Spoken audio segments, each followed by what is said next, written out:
Now, from the BetMGM Network, it's time for The Daily Tip. This is like Disneyland for adults. If I wanted to have fun, I was going to go to Disneyland with my kids. With Michael Jenkins. Honestly, you could talk me into just about anything. Like, you want to do shots? All right, let's do shots. You want to put together a 10-leg teaser? Sure, let's put some money on it. In fact, I do a parlay with Champions League soccer and the WNBA. And Chelsea Messenger. Let's try to beat the rest of the network at being degenerates, because maybe, just maybe, we can win in that regard. I do like the idea of a parlay. Hey, Dad, don't forget about me, the dogster. Presented by BetMGM. The sportsbook born in Vegas. Download the app today. Please gamble responsibly. If anyone can be a degenerate, it can be us. It is a Friday morning good time edition on the Daily Tip on the BetMGM Network. Good morning. Coming up, we get things started with an update on who is leading the way during the early round 2 action of the Open Championship. NFL news as well. TJ Watt signing a monster contract with the Steelers. In 20 minutes, it is a prove-it year for Colts quarterback Anthony Richardson.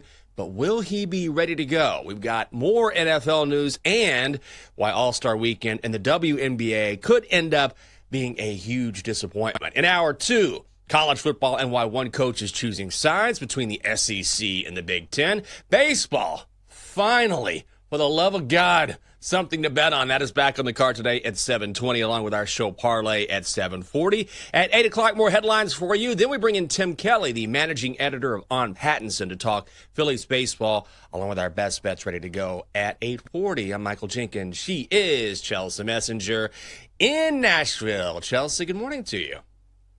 Yeah, good morning. It's felt very odd not having bets to be following at night. I understand it's a very small window of the year where we don't have much to bet on, but it feels very bizarre. Like, I don't know. It's like, did I really do a show yesterday? Is this a fever dream?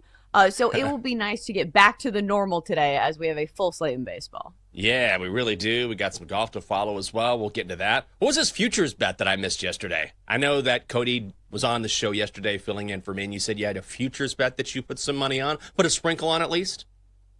Oh, it was a really hot take, Jenks. It was the Tigers to win the American League. Whoa. Plus 240. Slow down. Bump the brakes. But you know my take on futures, especially if you're playing like to win the American League or the National League. Right. All you have to do is to get to the ALCS, and you have one side of the coin at plus 240. So that was my reasoning there, because as the season goes on, and the Tigers have an 11.5 game lead in their division, so it feels like they're going to be on cruise control, at least for, you know, winning their division, which puts them in a good spot for the postseason, obviously. So obviously it was not an easy day to make a bet, but it feels like that is a reasonable one. Yeah, I think so. Do you ever watch chef reactions on Instagram or TikTok? Do you know who that guy is at all? No. He's a chef, and it's very funny. It's one of the few things that I actually follow on a pretty regular basis, and he'll basically do one-take commentary on someone trying to make a meal. And every now and then it's really good, but most of the time it's really, really bad. And he's very funny at how he goes about it. But the reason why I mention that is that I saw a reel with him, and he was at the All-Star game in Atlanta, and he said he was looking for a new team to cheer for. And so he pulls open his All-Star jersey and puts on a cap, and it's a Tigers. And people are like, oh, you chose a team with the best record in baseball? Nice job. But then he explained, well, my mom's from Detroit. She passed away recently, all that thing. And people were like, oh, okay. Sorry about that. But, you know, after all this time, it's like you chose the number one team. But the Tigers, I mean, fun team to root for. I feel like if you're a food guy, if you're a chef, don't you have to pick the city that has, like, the best food? What city would that be? Like, what's the best Major League Baseball city for food? For food? I don't even know. God, I don't know. That's a tough one. I have no clue. DC's great for food. Kansas City? Kansas City? Depends on what you're looking for. It's got to be New York. Yeah, it has to be. I mean, right? if you were talking NFL, you'd throw New Orleans in there, but because you can't throw New Orleans in there, it has to be New York. True. Yeah, that's a good call. All right, excellent call. And New York City. Or LA. New York City. It depends on what you're looking for. New York's a big city? Well, I think it's because if it depends on what you're talking about when you talk about good food. Are you talking about Michelin 5-star restaurants or Michelin star restaurants as opposed to, hey, I just want some really good grub? I mean, you can probably get that anywhere in New York City. I think that's probably what it is. Okay, so here's, Double D had to chime in. Chicago, also a fine choice. Tons of great choices. I don't know about this choice. Is that chocolate milk that I'm seeing? This is my signature cocktail, which is half chocolate milk, half iced coffee. This is what I always drink, Jenks. I have substituted protein shake for chocolate milk because I feel like chocolate milk has protein in it and it tastes better. So, like, this is my beverage of choice to start the morning. Excellent. Well, I saw it in the clear glass, which I'm not used to seeing, so it threw me off a little bit. All right. Now that we've gotten that out of the way, time to check in on what's happening at Royal Portrush.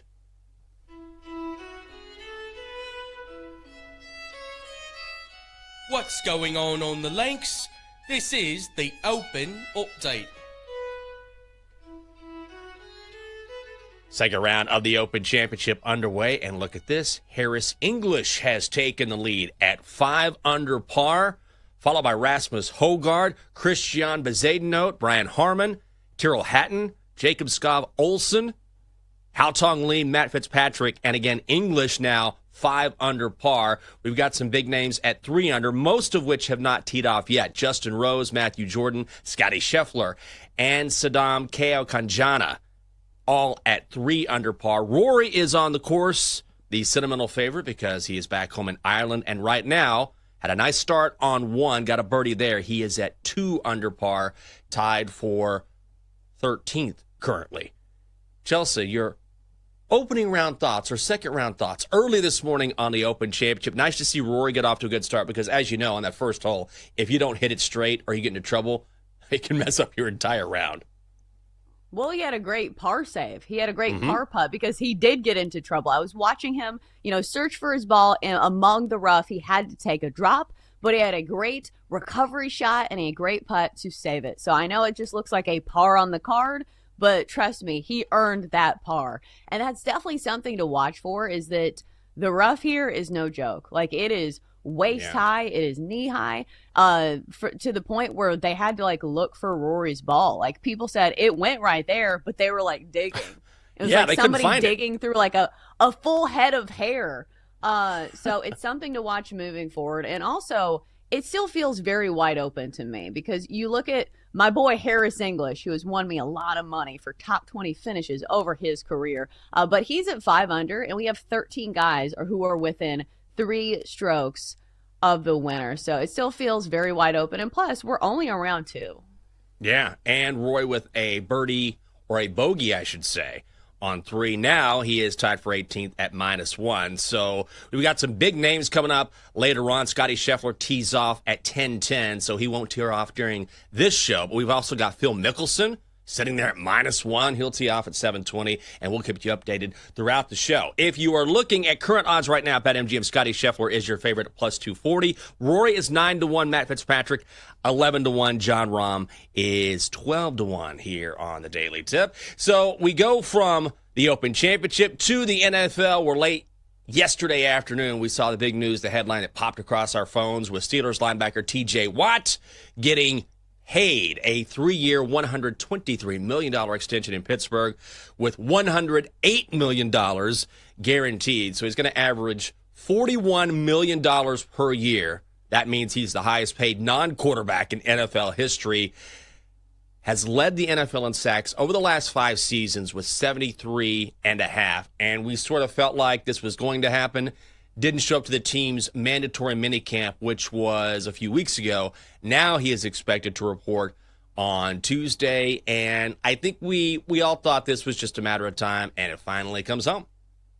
Yeah, absolutely. He's the face of the franchise. I know, for most teams, it is a quarterback, but Aaron Rodgers is not the face of the franchise. He's a rental. Right. So for TJ Watt to get this is a huge deal. And usually this is the case for Pittsburgh, rewarding their faces of their franchise. And it's very easy to say, oh, he's a defensive player, he doesn't make that big of a difference. No, he's the quarterback on the defense. Yeah. And we've seen this with the win-loss record when TJ Watt is not on the field. The Steelers are 1-10 in games in which TJ Watt does not play. Conversely, with him on the field, 79-40-2 with him playing. So he makes a huge difference. I know it's hard sometimes to quantify defensive stats. Like, obviously you see the sacks, but what you don't see are, the trickle down effect of like having him on the field. And I feel like you can see it in the win-loss record.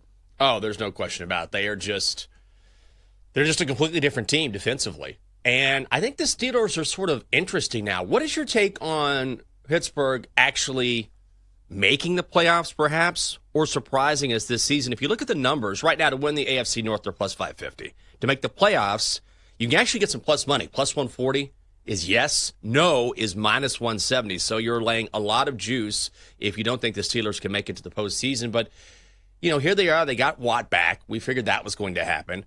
They get Jalen Ramsey from the Dolphins.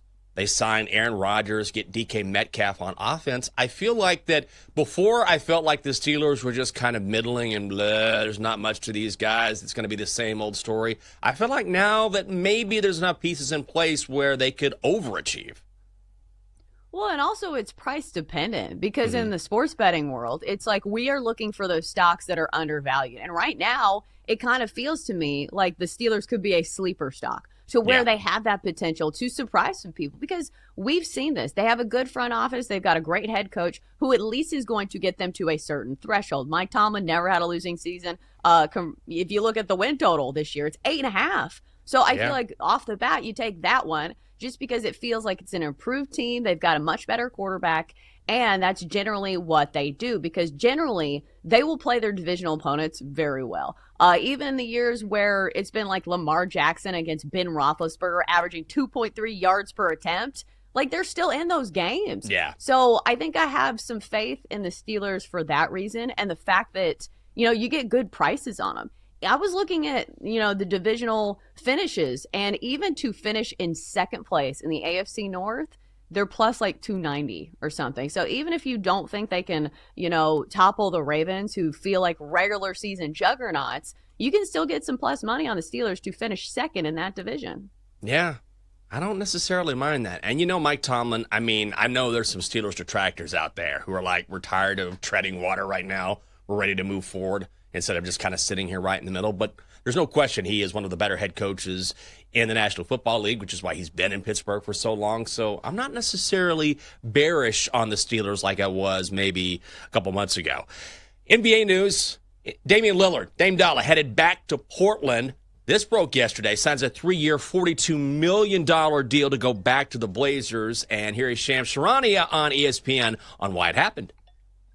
Ryan, being home in Portland, being back with his 3 kids was by far the biggest, most important factor in Damian Lillard deciding to return and re-sign with the Trailblazers. He was going to spend the year rehabbing his Achilles tear in the Portland area anyways. So returning to the Blazers franchise, even though he requested a trade just 2 years ago, was something he deeply cared about. And Boston, Minnesota, dozens of other teams had minimum and mid-level exception offers out to Damian Lillard in the last several weeks. But I'm told Lillard, as well as Joe Cronin, the Blazers GM, head coach Chauncey Billups, they all met at Damian Lillard's home in recent weeks and figured out how they were going to bond and reunite and move forward on a deal. 3 years, $42 million. He has a player option in the 3rd year as well. And now him and LeBron, the only players in the NBA now with a full no-trade clause. And next year, Ryan, Damian Lillard will make $70 million between his Bucks and Blazers salaries.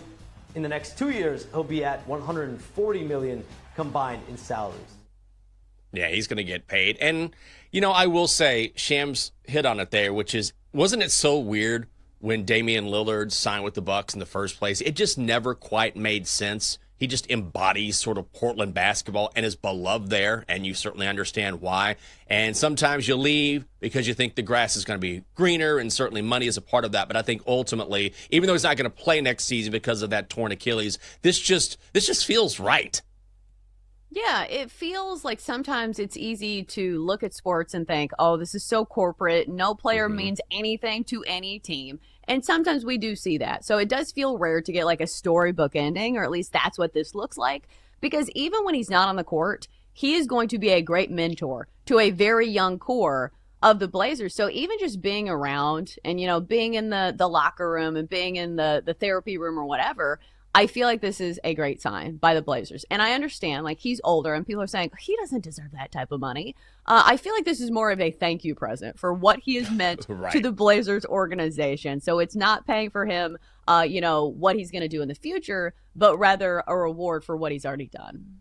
No, I totally agree. And ultimately, this will be, the Blazers are going to be a bad team. They're 251 to win the West right now at BetMGM. But ultimately, this will put butts in the seats because people will want to come back and see what he can do. They're going to have to wait a season. But this was a move, like you were saying. It's thank you. You belong here, and we want to see you here and finish your career here in Portland. Coming up next here on the show, we'll continue our updates on the Open Championship. Roy now sitting at -1. 3 strokes off the lead. While the Colts have reasons to be concerned about their starting quarterback, NFL news coming your way as well. It is a daily tip on the BetMGM Network.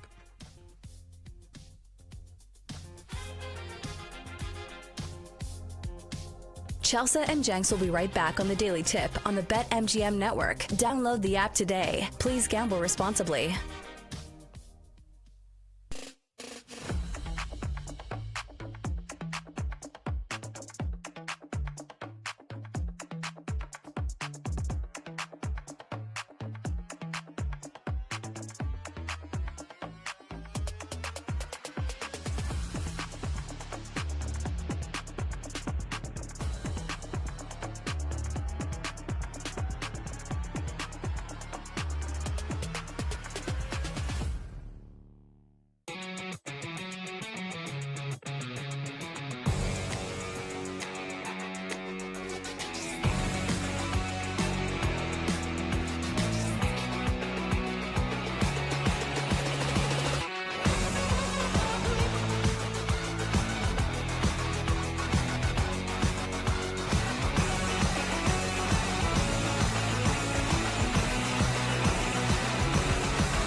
Welcome back to the Daily Tip, presented by BetMGM, the sportsbook born in Vegas. Download the app today with Michael Jenkins and Chelsea Messenger on the BetMGM network. Welcome back to the show. Daily Tip on the BetMGM network. Friday morning, good time edition. Great to be with you. I'm Michael Jenkins. She is Chelsea Messenger. Coming up on the show, the Colts think Anthony Richardson is healthy again, but they are not quite sure. So we know in the Buchanan household, golf is always on the television. And Jake, is he up early? Did he wake up at 4 a.m.? Or did he pull I think it's Sunday. It's time for church. I'm staying in bed. Oh, no, Jake's not even here. He is away at a baseball tournament. So I'm sure he's probably watching on his phone, but he's gone for the next week at these week-long baseball tournaments. So I don't know. What in the world? How do these baseball tournaments last a week? Like a weekend is a long time, I feel like. These things. Well, this is the granddaddy of them all. So this is the one to end the tournament. It's like perfect game. In Atlanta, so it's like a ton of teams. So like this is bigger than any other tournament, and it's to end the summer, and it's a week long. So like it's the biggest one, but still, your point is still taken. It should not be a week long. Like you can't do this over a weekend or a long weekend. Jake's not going to be home till next Thursday. Oh my God, this is a vacation. This is not a tournament. This is a baseball vacation. Wow. All right. Well, good luck. Good luck to the team. Not a vacation for me. Not for you. Vacation for Jake. For these kids. Like, yeah, let's go play baseball for a week. That sounds good for you guys. Well, good for Rory McIlroy making a move at the Open Championship.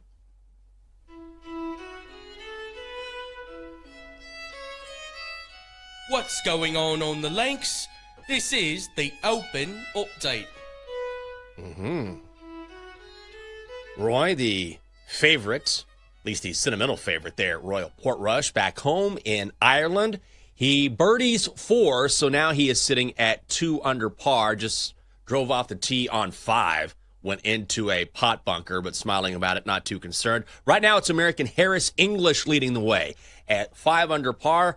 Rasmus Højgaard, Christian Bezuidenhout, Brian Harman, Tyrrell Hatton, Jacob Skov Olsen, Hao Tong Lee, and Matt Fitzpatrick all 1 stroke back at 4 under. Scotty Scheffler is 3 under, but he does not tee off until 10:10 a.m. And Chelsea, I have to say, I've kind of gotten caught up here with Rory wanting him to win in front of, his own home country, because he has admitted back in 2019, the last time this tournament was at Royal Portrush, he was super nervous, quadruple bogeyed the first hole. And he was just out of it from the jump. But now, because he's won the Grand Slam, he's more relaxed. Now I feel like we'll see him play his best golf and off to a solid start here. Yeah, no, I think I'm rooting for Shane Lowry. Because, listen, Rory already has the Grand Slam. Let's go for Shane Lowry, who is also from this area and also a sentimental fan favorite. And he said he's going to party twice as hard if he wins it again. Because remember, he won it back here in 2019. Or seeing Harris English at the top of the leaderboard. Do you know that Twitter account, Third Year Letterman, where he is always like, SEC has more championships than anybody in Europe.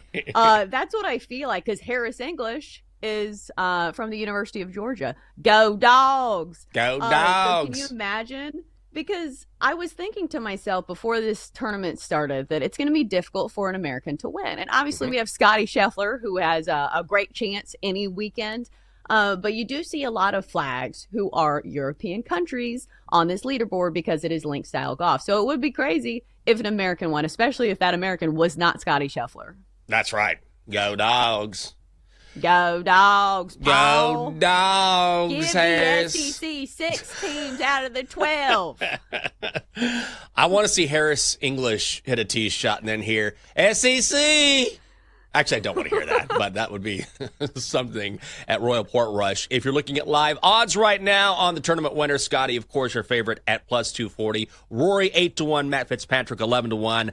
Tyrrell Hatton, also 11-1. And John Rahm, who is not teed off yet, sitting there at 14-1. So we go to the NFL now, and this saga looks like it's finally come to an end. Thank God.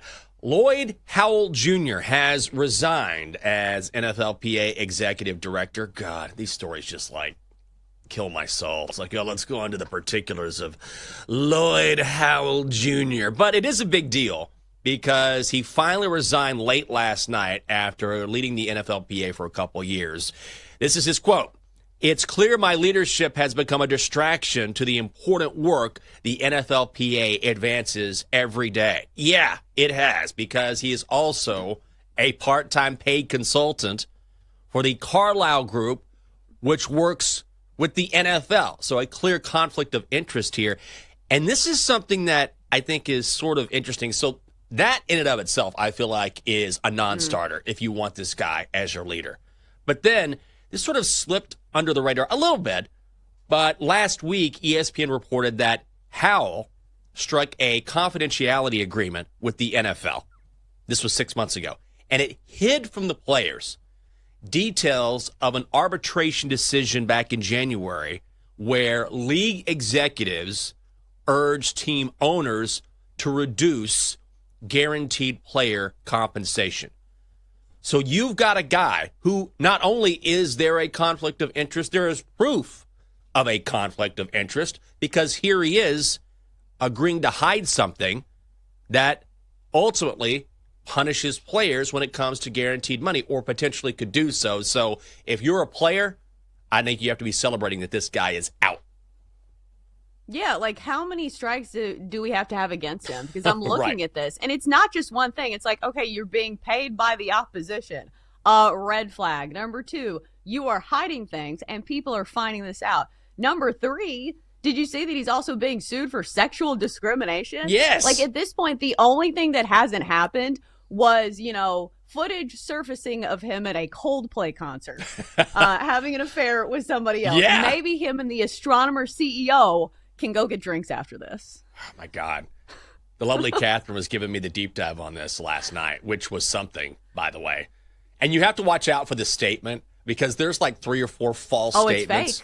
It's fake. It's, a lot of these. You have to be careful.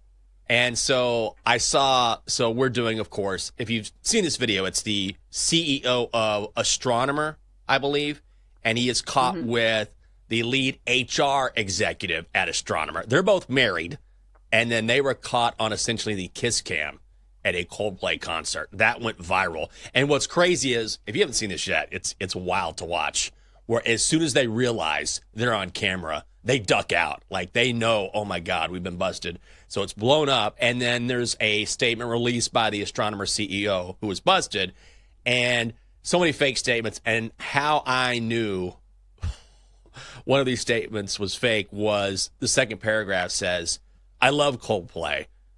I have all the albums," or something like that. I was like, a CEO is not going to put this in the statement. So if you're researching the story, just do your due diligence as opposed to getting everything from TikTok. Yeah, but imagine being a CEO of a big company and going to a public concert. And expecting, and here's the other huge red flag, is that this was, I think, a company outing, and you're doing this in front of other employees? What am I missing here? All these people are complicit? Well, I don't know how many were there. I know there was one there, because there was that girl off to the side. Yeah, and she that smile on her face, from ear to ear, she knew, she's like, this is going to be good. And by the way, that woman recently promoted. So all of it sort of fits together, right? Sounds like the NFL. Yeah, I won't say anything. Let me call my boyfriend, Lloyd Howell, and see what he would do in this situation. Whew, what a scandal. What a scandal. Well, no real scandals in Indianapolis, just questions. What's going to happen with Anthony Richardson? The Colts say his shoulder's going to be fine in time for training camp. This according to ESPN. So we know last year he missed 4 games, had surgery in the offseason on his AC joint. The Colts have added some insurance, maybe a starter. Daniel Jones in free agency, drafted Riley Leonard from Notre Dame. Now, the Colts believe Richardson is healthy. But Chelsea, they don't know for sure, because Richardson has been working out with his personal coaches down in Florida. Of course, he went to Florida. So he's down there working with his personal coaches, but the Colts haven't checked in yet. So they see him working out. They know he's working out. They're like, we assume his shoulder is okay, but they haven't been able to check it out. So for me, this is not great. Anthony Richardson has not been a good quarterback in the NFL. They think he's healthy, but they're not sure. Are you worried about the Colts? I mean, you're not worried about the Colts. But is Shane Steichen, I mean, you have to feel like he's sort of on the hot seat, or there's a lot of pressure on him, because if they don't go with Anthony Richardson, and I'm not convinced that he is an NFL quarterback, I honestly think Daniel Jones is going to be the starter this year. He should be, if they have half a brain. Yeah. Because, like, what has Anthony Richardson brought to the table? And listen, I was one of those people who was enthralled with his potential. But listen, if you can't throw the football in the NFL, your ceiling is going to be very, very low. And especially when you have the other factors where he took himself out of a game, something that was so bizarre. I feel like nobody's ever seen that. So you have the other questions. And now it's this, hey, they can't demote me if I'm not there. Right. I mean, bold strategy there. We'll see if it works. So it just feels like how many red flags need to pop up before you're like, hey, maybe we'll just give Daniel Jones, who at least is an NFL quarterback, who, oh, by the way, can run pretty well as well. Maybe you just give him a chance, especially if you're fighting for your job. Like, wouldn't you want the more polished product on the field as opposed to somebody who could make your team look absolutely terrible? Like, granted, he could make your team look great, but that's waiting and hoping for a lot from Anthony Richardson. I feel like that ship has sailed. Yeah, I think so as well. I just do not believe he is an NFL quarterback. When he was drafted out of Florida, I believe it was the Colts that said they were so worried about someone else getting him and looking back and regretting it. And I feel like that's a terrible way to make a draft pick. Like, do you believe in him? Do you believe that he has the skill set to make it in the NFL? Or are you just worried about, oh, well, we don't necessarily believe that, but if someone else gets him and he does well, that's going to make us look bad. And that was kind of the Colts mentality, like when they drafted Anthony Richardson. But he was never a great quarterback, even at Florida, Chelsea. Last year, his completion percentage, think about this for a second, in the National Football League was 47.7%. Like, that is remarkably bad. And I just happen to think that Anthony Richardson is a phenomenal athlete who has no business playing quarterback. And if I'm Shane Steichen, if I have any questions about Anthony Richardson and I need to keep my job, I can't believe I'm saying this. I mean, like, Danny Dimes, get on in there. But I think he's a better quarterback. Yeah, I don't even think that's that hot of a take. Right. And it's wild to me that people are acting like it is, right? It's like, not. what have we seen from Anthony Richardson? And can you imagine, Jenks? Like, I know this is a different situation, but, like, let's live in fantasy land for a second. Okay. Imagine you're up there getting married, and part of the vows were, I married you because I didn't want somebody else to get you. Right. I don't love you, but if someone else loves you and I don't find anybody, I might be like, oh, man, I knew it. I probably should have done it. Like you want to be pot committed to the person you're choosing to be your franchise quarterback, not worried about someone else. That's a good example. It's true, though. So hopefully your wedding doesn't go like that. Yeah. Hopefully the vows are a little bit more romantic than like, well, I didn't want anybody else to get you and I didn't want to regret it. So here we stand. Here we go. We'll give it a shot. See what happens. I don't know. God, that's awful. Colts to win the AFC South, plus 350. Colts to have the fewest wins in the NFL, if you're curious, 18-1. Really quickly before we go to break, Chargers receiver Mike Williams stunned the team yesterday. He is gone. The Chargers did not expect this. He signed a one-year deal with the Chargers back in March after spending 7 years with the team and then going elsewhere last year. And no one was more affected than quarterback Justin Herbert. I want what's best for Mike. He's always been there for us, and we're going to be there for him. It's obviously a tough situation, and I've got so much respect for him as a teammate, as a friend, as a receiver, as a player, and the man that he is. We're just going to be there for him, and however we can help. Football at the end of the day is a game, and there's more to life than just football, and I'm just hoping for the best for him. Mike Williams has been one of those guys who is a very good receiver in the NFL for quite some time, especially during his initial tenure with the Chargers. But, man, he was always banged up, too. Yeah, it's shocking, but it's not shocking to see that he retired. Because listen, like doing rehab all the time is an absolute grind. Like I remember my husband telling me this because the other day I said something to the effect of like, oh, must be nice to be a baseball player just collecting money and doing rehab and being hurt all the time. He said, no, this is the most miserable thing to have to do rehab and go to the facility every day and you don't get to compete. So I feel like it probably took a mental toll on Mike Williams. I think that's a really good point. Coming up next here on the show, WNBA All-Star Weekend starts tonight, but without the game's biggest star. We'll go back to the hardwood coming up next on the Daily Tip. It is here on the BetMGM Network on the Friday morning Good Time edition. Come on back.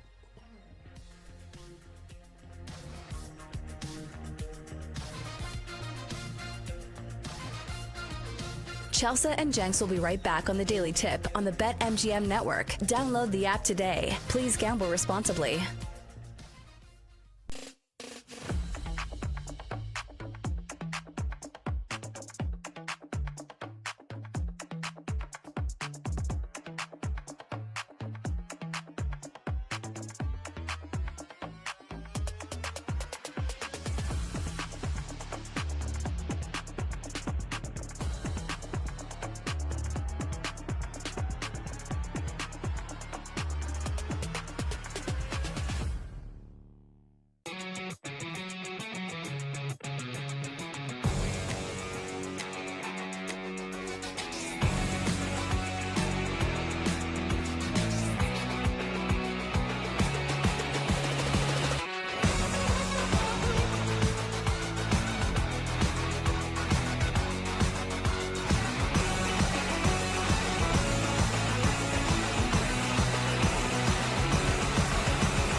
Let's get back to the Daily Tip with Chelsea Messenger and Michael Jenkins on the BetMGM Network. Presented by BetMGM, the sportsbook born in Vegas. Download the app today. Please gamble responsibly. Welcome back. The Daily Tip on the BetMGM Network. I'm Michael Jenkins. She is Chelsea Messenger. Coming up on the show, Caitlin Clark is an all-star this season, but while everyone is on the court, she will be watching from the sidelines. Yesterday, you know me, I like to get everything done before the weekend, and we had a small, really tiny leak in our downstairs bathroom whenever we turn the ventilation fan on. I don't think it's a big deal, but I wanted to get ahead of it. And so I had a guy come over yesterday. Super nice guy, highly recommend it, but he kept freaking me out. So I bring him into the bathroom very quickly, and I'm like, yeah, it's just this vent.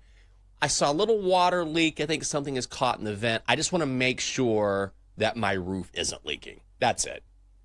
So I don't know if you could go up there and take a look, but that's really all I'm concerned about. And he goes, no exaggeration, he goes, oh my God. And I was like, what? He goes, oh my God. And I'm like, okay. He goes, can we take a look upstairs? I was like, what am I missing? I'm not exaggerating at all. And so I was like, we can go upstairs where there's a deck over the roof, which is a real problem because if there's a problem with the roof, you have to pull up the deck like it's a whole thing, super expensive. And so anyway, we go upstairs and he's like, yeah, you can't see it. And I got an estimate for paint while I was up there. We go back downstairs and then he goes, how about I'll get you the estimate on the paint, then I'll come back and take a look at this. We'll spray some water on the deck and see if it leaks through, but I don't think it's a big deal. I'm like, okay. How did we go from, oh my God, to I don't think it's a big deal? Oh my God. He said just like that. Anyway. Oh man, very funny. But all is well. I just, my nerves went through the roof for about 5 or 10 minutes there. When people exaggerate like that, it kind of freaks me out. There should be a bedside manner that's taught for every profession, right? Because you get this across a lot of things. Like if somebody's doing your hair, which I don't know if they turn you around when they just cut your hair, but when they're doing highlights for women or whoever gets your hair done, they turn you around so you can't see it. And so sometimes they'll make little facial expressions and you're like, what does that mean? Or if you're getting your hair washed in the bowl and they're like, yeesh. Is my hair orange? What's going on? Because you can't see yourself. There's no mirror. There's no way to tell. So when you say those type of things, it's a similar position where you don't know what's going on. And it sounded like he was a part of Jurassic Park or something where it's oh my God. Did you just see that velociraptor?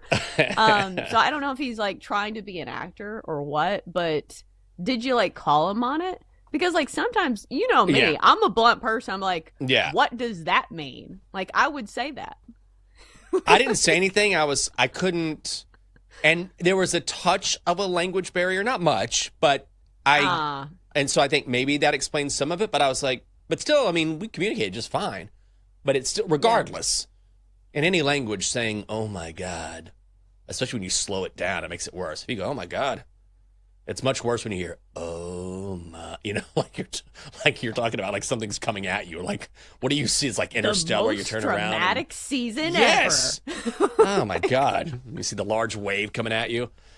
Oh, okay. Well, there will be a wave of publicity in the WNBA this weekend, we know, because All-Star Weekend starts tonight in Indianapolis. But this is the league's worst nightmare.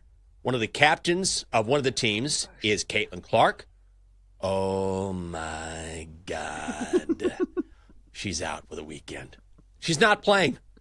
Can you believe it? She's missed 10 regular season games. Okay, with various injuries. She re-aggravated her groin against the Sun, I believe, earlier this week. So she was supposed to compete in the three-point contest, which is tonight. She won't do that. She won't play in the All-Star game. And she says this, I am incredibly sad and disappointed to say I can't participate in the three-point contest or the All-Star game. I have to rest my body. I will still be at Gainbridge Fieldhouse for all of the action. You've got the league's biggest star or biggest name, however you want to phrase it, and the game is being held in Indianapolis, and she's not going to be on the court. Like, this is worst case scenario for the WNBA. Oh my God. Like, this is where that's appropriate. Like, if you're the commissioner of the WNBA, you are, totally warranted if you want to punch a wall. Because doesn't that feel like this is the case? I feel like there's not even a comparison when it comes to other sports because Caitlin Clark has been carrying the load so much. Like, we see it in the ratings. Like, it's not that way in the NFL. Like, if Patrick Mahomes misses a game, like, the NFL isn't cooked. Yeah. It's not the same thing for the WNBA where the ratings take a nosedive when she is not involved in things. But I will say her very presence of being there, it does help soften the blow a little because even if she's not competing, like, she's still going to be shown a ton. And so the Caitlin Clark stands will still tune in, right? Like, wouldn't you still tune in to see, her be there? Yes. But it's not hey, look at there's a cut. By the way, I wish I could be, there she is. She's talking to somebody. That's Caitlin. That's Caitlin right over there. But imagine if you are a huge WNBA fan or if you're a Fever fan and you're right there in Indianapolis, like, she's the draw. I know. You're like, let's go see Caitlin Clark. And you want to see her compete in the three-point contest? No. She's one of the captains of the All-Star team. No, like, she'll be there. But one of the big reasons, I understand there are other players, there's no question about it. There's going to be a lot of star power there. But you're fooling yourself if you're from Indiana or you're a WNBA fan and you bought tickets to go to this game. You assumed, of course, Caitlin Clark's going to be there. And she's going to be there, but she's not going to be playing. I mean, what a massive letdown. Oh, yeah. I think especially for the TV viewership. Because I think in person, like, it'll still be a good event. And if you are truly that big of a fan of the WNBA, like, maybe you are a fan of, some other players. Because those type of fans, they do exist. Especially in Indiana, where the team's really popular. So I think they will come out to support the other members of the team. But from a viewership perspective, I don't think the ratings will necessarily do as well. Because, like, we've seen that. Like, we've seen evidence that, people don't tune in on the TV side of things as much if Caitlin is not involved. So I think more than anything, this sucks for Caitlin herself, though. Because as much as we hem and haw about, like, the ratings and the league as a whole, individually speaking, when's the next time Indiana is going to host an All-Star game? And think about how special this would have been for Caitlin Clark. Yeah. More than anything, I'm sure she wanted to be out there. She is a very competitive person. As measured and as balanced as her answers are when she talks to the press, we've seen her on the court. She is a fiery person. So I feel like more than anything, she is probably especially heartbroken that she doesn't get to participate. What do you do if you're the WNBA? Do you really pump up the gambling aspect and say, all right, Caitlin's not going to be there. We've got a ton of other stars. Sabrina Ionescu. I mean, Nafisa Collier, Asia Wilson, Angel Reese, you can go down the list. I mean, there's plenty of stars still in the league. Do you lean into the gambling aspect? Like, what do you do to generate interest? And there will be people that are interested. So, a lot of people will hear this and say, oh, there's more people in the league than Caitlin Clark. Yes, absolutely. No question about it. It's a very talented league. But, again, to act like this is a big deal is foolish. What do you do? Yeah, maybe people will bet on 4-time WNBA All-Star Brittany Clark or whoever that name was. Did you see that bit by Shane Gillis? Oh, by Shane Gillis, yeah. It was so good. It was so good. 4-time All-Star. Everybody starts clapping. Oh, yeah, she's great. I know. Got him. So I don't think you lean into the gambling aspect. I think you still ask Caitlin to be a big part of things because even if she is, say, like, she's the captain of the team, she the coach of the team? Like, can she call the plays? Can she, like, do the substitutions? Because I think as long as she is involved in some aspect, like, she will still pull some type of viewership, right? As opposed to her not even being there. So I don't know if gambling's the answer. Like, obviously, we love gambling, but I still have not been betting on the WNBA, especially now with Caitlin Clark out. So I think it's more just find other ways to get her involved, whether it's, coaching whether it's, having a cameraman follow her around the entire time or make her do like intro videos or something. I don't know. What do you think the over-under is going to be on Caitlin Clark cutaways this weekend? Oof. Half the broadcast, Oh but my it's warranted. God. They're going to have like Caitlin Cam. Whatever's going on, it's just going to be should. whatever Caitlin is doing. And there she goes. Looks like it's a bathroom break for Caitlin, but we'll keep the camera on her. Like, oh, okay, guys, maybe cut away for a little bit. Get away from that. They'll have to do something. I mean, the broadcasters have to be scrambling. Yeah, or like let her do a competition that is not like hinging on her being hurt. Like maybe she can do like they'll set like a trash can like 5 feet away from her, and she can crumple up pieces of paper and go, Caitlin, see how many she can make? Maybe she can throw at a dartboard, like something to showcase her sharpshooting skills. Maybe she can play beer pong. I don't know. Do something. We got to see your talent, girl. Yeah, WNBA goes all in.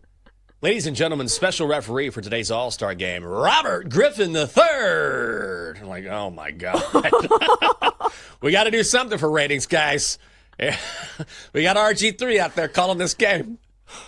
Oh, gosh. Glass That would going be so shatter and funny. Shaq's going to walk out. Oh, Shaq. And then all of a sudden, the Gainbridge Fieldhouse lights dim, music plays, and Shaq comes out and just starts beating Robert Griffin III to a pulp. That's your halftime show right there.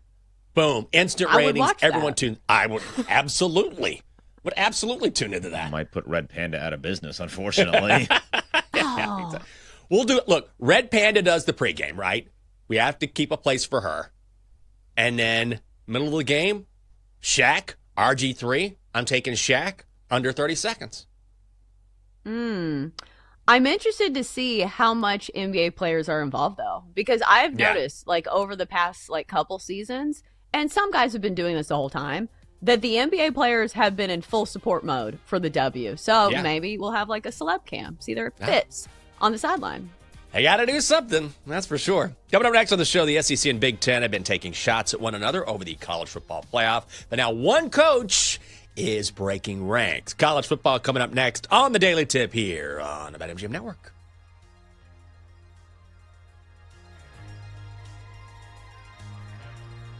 Chelsea and Jenks will be right back on the Daily Tip on the BetMGM Network. Download the app today. Please gamble responsibly.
BetMGM Network. It's time for the Daily Tip This is like Disneyland for adults.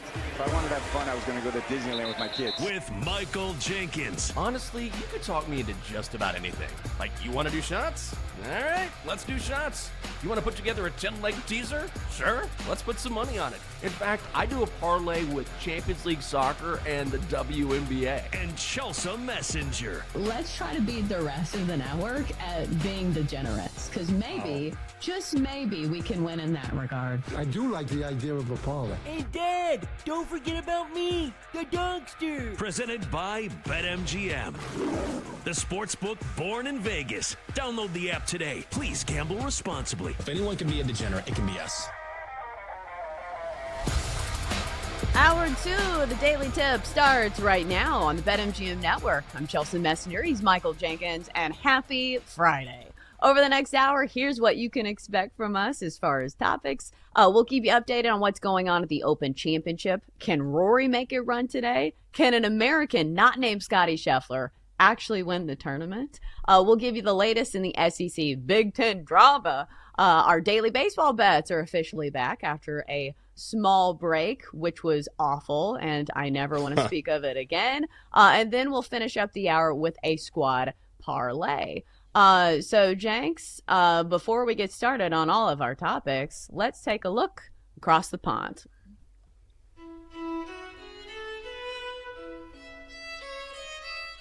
What's going on the links? This is the Open Update.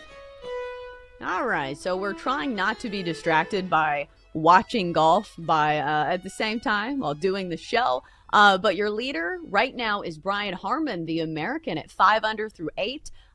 We have 6 guys tied for second, including Matt Fitzpatrick at 4 under, Harris English at 4 under as well, Tyrrell Hatton in that tier as well. Then if you're looking for some of the big names, Scotty Scheffler is tied for 8th right now, but he doesn't tee off until 3:10 local time. He is at 3 under right now. But Jenks, I think my biggest takeaway is that it still feels very wide open. Like the leader in the clubhouse is at 5 under, or I guess he's not in the clubhouse just yet, but it's 3 strokes deciding, 13 guys. So I feel like it's simply day 2. And if you're looking for a live bet, I feel like there's probably still some value because I still feel like it's very much anybody's game. Yeah, I think it is. And right now, Scotty Scheffler is your favorite at plus 225. But then, if you're looking for outright winners, we're talking about Roy's 10-1, Matt Fitzpatrick 11-1, Tyrrell Hatton is 12-1. But there's all sorts of markets that you can still bet on. But man, it shifts quickly, especially in a tournament like this, where if you get into trouble, like you can get into some serious trouble and drop completely. Like, we'll see the leaderboard shift. And now we're starting to see that. Like, early on, it was sort of tight. But now, I know we have 6 golfers right now tied at 4 under par. But as this tournament goes on, and especially if the weather picks up, we'll start to see some separation. Just haven't seen it just yet. Yeah, and I think today's an important day because as of now, it looks like the conditions are fairly playable. So it feels like this is the day where you have to go low because obviously you might not get those conditions on other days. So you need to have the scoring up today to insulate yourself from maybe some of the bad weather that's down the stretch because we know that's how it goes across the pond where it's rain, it's wind, and it kind of comes out of nowhere. So we will keep you posted throughout the day on the Open Championship and who's making some major moves. All right, Jenks. So speaking of major moves, we have seen all kinds of drama unfolding between the SEC and the Big Ten. Choose your fighter. But a somewhat surprising move out of SEC Media Days yesterday where we saw the Missouri head coach, Eli Drinkwitz, formerly of NC State, actually went against, it feels like the script that the SEC coaches are supposed to be sticking to because I felt like, Greg Sankey was probably like, listen, guys, we are going to stick to this stance, and this is what you say at SEC Media Days. But Coach Drinkwitz actually aligned with the Big Ten when it comes to the current college football playoff format. He's actually open to a model of 12 teams that allocates 4 guaranteed spots to both the Big Ten and the SEC. The usual talking point for the SEC is that we want the best teams in. which, the underlying thing is that they think most of the best teams come from the SEC. But where do you align yourself when it comes to this? Like, we were talking about this yesterday. I don't think I love the automatic bids. Like, I think, maybe one for each conference. But other than that, like, isn't the reason we have 12 is so that we just have the best teams? Yeah, I just don't want to go to 16. Like, the auto bids are great. It makes sense, right? So you get one auto bid for each of the Power 4 conference champions, one for the highest ranked G5 school. That makes sense.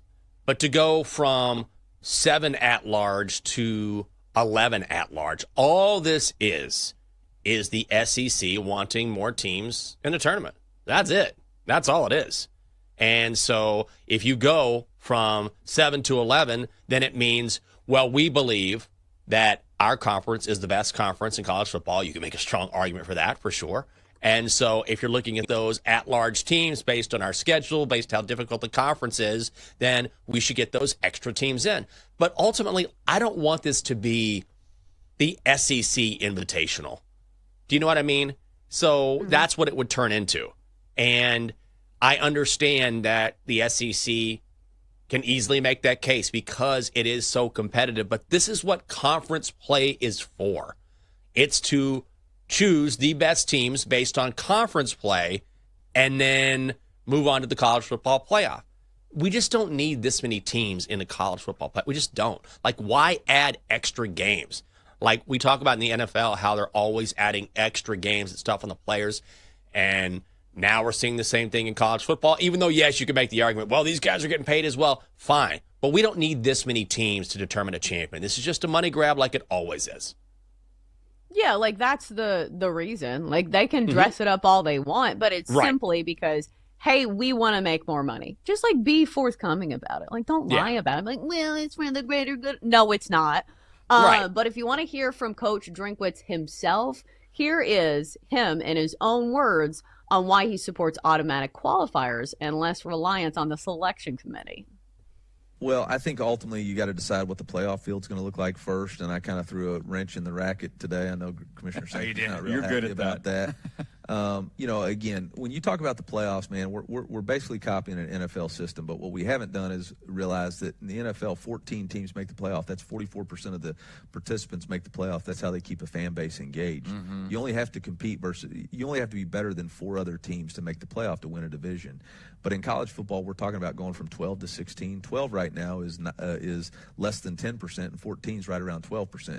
You're still not doing enough inclusion for the fan base or for the players. So I'm actually for the 4-team automatic qualifier for the Big 12 and the SEC, and 3 teams for the Big 12 or the Big 12 and the ACC, and let those all be playing games. Expand the opportunities. Why would we put it in the hands of a committee? I agree with that. Based off what? How do you all compare? They can do, and the only thing fair for them to do is to say wins and losses. Well, they're human. They have implicit bias. I understand that. Why would we add more to that and then complain about it?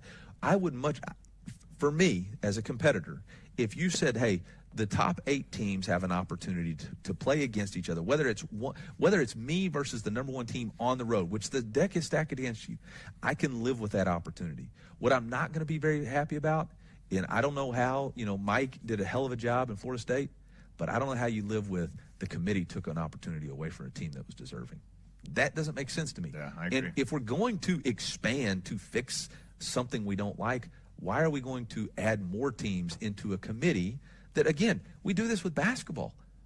All they do about after basketball is complain about the first 4 teams that were out or the next 4 teams or why did this team get ranked? What are we doing? What are we doing? That doesn't make any sense to me. Play it on the field. Football is a meritocracy. You get what you earn. You earn the opportunity. And do we really think that if we expand from 12 to 16, we're giving 4 more teams an opportunity to play for the championship? No. We're expand it for opportunities to keep the fan base engaged and players the opportunity. All right, so a lot to unpack there. First of all, football is a meritocracy. Has he seen the list of national champions over the past, I don't know, forever? Football is not a meritocracy. It's just not. And here's my biggest takeaway is that, okay, has there ever been a time where the best team in college football has not been in the top 12? Right. Like No. a team that we truly think could contend for a national championship. I understand that you want to give other teams opportunities, but like football is not the same game as basketball. It's just not. And the way that you keep the fan base engaged is the bowl games. You don't even have to have a winning record for your team to play in the quote-unquote postseason because you get a bowl game. So I feel like there are so many levels of this that I do not agree with. Well, he's talking out of both sides of his mouth. Like, on one hand, he's like, college football is a meritocracy, and these teams deserve a chance in the college football playoff. These extra teams deserve a chance to play for a title. And then at the very end admits, do they have a chance? No, this isn't about the teams. It's about the fans, fan engagement. So is it about the extra teams, or is it about fan engagement? I thought that was very telling at the end where he says, oh, no. One of these teams on the outside that sort of makes it into potentially a 12-team playoff isn't going to win. It's about fan engagement. So that tells you all you need to know. Don't let them tell you, oh, this is about making sure that more teams get an opportunity. No, it's not. It's about fan engagement and money. That's all that this is about. That's it. And by the way, when he talks about the NCAA tournament, and there's always debate about who should get in or who shouldn't once the field is set, who is left out. It's always going to be that way, because if you go from 8 to 12 to 16, if you go to 16, then all of a sudden there will be debate about who should have made the Final Four spots in the 16-team field. Like, whatever the field is, however large it is, there is always going to be debate about who should have gotten in. It doesn't matter if it's 4 teams, 8 teams, 12 teams, 16 teams, 64 teams. If you had 64 teams in college football get in, there would be a debate about the 4 teams that maybe should have gotten in. That debate will never end, no matter how much you expand this playoff. Yeah, what are we doing? Like, it's not the same game as basketball. And it's just like, he was all about the percentages. He was like, oh, the NFL, 44% of the teams. Well, there's fewer teams. Like, do we really want to see 44% of college football teams in the playoffs? No. And even say if we expand it from 12 to 16, okay, we included 4 more teams. Right. 4 more fan bases. Is that really a huge deal? Like, what's the percentage there? How many college football teams are there? You're adding 4 more. If you're coming from the angle of fan bases, like, that's not going to make a huge difference. Oh, I agree. And the fan bases, because you're talking about probably teams that don't have the blue blood history, fan bases that don't really move the needle. And this is... Or travel. This shouldn't, right. So this shouldn't be about... It's not about this anyway. This is just about the almighty dollar, okay? It's about television contracts and garnering more money, and these bowl game officials or these playoff officials filling their coffers, filling their pockets. That's all this is. He admitted it at the end. This is about fan engagement. I mean, fans will pay attention. You're right, but it does water down the product, and it potentially makes it more difficult on the players themselves.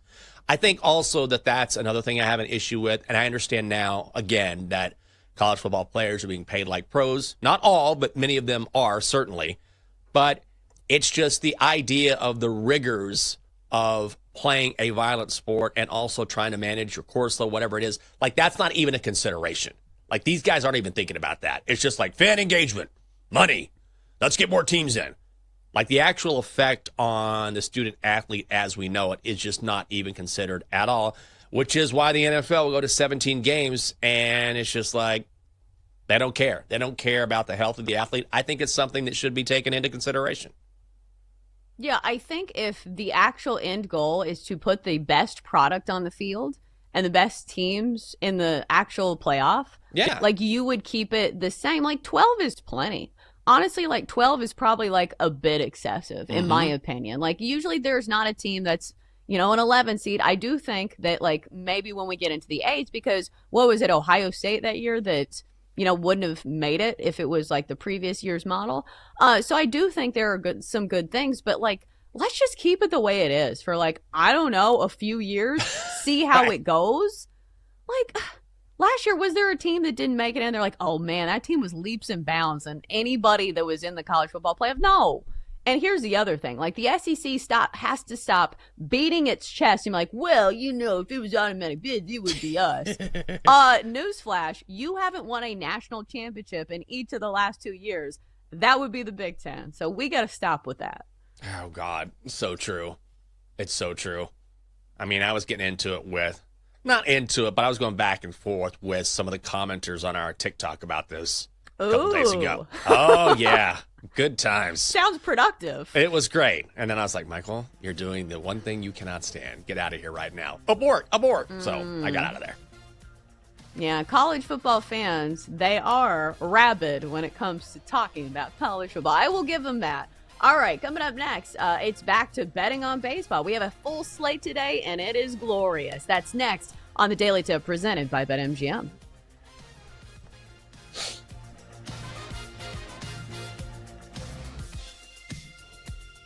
Chelsea and Jenks will be right back on the Daily Tip on the BetMGM network. Download the app today. Please gamble responsibly.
the sportsbook born in Vegas. Download the app today with Michael Jenkins and Chelsea Messenger on the BetMGM network. All right, we back on a Friday. It is July 18th here on the show. In a few minutes, welcome back betting. We have a full slate in baseball after 2 long days of scouring WNBA plays and trying to find bets. We will have some bets for you in mere minutes here on the show.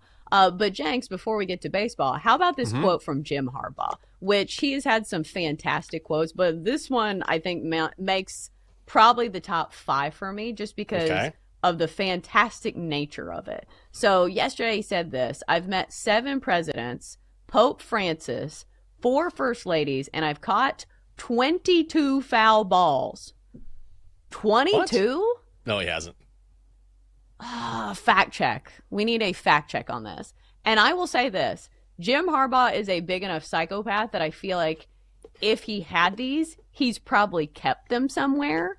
Because his reasoning, because he went into this, because obviously this is very important stuff when people are covering NFL training camp. He said that he and his brother used to go to Detroit Tigers games. And he said that there wasn't that many people that would go to the games. And him and his brother would make a game out of trying to get foul balls. So for that reason, and for the very specific number of 22, maybe I believe him. Here's the thing. He caught 22 foul balls at Detroit Tigers games? Like, I guess he went to Tigers games all the time. Do you know how difficult that is to do? I don't know if I believe that. Like, when I played Little League Baseball a long time ago, I mean, you're talking about a super small park in a small town, and people would chase after foul balls. Even then, he would run after the foul balls. It would be hard to get 22. You got to be in the right place at the right time to get 22 foul balls. Also, if he's competing with his brother, how many did he miss? You know what I mean? Like, how many foul balls were these guys around? I don't know. I need a little more proof. Well, that's why I paused on the 22 foul balls. Like, it's wild that, like, you see 7 presidents, you're like, yeah, probably. Yeah. But 22 foul balls is a lot. But I will say this, due to the psychopath nature of Jim Harbaugh, don't you feel like he would probably fight small children for foul balls? Like, imagine him being like a teenage boy. And like this little girl's like, hey, I got a foul. No, you didn't. Should have had that chicken. It's a nervous bird. Drink more milk. Why did you punch me in the stomach? Because that's 22. That's why. Okay, Jim. Dial it back a little bit. Yeah, I mean, maybe. He seems like if there's anybody that could pull that off, it's probably him because he's an absolute sociopath. But, you know, I don't know. That's a lot of foul balls. It's a lot of foul balls. I wonder how many John got. Like, I wonder if he was bullying John. It was like, this is my foul ball. No, it's not. Who's the older brother in that relationship? It's John, isn't it? Yeah. Isn't John the older one? Yep, he sure is. So that doesn't make sense. I don't know. People can be bullied by younger siblings. I've seen it before. So I don't know. Maybe we need to ask John about this and see what number he comes up with. Because if it's not specific, I feel like it might be a lie. But obviously that is one of the storylines I was following coming out of NFL training camps, which is probably not what I should have been following, but I thought it was interesting. All right, so speaking of foul balls, let's get to baseball. We do have tons of plays or potential plays on the board today, but I will say this. Handicapping these games was a little difficult because a lot of these teams haven't even announced starters yet. Or if they have, it was late last night. So before we get to actual plays, Jenks, my hypothesis for today is that I do think unders, I would lean towards that simply because a lot of these guys have had days off. And I think when hitters get out of a rhythm, that puts more of pressure on them as opposed to pitchers who are kind of used to taking days off. And also, each team is going to have their entire best bullpen available because they've had a few days off. So all of their best arms will be coming out of the pen. But I was looking at the slate today and I didn't see like any fantastic pitching matchups either. So I'm trying to find a game to like put this handicap on, but I'm having some difficulty because let's start with this one. Red Sox and Cubs. Cubs minus 140 here at home. Colin Ray's been pretty solid for Chicago this season. 7-3, 3.91 ERA. Lucas Giolito's been good, which is a surprise to me because he's one of those pitchers that I feel like sometimes is all over the place. He's not somebody I want to trust with my money, but he is 6-1 this year with a 3.36 ERA, a total of 8.5 in this game. It is at Wrigley, which means the weather could be a factor. Jenks, did you look at this game? Is there anything you think bettors should know before betting on this? Yeah, I actually like the Cubs here. And minus 135, I think, is a fair price. The Red Sox were on a heater going into the All-Star break, as we know. Unbelievable. But I think that if you look at the run support that Giolito has gotten during his last, 3 starts, it's something like 35, 36 runs. It's something stupid. I just don't think after this layoff that he gets that run support. And also, I know you bet on this before, which is when the Cubs are favorites, they win more than 67% of the time. They're the number one team in baseball as favorites. So you're getting them at Wrigley. Colin Ray has an ERA under 2 in his last 3 starts, so I take the Cubs at minus 135. Yeah, I used that in the last time I bet on the Cubs, and of course they lost. But you're right, the Cubs is favorites this year, 44-20, and they've been really good at home this year as well, 30-16. Meanwhile, the Red Sox on the road this year, 21-25. And as underdogs, 15-17. So I understand the logic, but the Cubs, man, they've burned me a couple times. And like you said, the Red Sox were red hot, 10 straight wins in their last 10 games going into the All-Star break. So I was thinking about an under for this game, but I don't know if I want to trust the White Sox bullpen because, again, the best relievers are going to be coming out of the pen today, but who's the best relievers for the White Sox? So it's Jonathan Cannon going for Chicago today, 3-7, 4.44 ERA. And the Pirates are usually a good candidate for unders simply because they can't hit. And they're minus 170 in this one, total of 8.5. I will say Bailey Falter's been pretty good, 3.79 ERA. Jenks, did you consider an under in this game, or did you see these two teams and think the White Sox and the Pirates? I ain't watching that game.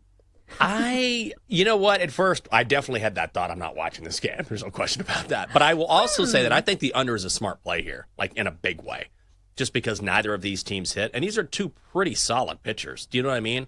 So going back to your theory that, okay, if it's after the All-Star break and if you're a hitter, it takes a while to get going, I agree with you. And it especially is hard to get going if you're these bats, which don't normally hit anyway.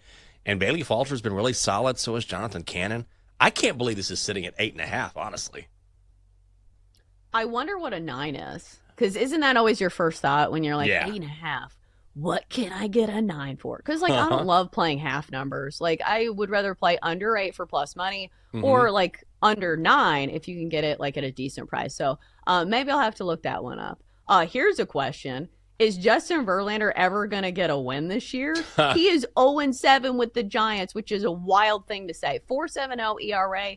His Giants on the road at the Blue Jays today, and the Blue Jays home favorites, minus 145 behind Chris Bassett, who's 9-4 with a 4.12 ERA. Total of 8.5 here. San Francisco, if you're interested, is plus 118. The Blue Jays have been kind of one of the surprises of baseball, contending for the AL East. With some small ball, they don't strike out a ton. Chris Bassett is usually pretty dependable at home, at least over his career. Jenks, you've made some money on the Blue Jays over the past couple of weeks. Are you betting on them today? I'm not going to bet on them today, but I feel like Toronto is still kind of undervalued by the market. If you ask people who's leading the American League East, I bet most people wouldn't say it's the Toronto Blue Jays and by 2 games. That's amazing. It may not be exciting, may not be doing it in the way that we anticipated, but the pitching has been solid. Now they have Max Scherzer back. I expect him to continue to sort of get back in the groove. He's been a nice addition now that he's healthy again. They're finding a way to manufacture runs. And sometimes when it comes to Justin Verlander, sometimes it just, at some point he's got to get a dub, you would think. But sometimes things just don't break your way. You just have a bad luck season. He hasn't been bad. He just hasn't been great, and he hasn't gotten the run support that he's needed. And so when you're talking about a Giants team that has to go on the road against, I think, still an underrated Toronto team, and Verlander hasn't had any luck, I think I'd just lay it with Toronto here. Yeah, I think if you're making a logic-based case, you go with Toronto. Right. Even though I do think regression is probably looming for the Blue Jays, just because they have been eking by. Like, winning games is winning games, and you do deserve credit for that, obviously. But if you look at run differential and some of the best teams in baseball, like Toronto's very much middle of the pack. Only a 17 run differential, which is right there with like the Cardinals and, oh, by the way, the Giants. So they're at 17. If you look at some of the other teams, like the Yankees are plus 111. The Cubs are plus 119. The Tigers are plus 87. And the reason I bring that up is that that's a very good predictive metric for the rest of the season. It shows, how dominant are your wins? How much are you outscoring your opponents by? How repeatable are these wins? So I like what Toronto's doing. I am just saying that maybe we won't see it for the entirety of the season, but it doesn't mean we won't see it today in a one-game sample size. All right, Jenks, free roll here. Is there any other game that I haven't mentioned that you find interesting? Well, I am curious, and I want to make sure I get these started right, or no. Kansas City hasn't decided who they're going to start today. But guess who is on the mound for the Marlins? This game is in Miami. Sandy Alcantara. Sandy Alcantara. Sandy Alcantara. Yes. Well, I mean, I've been fading him all season long. And I think I would just continue to do that. Look, he's been better at home this season than on the road. But overall, an ERA of 7.22. At home, not a ton better. 3-4, an ERA of 5.30. But still, overall, in his last 17 innings pitched, he's given up a total of 18 earned runs. Obviously, more than a run an inning. Neither of these teams are special in the first five. Marlins and Royals, 25th, 26th, respectively, in the first five. But you can get Royals' first five money line at plus 105. I know the Royals don't hit, but I feel like that everyone's been teeing off on Alcantara. So I'm going to take the Royals at a little plus money there in the first five. I think worst case, you get a push and maybe some plus money. Yeah, or just a Royals team total. Because it just feels like you said, even teams that aren't great offensive teams have been scoring a lot of runs on Sandy Alcantara. And it feels like since the Marlins aren't really contending, they're just going to keep him in there. So it feels like the leash is not short for Sandy Alcantara, and they get to him later in some of his starts. But still, the Royals are one of those teams that I just don't really trust a ton. Like, on paper, they should be good. And entering the season, I feel like they had a lot of expectations. Bobby Witt Jr., obviously MVP candidate. They had a great pitching staff, but they just have not lived up to even, like, mediocre, expectations. So yeah. I don't know what to do with the Royals. They're not on my daily card for me, though. So we will see. I don't think I'll be betting on them. How about this? Are we fading the Rockies once again? So this price, I had to double check. So the Twins are minus 160. This can't be right. Colorado plus 135. Kyle Freeland is pitching, and they're plus 135. That's it? No, this is right. I'm looking at BetMGM right now. Chris Paddock is starting for the Twins. The Twins are minus 160. What? Jenks, is this an auto add to your card? Like, this price, man. Yeah, yes, I'm just going to add it. I'm not even going to handicap it. I'm like, add the Rockies. You can fade the Rockies at minus 160. Don't you just add this on principle? Did the Twins, not come home from the All-Star break? Wait, I don't know what this is. Did half their team, get delayed? I don't know. It's minus 160? What in the hell? I don't... Okay, yeah. Absolutely. Sold. Yes, sold. Kyle Freeland's been awful. We know that. I don't care who's pitching for Minnesota at this point. I'm looking around to see if I can find a better price. I bet BetMGM is easily the best price you can get. I need to look at some projections here. But my God, when is the last time a good team, and the Twins are certainly a good team, was favored by just $1.60 over an awful team like the Rockies? Although I will say, whenever I fade the Rockies on this show, we know how that normally goes. I got one last time out. But yeah, I saw this price. I was like, nah, I don't believe that. I guess so. Yeah. I wonder, have we checked what it is at other places? I'm wondering if this is a line that grab it they now. Messed up on, right? I don't know. I'm watching the Open Championship on my phone, so I don't want to change it. But, maybe it's one of those things, you grab it while it's still available, because we just mentioned it.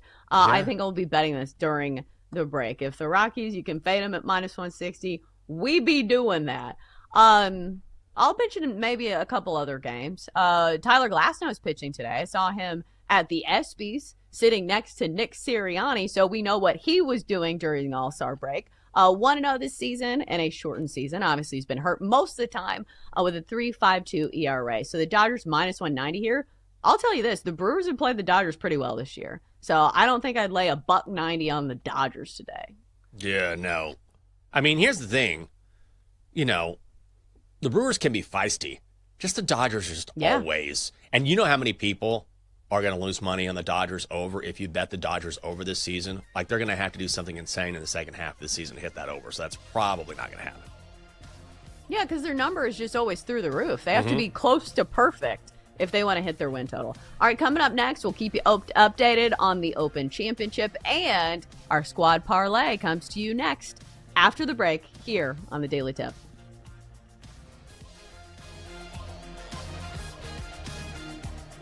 Chelsea and Jenks will be right back on the Daily Tip on the BetMGM network. Download the app today. Please gamble responsibly.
If we have to use BetMGM numbers, I'll switch mine as well.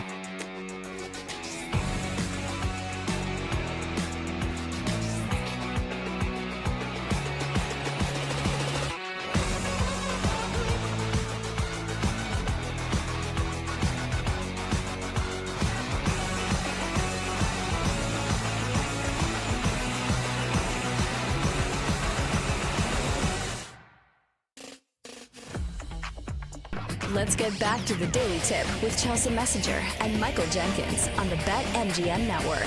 Presented by BetMGM, the sportsbook born in Vegas. Download the app today. Please gamble responsibly. All right, we're back. And it's a Friday, which means it's time for the squad parlay. And listen, we have not hit one of these yet, but it just means we're due, right? So maybe this is the week we finally win it. Because listen, we're not playing any of these like minus 140 odds. Altogether, our parlay this week is plus 2,100. So it's a big return if we win it. But if, clearly, is the big asterisk. We do got to win it. Jenks, before we get to our squad parlay and our Open Championship update, I was just looking at Denton's bet, and not to spoil it, but it has to do with the 3-point contest. And we were trying to think of ways to like inject something back into the 3-point contest and the WNBA All-Star game since Caitlin Clark is missing. So didn't we see this one year where Sabrina Ionescu did a 3-point contest against the men? Do you remember this? Like, I'm trying to pull this from like the cobwebs of my memory. So what if we put an NBA player in the spot of Caitlin Clark? Do you think an NBA player would, number one, agree to this? Because obviously a lot to lose if you lose to the females. But when it comes to 3-point shooting, if they're playing with, you know, a women's ball and they're shooting from the women's line, which I don't know if it's different. I don't think it is. And the men play with the men's ball. I feel like this is a pretty fair fight because from a perspective of like shooting, I feel like the women's side is pretty good at shooting threes. Like, if you look at some of the 3-point shooting percentages for some of the best 3-point shooters in the WNBA, they're damn good shooters. I feel like this would be a pretty fair fight if we had, you know, an NBA player face some of the WNBA players. Am I crazy for saying this? No, I don't think so at all. Look, the bottom line is the WNBA has caught up as far as level of play, and I think they did so a long time ago. So you get someone who's hot in the WNBA, they can hang with anybody. Yeah, I totally agree. Well, not from like a one-on-one standpoint, but like from a shooting. Like you see this in golf. Yeah. Like you see this. Okay, Denton, what are you going to tell us here? You got to put Klay Thompson in there. Take advantage of the newest relationship. Megan Thee Stallion. The Stallionettes. All the fans. I don't know if that's what our fans are called, but I think that'd be a great name if they were called that. That's great. I was like, should I know this? Should I know this? I mean, put Klay in there. Meg will be courtside. Bump the ratings up. Klay is a household name. It would be perfect. He's also just a hilarious human being because he's high all the time. Which I respect Even greatly. though I can see Megan Thee Stallion like dumping him if he loses. And that would be like the next verse in her song. Because like most of her verses are about like weak men. They're like, if you don't make enough money, you can't be with me. Step in line, son. I'm not going to try to impersonate Megan Thee Stallion, but like her lyrics are, you know, very pro, like, hey, I'm the boss bleep. But I do think if she lost or if he lost to the WNBA players, I don't know. She might have a problem with it. He has enough money to make up for it. Well, that is true. If she's concerned about broke men, Klay Thompson is in the clear. Very true. That or she could go on to Damian Lillard because he's making a ton of money. All right, so maybe somebody's going to be making some money if they win the Open Championship. So let's give you an update from across the pond.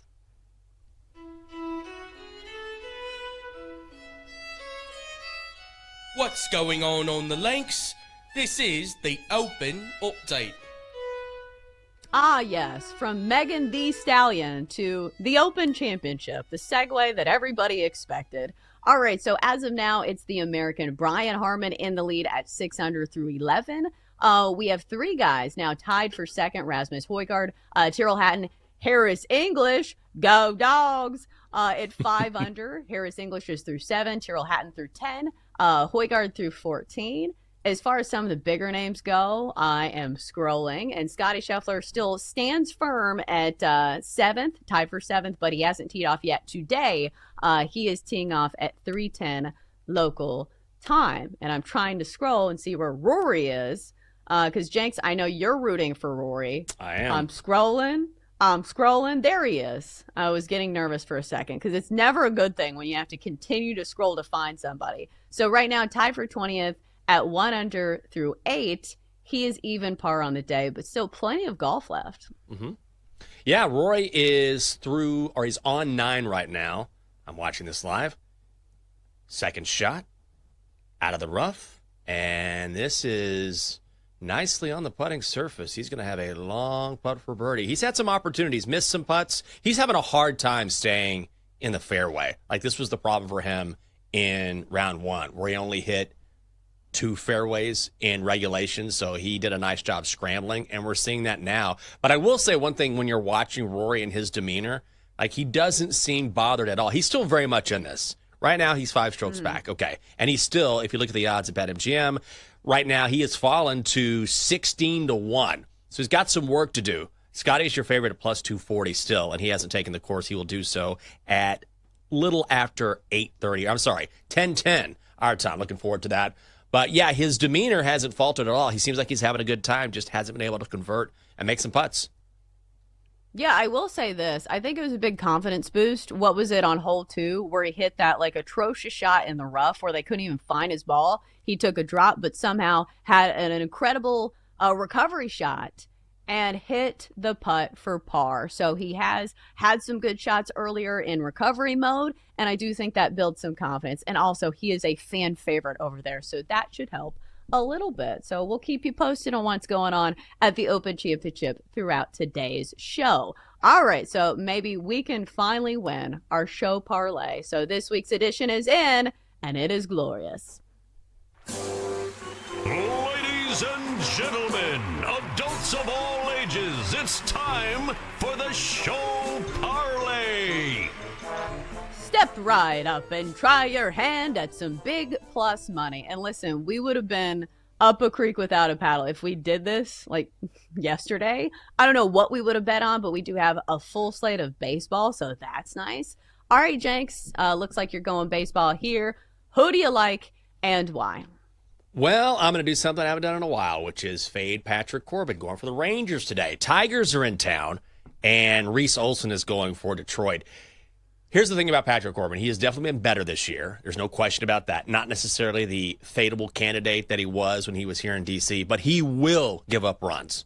There is no question about it. He has given up at least 2 runs a start in every appearance this season but 1, and that covers 17 starts. So he's given up runs. Then you've got Reese Olson, 2 runs or less in 6 of his last 8. The Tigers are also the 3rd best first 5 team in baseball.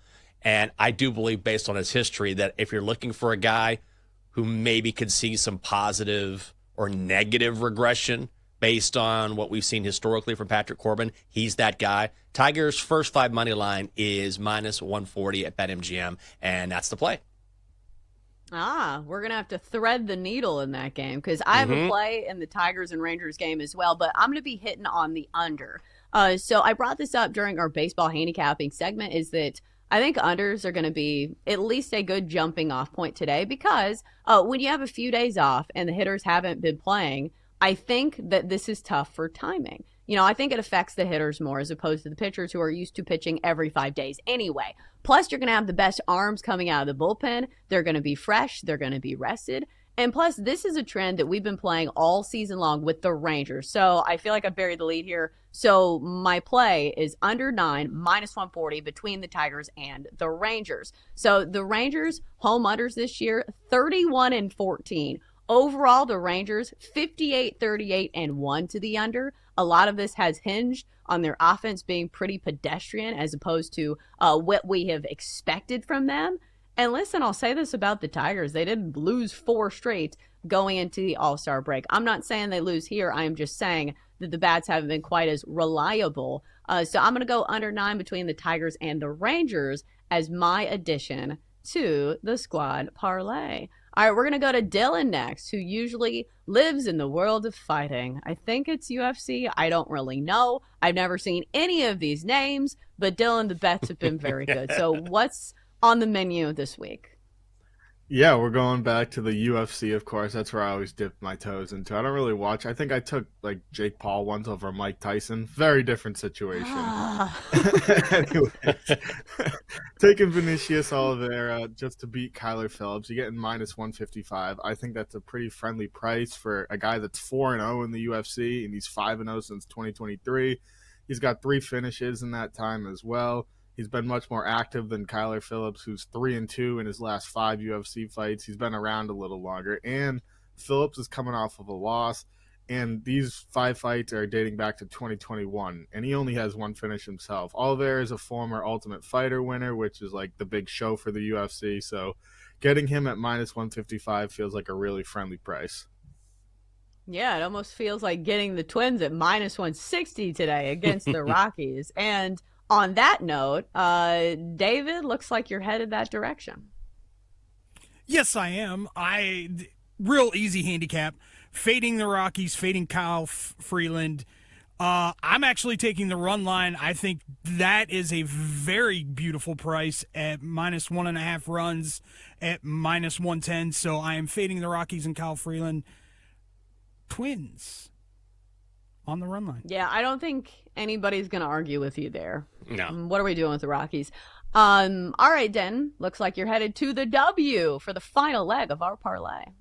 Yep, we are going to the WNBA. I'm a little upset at Caitlin Clark. I'm not saying she cost us some money when our parlay finally hits, but she more likely than not cost us some money. She was going to be the big favorite in the three-point contest. I was taking Sabrina Ionescu no matter what, but because Caitlin Clark is out, this number is a little less profitable for the gambler, but you still get her plus 110, so I'm taking Sabrina Ionescu to win the WNBA three-point contest. Nice. Yeah, she's a good sharpshooter. Like, she's the one that I was talking about, the face-off with the men. She's like the protege of Kobe Bryant. Yeah, lost against Steph by 1 shot. Yeah, that feels like a solid play. So the fact that she's plus 110, that's where my money will be, because obviously I am riding with the squad. And so here's the squad parlay in its entirety. So we're going to go Tigers first 5 money line over the Rangers. Tigers, Rangers under 9. Vinicius Oliveira, hopefully I said that right, to beat Kyler Phillips in what I believe is UFC. Twins on the run line over the Rockies. And then Sabrina Ionescu to win the WNBA three-point contest. Combined odds of plus 2,142. So you'll get a big payout if you do hit our squad parlay. All right, coming up next, it's hour 3 of the show. We'll keep you posted on the Open Championship and also a big time payday for TJ Watt. Was it deserved? We'll talk all of that and more next on the Daily Tip. Chelsea and Jenks will be right back on the Daily Tip on the BetMGM network. Download the app today. Please gamble responsibly.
BetMGM Network. It's time for the Daily Tip This is like Disneyland for adults.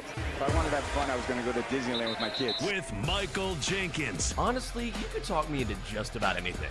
Like, you want to do shots? All right, let's do shots.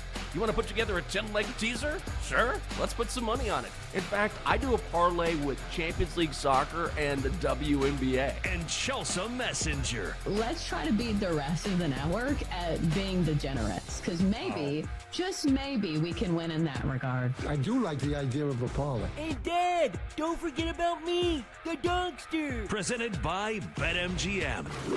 The sportsbook born in Vegas. Download the app today. Please gamble responsibly. If anyone can be a degenerate, it can be us.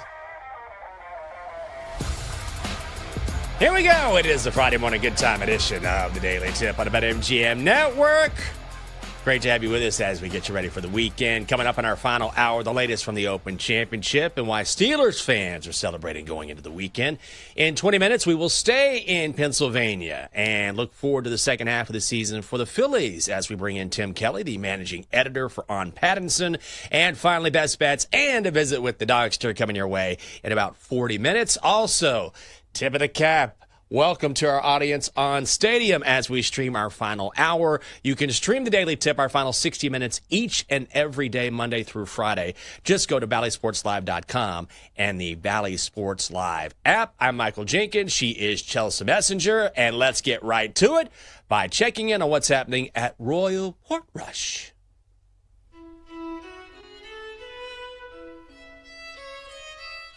What's going on the links? This is the Open Update. Seen a lot of movement this morning, and it is American Brian Harman currently leading the way at 6 under par. 3 golfers, 1 stroke back at 5 under. Rasmus Højgaard, Tyrrell Hatton, Harris English. Then tied for 5th, 2 golfers, Hao Tong Lee and Matt Fitzpatrick. A host of golfers tied for 7th, including Scotty Scheffler, who tees off at 10:10 Eastern. We're watching Rory, who is in the middle of his round right now. He is sitting at -1, so 5 shots off the lead. And Chelsea, I know you're going to be watching a lot of golf today. So am I. When I get home, oh man, I'm so excited. Going to be off at 9 a.m., I'm ordering some DoorDash. I'm going straight home, and then I'm going to sit in front of the TV, eat my breakfast, and watch Scotty tee off at 10:10. It's going to be a glorious day. Treat yourself. Treat yourself. Michael Jenkins, treat yourself. That's what it sounds like. That sounds like an awesome Friday morning. So I'm watching golf right now, and I'm trying to be dialed into the show. But we were just talking about Rasmus Højgaard. We saw him throw his club, so he wasn't super thrilled with his last shot. And the shot before that on the broadcast, because obviously I'm watching this on mute, because we are doing a show, looked like a search party that would happen on like one of your true crime shows.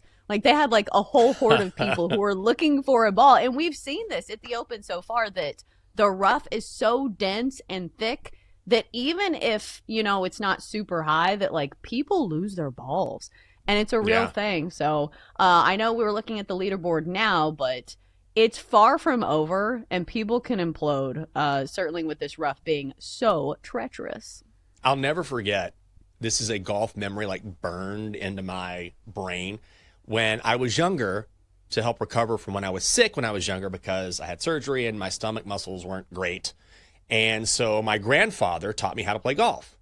And so we would go out on the course because he lived in a small town in Texas, Archer City, Texas, right? And he lived on the golf course. But this is, you know, a really easy 9-hole course.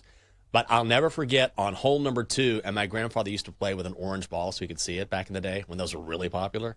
And we're not talking about thick rough.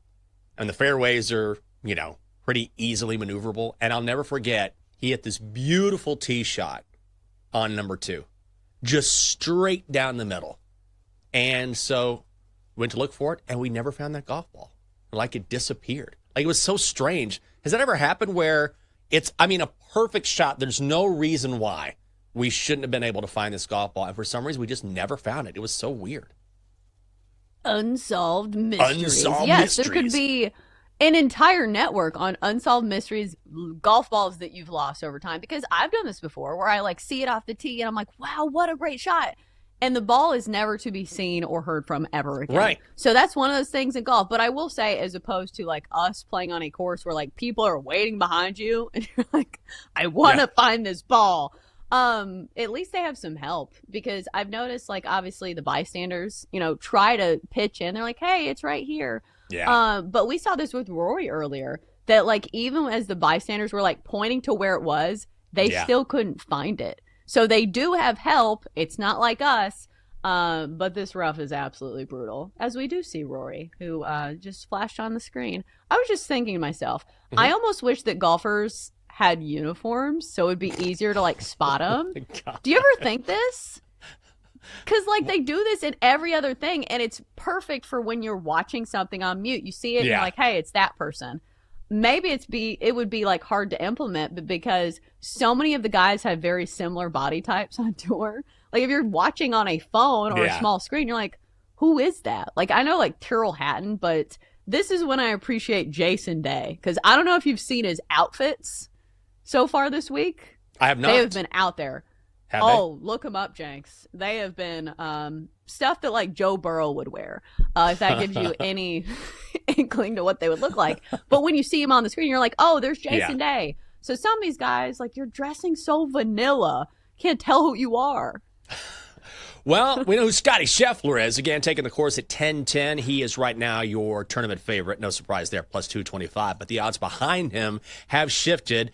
Tyrrell Hatton sitting at 10-1. Matt Fitzpatrick 11-1. John Rahm 12-1.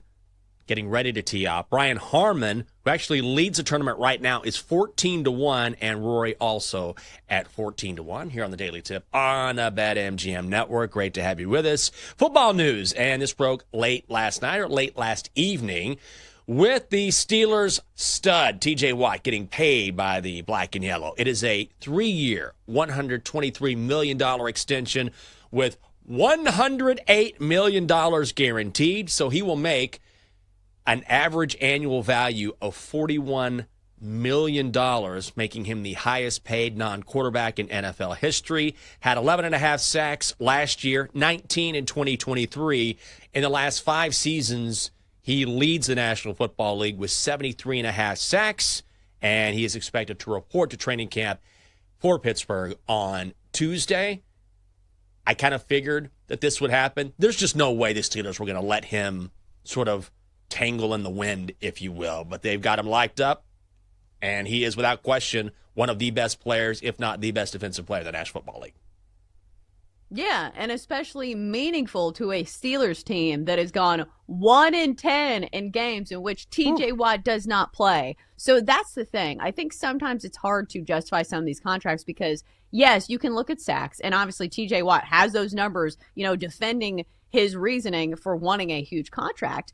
But, like, sometimes it's harder for the casual eye to tell, hey, this defensive player is making a difference. But even, like, when you watch Steelers games, I feel like you always know where TJ Watt is. Like, he is that much of a difference maker. And plus, when your quarterback at the time is not the face of your franchise, like, Aaron Rodgers is a rental. Like, this is your team fan favorite. He is your stalwart. He is the captain. And he is somebody who's basically the quarterback of the defense. This makes a ton of sense. Yeah, it absolutely does. And as I say that, Brian Harmon moves to 7 under par. Whoa! How about Harmon? Brian Harmon. Nice birdie on 13. So now he's a 2-stroke lead over Harris English and Tyrrell Hatton. Man, it's hard to focus. I'm like, listen to Chelsea, listen to Chelsea, listen to Chelsea. Oh, look at the Open Championship. Brian Harmon. Wow. 2-stroke lead now. How about that? Look at the Americans. Yeah. America. Go America. Schooling those Europeans. What do you think about the Steelers now? Like, as opposed to the beginning of the summer when they hadn't made the trade for Jalen Ramsey. We didn't know if they were going to get Aaron Rodgers. Now they re-sign or give TJ Watt an extension. If you look at the odds, the Steelers are plus 550 to win the AFC North. To make the playoffs, they're plus 140. Yes, to miss the playoffs, minus 170. Do you feel differently now about the Steelers than you did maybe a few weeks ago? I mean, the numbers really haven't moved a whole lot, so Vegas isn't really impressed, but are you? I feel like I should feel differently, but I always feel like it's deja vu all over again every single year for the Steelers. Like, it feels like they're going to be a solid team, and we see this in the record, where they're not going to have a losing season. That's the famous tidbit on Mike Tomlin, where it feels like once again this year, I do feel like it's a team that's going to make the playoffs, but they're going to get like smoked in the first round. Maybe I'm wrong, and maybe Aaron Rodgers looks better this year, because I'll say this as well. Last year, Aaron Rodgers was coming off a major injury. And for anybody, even if you like super like the guy, it's a lot to ask of somebody to come with everything looking good in the first few games of the season. Aaron Rodgers did look better at the end of the season. So I do think that the Steelers are a good team around him. They have some adults in charge as opposed to some of the other organizations that Aaron Rodgers has played for, the Jets. So I do think the Steelers are a team that can surprise some people, maybe. I don't think they're a Super Bowl winning team, but based on the odds and the market here, I think the win total is a good play at 8.5 just to win 9 games. I think maybe to make the postseason as well at plus 140. I am not expecting them to contend with the young guns that the AFC quarterbacks have in the postseason, but still, I think the market's still pretty low on a Steelers team that has shown us that they can do a lot no matter who's on the roster. Yeah, I think so as well. I think there's probably some value on the Steelers to make the playoffs because you're getting a little plus money. But you're right in that, look, you've got a very difficult quarterback-laden conference, and also that division is really tough, too, with the Ravens and Bengals, so I get that. And also a very quick Justin Rose update before we move on. I know you're like, what is Justin Rose up to? But he just carded a triple bogey. So he has fallen from 3 under par back to, not great. Now he's at even par, so went from tied for 7th, now dropping off the leaderboard. Well, yesterday in the NBA, we saw a reunion of sorts, Chelsea, because Damian Lillard is heading back to Portland, of course, playing for the Bucks, and they released him after he tore his Achilles back in late April and then stretched his contract money to sign Miles Turner. But now Dame Dollar is headed home, and here's ESPN's Shams Charania on why it's happening. Ryan, being home in Portland, being back with his 3 kids was by far the biggest, most important factor in Damian Lillard deciding to return and re-sign with the Trailblazers. He was going to spend the year rehabbing his Achilles tear in the Portland area anyways. So returning to the Blazers franchise, even though he requested a trade just 2 years ago, was something he deeply cared about. And Boston, Minnesota, dozens of other teams had minimum and mid-level exception offers out to Damian Lillard in the last several weeks. But I'm told Lillard, as well as Joe Cronin, the Blazers GM, head coach Chauncey Billups, they all met at Damian Lillard's home in recent weeks and figured out how they were going to bond and reunite and move forward on a deal. 3 years, $42 million. He has a player option in the 3rd year as well. And now him and LeBron, the only players in the NBA now with a full no-trade clause. And next year, Ryan, Damian Lillard will make $70 million between his Bucks and Blazers salaries. In the next 2 years, he'll be at $140 million combined in salaries. Good God. Good for him. Ultimately, this makes sense. When Dame went to Milwaukee, I was like, I mean, I get it, but also I feel like he just embodies what Portland basketball has been over the past decade. I mean, he's one of the greatest players in Blazers history. There's no question about that. All-time leader in points and three-pointers. He's beloved in Portland, and as he should be. So it looks like he's going to finish his career as a Blazer now. And honestly, when he left for Milwaukee, I was like, this just doesn't look right. He needs to be a Trailblazer. Not going to play next season, but I'm glad that eventually we'll see him back on the court in Portland.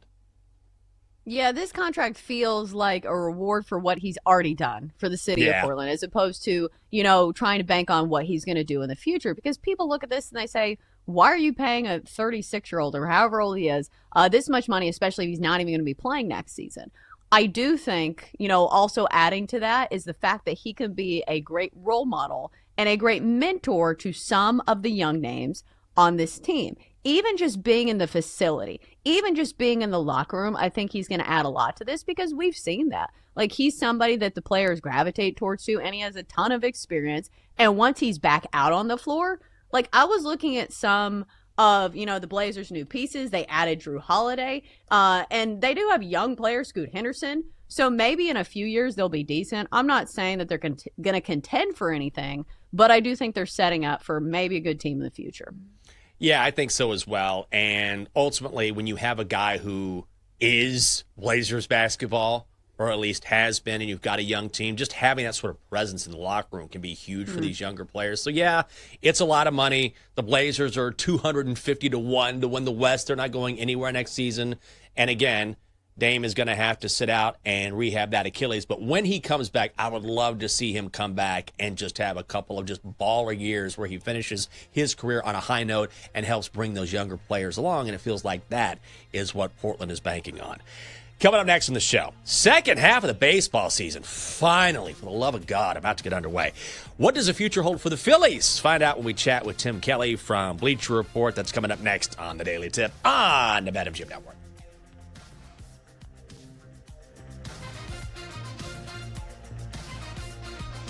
Chelsea and Jenks will be right back on the Daily Tip on the BetMGM Network. Download the app today. Please gamble responsibly.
Welcome back to the Daily Tip, presented by BetMGM, the sportsbook born in Vegas. Download the app today with Michael Jenkins and Chelsea Messenger on the BetMGM network.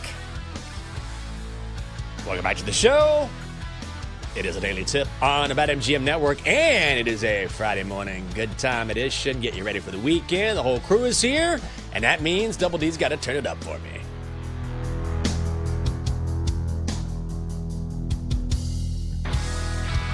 Coming up on the show, the Phillies continue to hold the lead in the NL East, but now the second half of the season awaits. We'll talk about it with Tim Kelly, managing editor for On Pattinson. Open Championship well underway, the 153rd edition at Royal Portrush right now. American Brian Harman leading the way at 7 under par.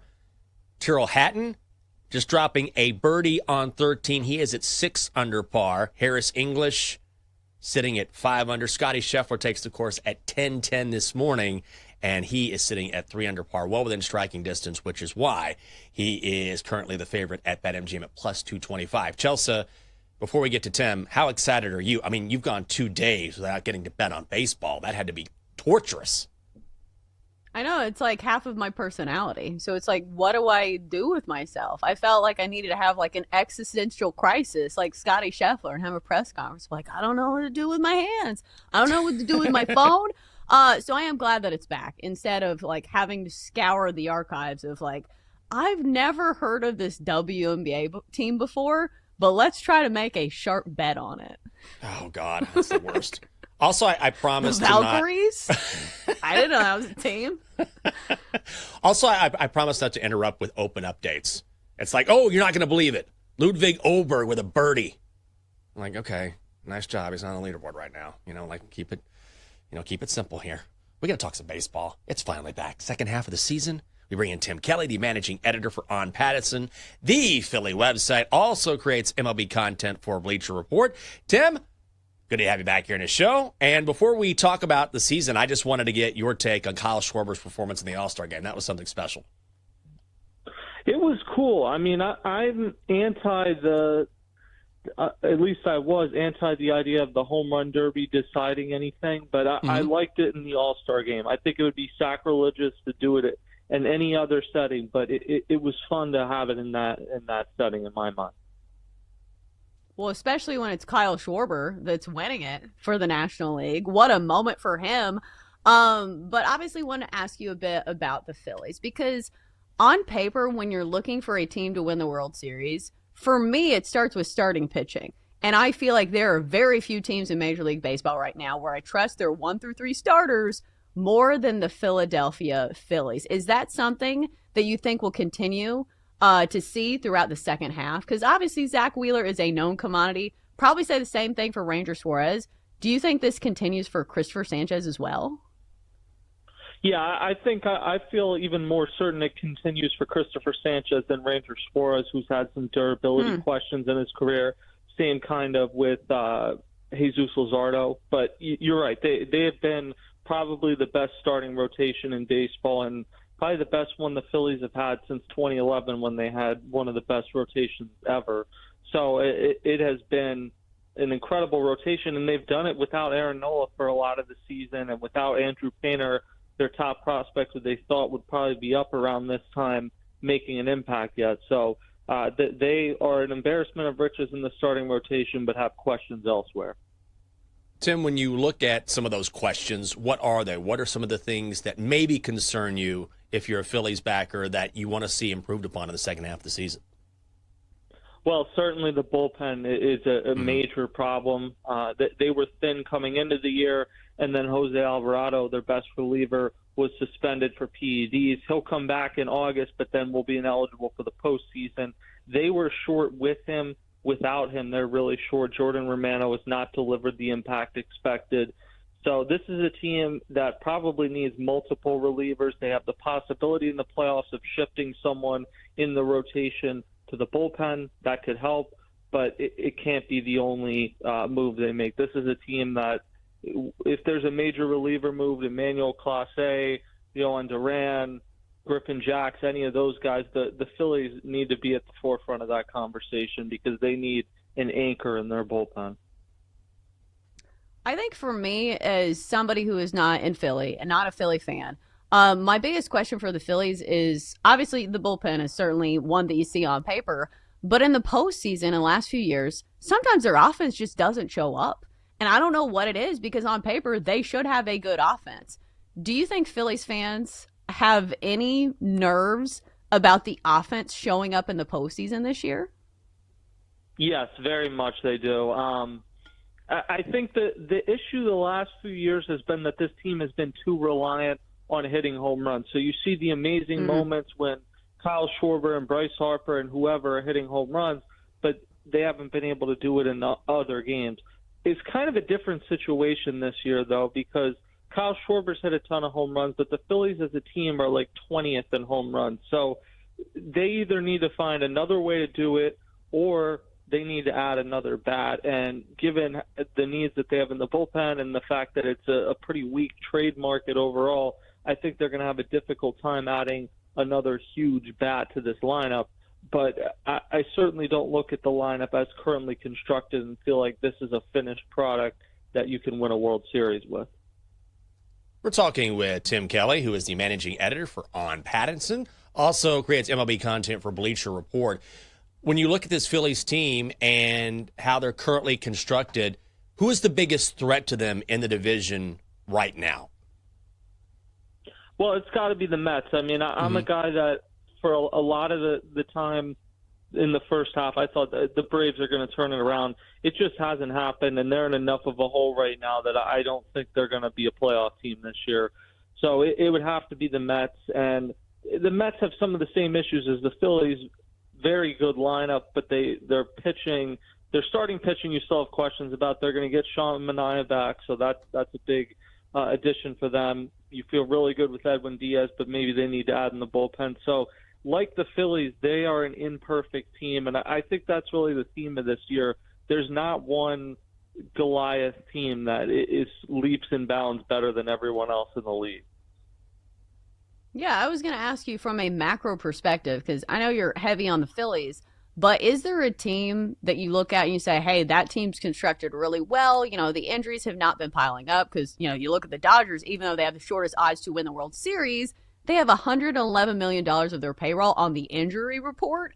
Is there a team that stands out to you? Like, if the season ended today, like, who would you think wins the World Series? Well, I mean, I think the American League is a lot weaker. For the first time in my lifetime, the American League is a lot weaker than the National League. So because of that, the Tigers and the Astros, I think, are in really good situations.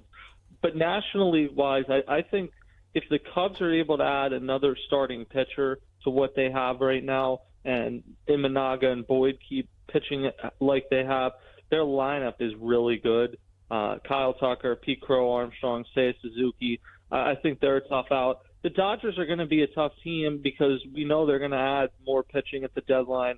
They're going to get some pitching back. But I get that they won the World Series last year without having impact starting pitching necessarily, but that's rare. And it's just that there is something they need to figure out. For as much as the Dodgers do well, they can't keep having this many pitchers, starters and relievers, every year with major injuries. And some of that, maybe Tyler Glasnow was injury prone before they got him, but a lot of these other guys in their bullpen and their starting rotation, they're having major injuries, and at a certain point, it can't just be a coincidence that this many guys with the Dodgers are on the IL.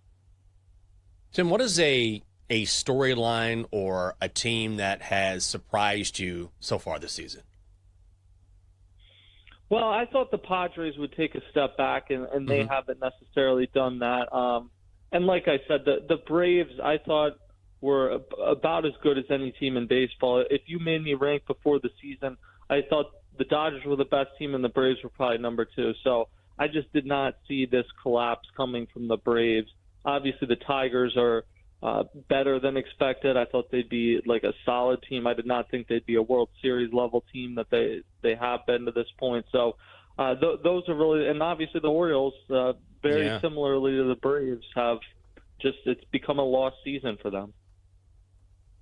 I wanted to ask you about Christopher Sanchez not being named an All-Star because we got some really funny quotes from the clubhouse, including I forget who it was saying, what is this? The Savannah Bananas, when it was Jacob Mizorowski that was, added to the All-Star team. Do you think the team is using this as motivation for the second half of the season? Yeah, that was Nick Castellanos who said it, who never fails to deliver a colorful quote. It's usually funnier when he's delivering it to another reporter than when he's delivering it to you, but he'll always say something entertaining. Look, I think Christopher Sanchez has been maybe one of the 5 best pitchers in the NL this year, certainly one of the top 10. It didn't help him that he pitched Sunday before the All-Star break, but I thought he should have been picked the first round through in terms of an All-Star and then replaced if he was pitching Sunday. So I don't know if they're using it as motivation. He personally probably is.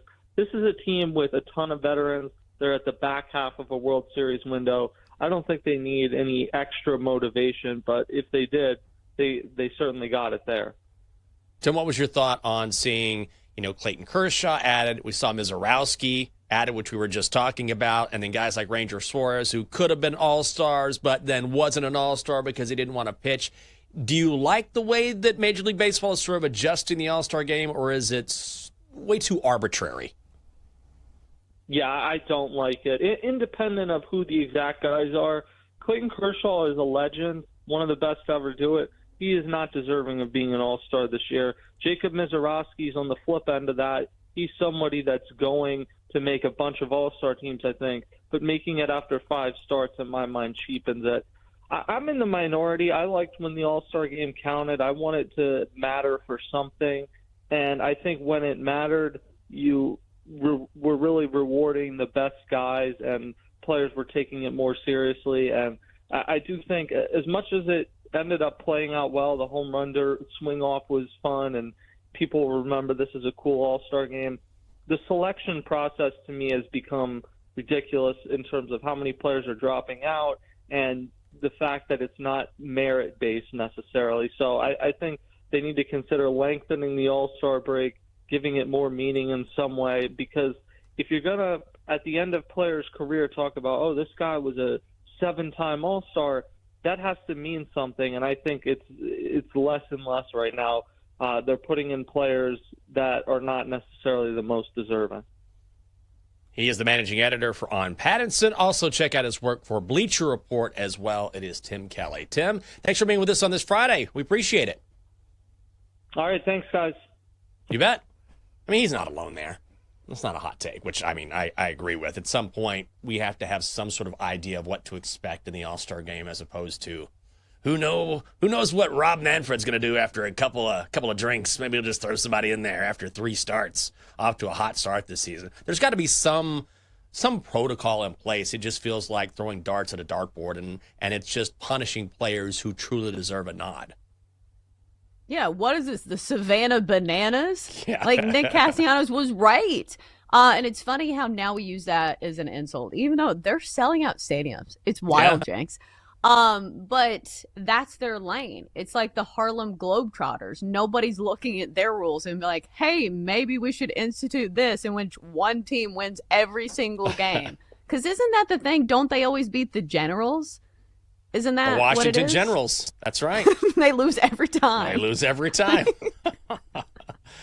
Well, you know what? I was reading, I need to do a deeper dive into this. There is a social media team. This is very much a team that's probably going to replace the Globetrotters. It certainly looks that way. A team that was created, a basketball team, a very young team that was created and is now coached by a social media star, and he's gathered all these amazing young basketball players together, and they tour around the country. And so the Harlem Globetrotters are iconic, but also, who do you know? They're not on TikTok, or if they are, I haven't seen it. You know, it's very much kind of an older crowd, and this is a newer version, if you will, of that idea, which is let's take these incredible basketball players who aren't pros, but who have incredible skill sets, and you can come and watch them play. And they're built from social media for consumers of different social media outlets, so it's kind of perfect for today's day and age, which is why I think you don't really hear about the Globetrotters any longer. Yeah, they need to get whoever's running the social media for the Savannah Bananas. Yeah. Because I feel like they kind of came out of nowhere. Like, even like 5 years ago, they were not a thing. Like some of Jake's friends like played for the Bananas like back in the day, and they're not making any money. And now it's hard to get on the team because, you know, guys like audition and they have to have like their social numbers. It's wild. So it is a different skill set, but it's definitely not the same thing as baseball. No, it's not. But I mean, is there a more perfect team built for social media than the Savannah Bananas? I mean, they're perfect for that. I mean, it's like the lovely Catherine said, I'm going to go see these guys. I'm like, you do? And it's because of TikTok. Coming up next here on the show, let's go into the weekend with some money in our pockets. We'll try to pick some winners. That's coming up next to the Daily Tip on the BetMGM Network.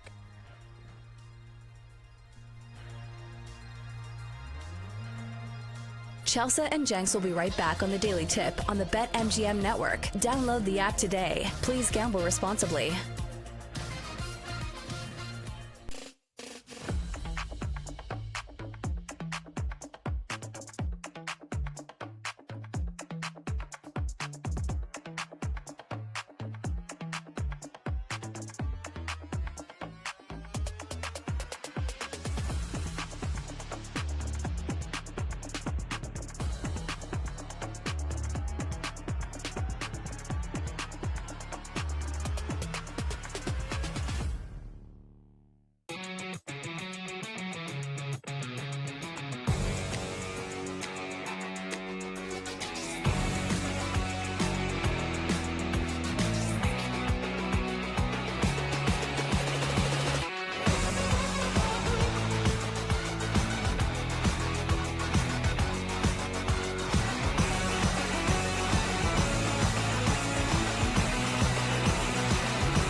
Let's get back to the Daily Tip with Chelsea Messenger and Michael Jenkins on the BetMGM Network. Presented by BetMGM, the sportsbook born in Vegas. Download the app today. Please gamble responsibly. It is a Friday morning good time edition, the Daily Tip on the BetMGM Network.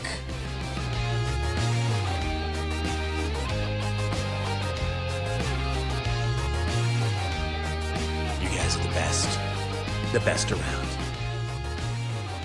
Michael Jenkins, she is Chelsea Messenger.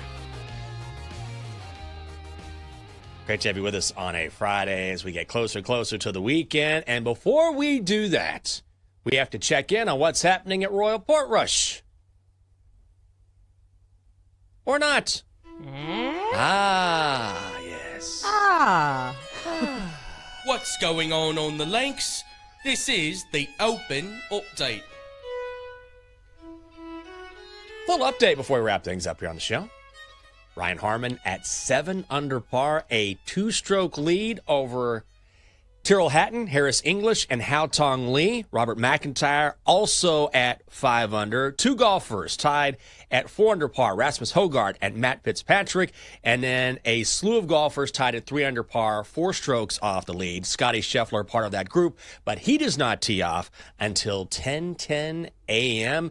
You said this during the break, Chelsea, which is true. The conditions at the Open Championship notoriously difficult at times, but right now a lot of guys are going lower because the conditions look great. Yeah, it's sunny. Like, I'm seeing shadows. I'm like, where is this tournament? Southern California? So I would imagine if it stays true to what the weather normally is there, we are not going to see these conditions last. So I don't know if this lasts for the afternoon groups, because I think that's the question for these guys who are, watching these other guys play. And I'm like, must be nice. Because Scotty Scheffler does not tee off till, I think, 3 p.m. local time, which, I don't know, was that 10? Like, he's going to tee off here soon. 10:10. But the morning round has gotten really favorable conditions. So we'll see if that continues into the later rounds, because we have seen some guys posting some pretty good scores. Brian Harman at 7 under right now. So we'll see if the conditions last, because usually that is not the case when it's played overseas. If you're curious about Rory McIlroy, he has had some chances, but just has kind of been hanging around. He is currently 6 strokes off the pace at 1 under par. So, unlike a lot of golfers on the course, he has not been able to take advantage of the good conditions at Royal Portrush. Overall tournament odds at BetMGM, as it stands right now, Scotty's still the favorite at plus 240. Brian Harman is 9-1. Tyrrell Hatton is 10-1. Matt Fitzpatrick 11-1. Harris English and John Rahm not on the course just yet, each at 12-1. All right, we got bets. We got the donks. I got a loaded card. Oh yeah, I'm gonna go big. Why not? I'm just, you know what? I'm just happy to have baseball back. I think part of me is excited that we have real things to bet on. You know what I mean? Well, there were real things the other day. That's true. But if you're not a fan of the WNBA and a hardcore one, because even if you like the WNBA, like, I was looking at games and it's like, well, Angel Reese isn't playing. Well, Caitlin Clark isn't playing. Like, I don't want to bet on those games. And even in, like, sports that I do follow, I feel like the games right before the All-Star break, sometimes those can be tricky anyway. Yeah. So it just didn't feel like it was worth my money. And I didn't want to cosplay as a WNBA expert for one day. Yes, I hear you. I just feel more comfortable betting on baseball. Also at the Open, Harris English with a birdie on 11. He is now at 6 under par. Go Dogs! Go Dogs! Go Dogs! Now 1 stroke back of Brian Harman. All right, let's say which plays we like today. Time to place your bets. All right, Chelsea. She's been holding out on us. I mean, like you were saying, not a whole lot to bet on over the past couple days. But now you're back in the saddle. Yeah, unless you want to bet on the ESPYs. Over-under jokes that people laughed at when Shane Gillis was talking. I think the over-under was 1.5. All right, best bet of the day.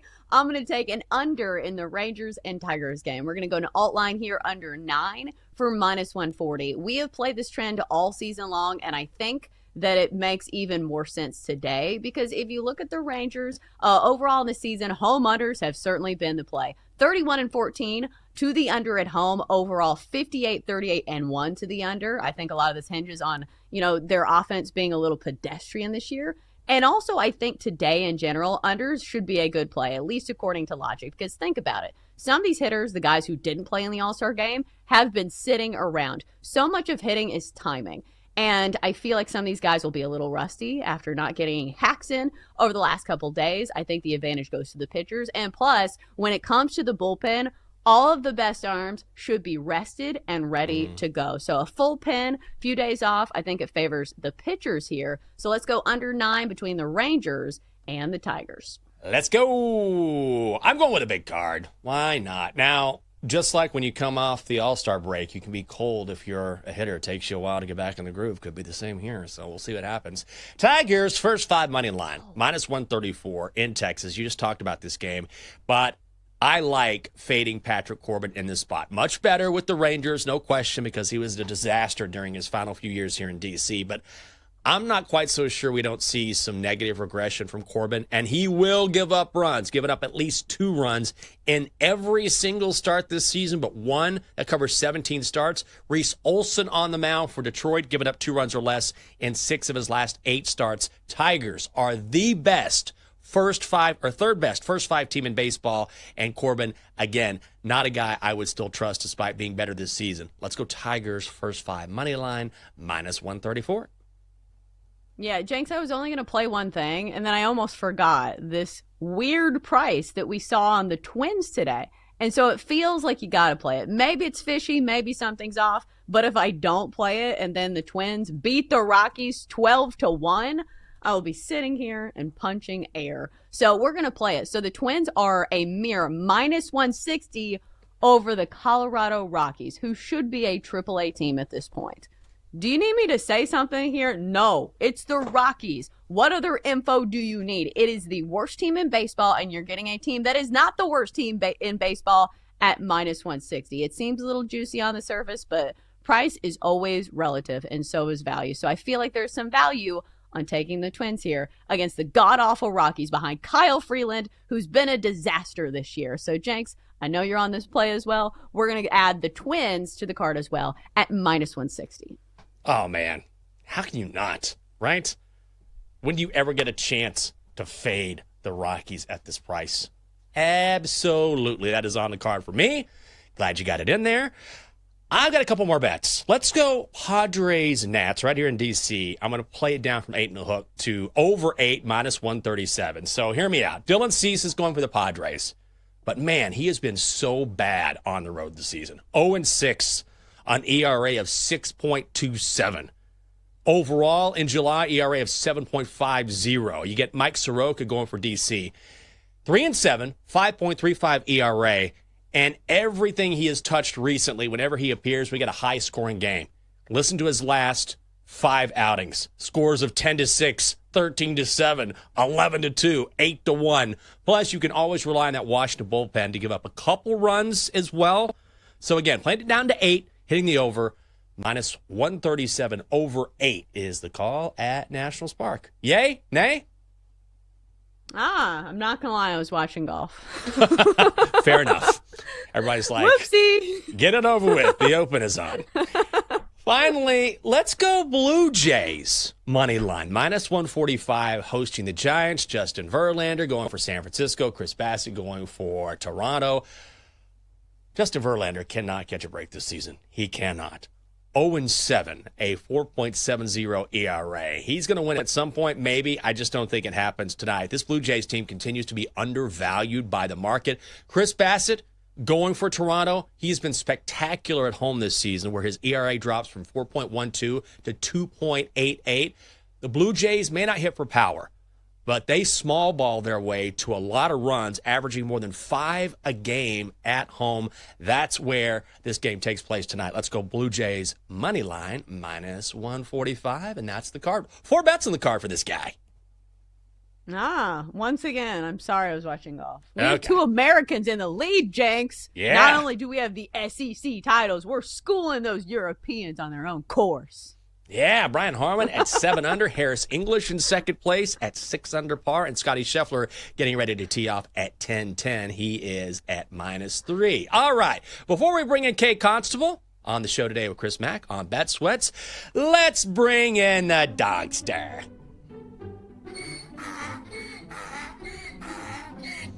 Good morning. I guess everybody forgot about me yesterday. Way to do your jobs. Dogster, whoops. It's pretty. You're only on the show when I'm on the show. I think that's been established by now. Yes, but Cody Decker was on, and I've always wanted to meet him. Well, you are a pretty big baseball fan. I don't care about baseball. I want to hear some workout tips so I can have better luck with the ladies. Oh, yeah? What kind of workout tips you talking about? I need stretches for my groin, tighter glutes, and I need a middleman so I can get roided up. Well, that's not what Cody does. He doesn't do that. Let's hear a pick. Okay, Rays, Moneyline, hosting Billy Ripken and the O's. Oh. Nailed it. Nailed it. Once again, so much going on there. A lot going on Bet Sweats. Chris Mack, our friend Kate Constable, and she joins us now. Good morning, Kate. How are you? Good morning, guys. I'm good. I am also watching the Open Championship right now on the TV in front of me. So I wasn't listening to your bets, but I'm sure they're great. Nobody's listening. I wasn't listening either. I heard Verlander, Cease stinks on the road, lots of runs in that. Okay, I guess I was listening a little bit. Yeah. Yeah. More than Chelsea. Can we? That's true. Well, yeah. It's Friday. What do you expect? Yeah. We got 30 seconds left. How bummed are you that Caitlin Clark's not going to be in the All-Star game? I'm bummed. I am. That stinks for her, especially with it being in Indy and everything. But I did bet Sabrina Ionescu 3-1 to win the 3-point contest a couple nights ago before Clark was out, and now she's the favorite. So got a great number on that. Oh, that is so sharp. That's a part of our show parlay, so well done. We didn't get odds that great, but I like that play a lot. Have a great show. Have a great weekend, Kate. Good to see you. You guys too. That is going to do it for us here on this edition of the Daily Tip on the BetMGM Network. Everybody's tuning out, so now it's a good time to wrap up. For Chelsea Messenger, Denton Day, Dylan Mitchell, David Double D Dykstra, and the Dogstra, Michael Jenkins. Have a great weekend. It's Stay Fit and Humble. You've been listening to The Daily Tip on the BetMGM Network. Download the app today. Please gamble responsibly. If you missed any of the show, listen back anytime on the new and improved Odyssey app.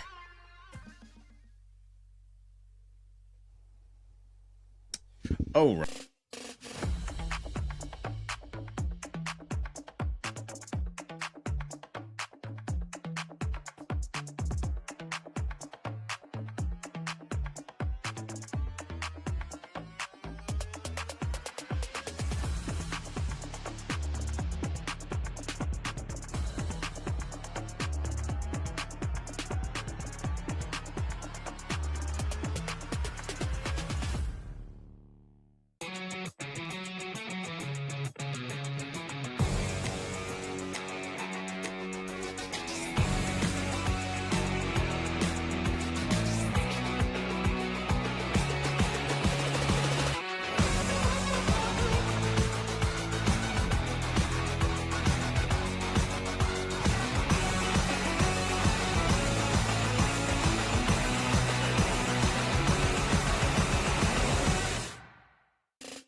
This is Bet Sweats on the BetMGM Network, sponsored by BetMGM. 2nd and 3 here for the Ravens. Blown up by Watt. Derrick Henry got crunched.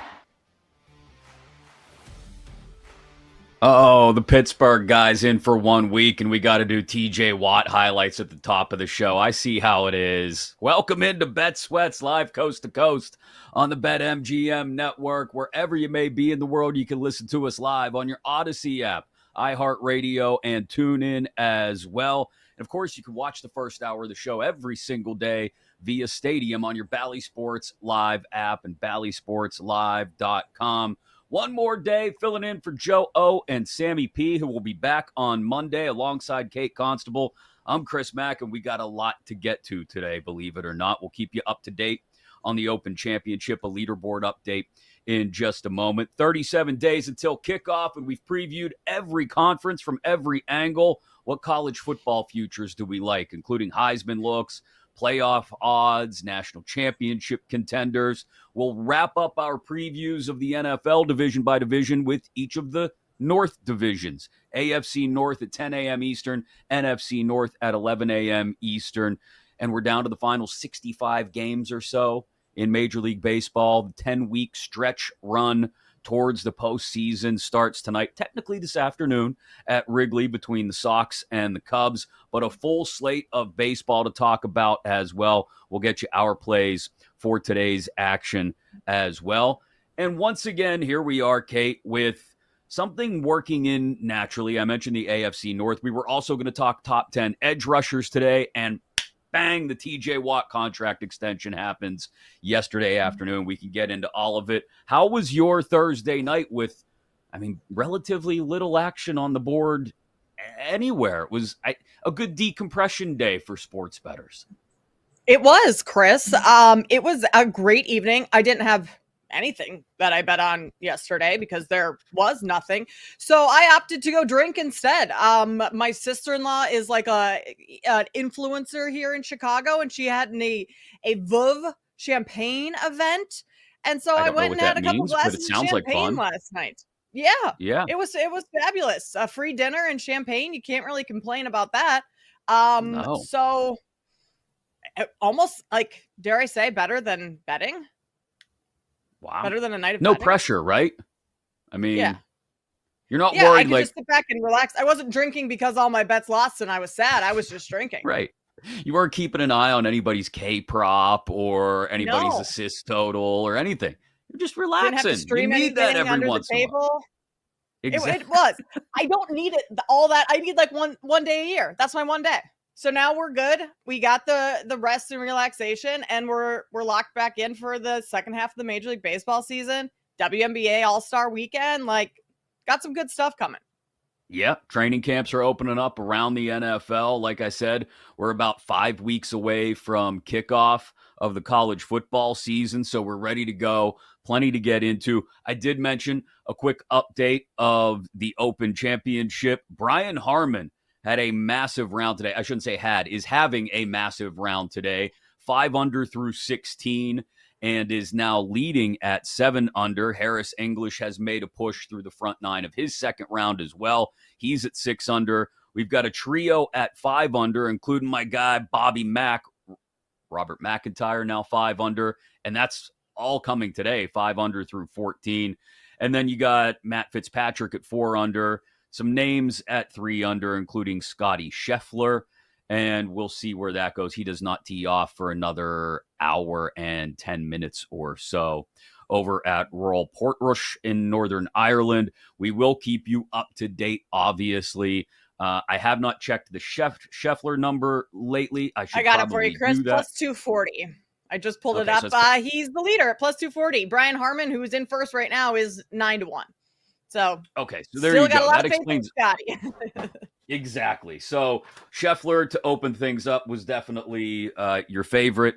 Still a pretty short number there, especially as he stays within just a few strokes of the lead and has yet to tee off for his second round. The big news, you heard the clip at the top of the show, Ian Eagle on CBS on the call of TJ Watt taken down Derrick Henry in the backfield. And yes, we'll preview the AFC North in less than an hour. But the big news, the TJ Watt contract extension, after all the frivolous trade speculation that happened during a slow news cycle over the last month or so, it gets done before training camp even opens for the Steelers next Wednesday. And it makes TJ Watt at the age of 31, or 30, he'll be 31 in October, I should say, the highest paid non-quarterback in the league. I think the important thing here is that I think everybody got what they wanted. TJ Watt gets a boatload of guaranteed money, $108 million. On the extension itself, he gets an average that is more than Myles Garrett. And like we said, highest paid non-quarterback in the league, 3 years, $123 million. But it also gets tacked on to this year's number, in essence, making it a 4-year deal that brings the average amount down over the next 4 years. The sticking point between Watt and the Steelers was always length of contract and amount of guaranteed money. He gets the guaranteed money. He gets the length of contract. And the Steelers get to walk away, still getting him at a massive discount for this year, and knowing that he's locked up through the 2028 season. And I mean, that they got this done before the start of training camp. With all the changes that they've had to the roster this year, bringing in Aaron Rodgers, him not being there early on in the spring, I feel like they've had have a lot of catching up to do, or I don't know, just figuring out that offense, that defense a little with TJ Watt holding out. I mean, there's nothing really to figure out. Put him on the field, he's going to be pretty good. Yeah. But just limiting the distractions, because they have had just quite a bit of news surrounding them this season. Do you, Chris, as a Steelers fan, as someone who has a Steelers podcast, you're talking about Pittsburgh all the time. Was that a plus move to you, that both sides got what they wanted? Or is it a lot of money for someone who's 31? Now, granted, we are going to talk edge rushers later, and TJ Watt is the second best ranked edge rusher, according to the ESPN poll of execs and coaches. So certainly deserving of that money. But as a fan of the team, do you like the contract length, the money, the cap, all that stuff? I mean, the money and the length are what they're going to be for a guy of this caliber. You have to commit to them for some length of term and some large amount of guaranteed money. So that was going to be what it's going to be. The cap always grows in the NFL. They'll find a way to make it work. Their GM, Omar Khan, is very nifty with the cap. He was sort of their cap guy under Kevin Colbert for a long time. They'll figure that part out. The money always, at least the cap number, always gets figured out in the NFL. As for committing to TJ Watt long-term, I, amongst many other Steeler fans, have always had a worry that maybe he'll break down in his 30s the same way his older brother Jage did, but we have yet to see that. The bigger issue with Steeler fans, at least some of them, is that while they've only ever won one regular season game without TJ Watt in the lineup since he became a regular starter, they also haven't won a single playoff game with TJ Watt as the face of this franchise, the star of the defense. So it's that back and forth for Steeler fans of, and this happens with wildly successful teams, or not wildly successful, consistently successful teams over the years. You get to a point where you go, that's great. We win all the time. No losing seasons. Awesome. Now win in the playoffs. And so that's where Steeler fans are. I kind of distill it down to its essence. Were they going to be a better team if TJ Watt wasn't playing for them this year? Hell no. I mean, they went out and did everything they could this offseason to be all in on this year while still stacking up draft picks for next year, when, by the way, the draft will be in Pittsburgh, when they've got 13 draft picks next year. Aaron Rodgers will be another year older and probably retired, but they went and got Rodgers. They got DK Metcalf. They got Jalen Ramsey. And now they've extended TJ Watt. They are all in on this year. I don't know what that means for actually getting a playoff win or two and doing something with it deep into January, but they've got to pay off on that. Otherwise, Steeler fans will spend their usual late January, early February hangover complaining about Mike Tomlin and TJ Watt and whatever else may have gone wrong with the team. That is one thing to keep in mind, that down the stretch, their defense collapsed, got steamrolled by the Ravens, especially in the playoffs. Again, they wouldn't be better without Watt, but that old adage of, well, we can lose without you too, is one that some people hold on to. So the standards are very high in Pittsburgh for the Steelers and around the country, with Steeler fans being as widespread as they are. And they'll continue to be high. And TJ needs to have another massive year, which he did. He had 22 and a half sacks the last time he signed an extension. So he's got to have that kind of production again, Kate. Defensive Player of the Year. We looking at that again? He'll be at the top he'll be at the top of the board. Yeah. Absolutely. I mean, 22 sacks coming off his last extension. That's not too shabby. This deal getting done with Watt and the Steelers also has some ramifications for a couple other edge rushers. Like Micah Parsons wants a new deal. Now the Cowboys are going to have to top this, right? Trey Hendrickson is out there. He wants a new deal. 17 and a half sacks back-to-back seasons for him. He's going to want something close to this number. Like, for the Cowboys, who've just been sitting on Parsons, and they just wait and wait and wait, they've gotten so screwed by other players around the league getting big time contracts and then them having to match it because they dragged their feet and just decided not to address or handle those contract negotiations early on in the offseason. Yeah, it's like JJ said when sort of thinly referencing, veiled reference towards his brother, a couple, I want to say about 4 to 6 weeks ago on McAfee. He said, hey, the longer you wait, the more you're going to pay. Teams need to understand it. And look, the Bengals with Hendrickson and the Cowboys with Parsons have put themselves in that situation now with training camps opening, and they've got guys they've got to pay, and there's a new market set once again. If the Garrett deal wasn't enough to make those front offices go, now the Watt deal does it to them as well. Probably a little easier. Well, I don't know. You can argue with both guys. You're not Watt, you're not Garrett. Maybe you're not going to get that kind of money. But in Parsons' case, it's definitely worth discussing. We'll get into those top 10 edge rusher rankings a little bit later in the show. The other big bit of off-season news, this from the NBA, 9-time All-Star Damian Lillard agreed to a 3-year, $42 million deal to go back to Portland. Includes a player option for the 27-28 season and a no-trade clause. So, look, it's a great story for Portland and the Blazers, and Dame, after being unceremoniously dispatched from Milwaukee, gets to go someplace where I imagine he's very comfortable. But I don't know if comfortable is the word you want to continue referencing your favorite hoops team with if you're a Blazers fan. Like, oh, we're happy and we're comfortable. The gang's all back together. Win more games. Become competitive in the Western Conference. I don't know if this is enough to do that, if Dame can drag them kicking and screaming towards relevancy. But at the very least, it's a soft landing spot for him and a good feel-good story in Portland this morning. Yeah, comfortable's not winning you championships at all. But Dame, and he left Portland to go win a championship. He kind of has to know going back to Portland that might not be realistic in his career, but he's choosing, like, his family's out there. His kids are out there. He's got 3, like, he wanted to go back and be with them, which he referenced with the Bucks a lot, like not having his family, his kids around him in Milwaukee, them living in Portland. Like, that was really hard for him to be away from them. So prioritizing some happiness. I mean, Dame's a phenomenal player. He's taken the Blazers to the playoffs before. You do also have Drew Holiday, like, decent. Shaden Sharp, who you drafted a couple of years ago. No, I'm sorry. Scoot Henderson, you drafted a couple of years ago. Like, what's that development? Because it'll be another year before Dame even sees the floor. Like, he's not playing at all next season.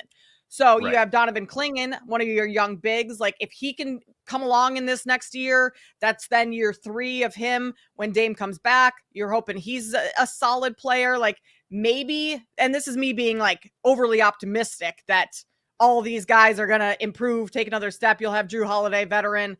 You'll have Dame, veteran. Maybe you make the playoffs. Are you winning a championship in the West? No, not with that roster. No. But you're right. If you continue to see growth from all of the young guys who you mentioned, and, you know, Drew Holiday is there to kind of help play, I don't want to say mentor, but in that role a bit. Hey, I've been through the battles before. This is what you need to be ready to do. And then they do get Dame back next season, healthy. Okay, now we're talking about a team that with some veteran leadership in the backcourt, some big bodies up front as well, could, go to the playoffs. But to your point, yeah, this isn't a championship caliber maneuver. It's more this morning a feel-good story in Portland for the Blazers and reuniting with Damian Lillard. But those are two big pieces of news. Actually, we could probably get into it later. Rashee Rice, we had talked about the AFC West yesterday. There's going to be some jail time served. Could still be a suspension coming down. Something to keep an eye on. If you missed it yesterday, you can always download all of those NFL divisional previews in podcast form inside your Apple Podcast, your Spotify, wherever you get your shows. Coming up next, you can also get all those college football conference previews we've done all week. We wrap it all up with a look at some Heisman futures and college football playoff and national championship numbers as well. Next, right here on Bet Sweats. You're listening to Bet Sweats on the BetMGM Network.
Welcome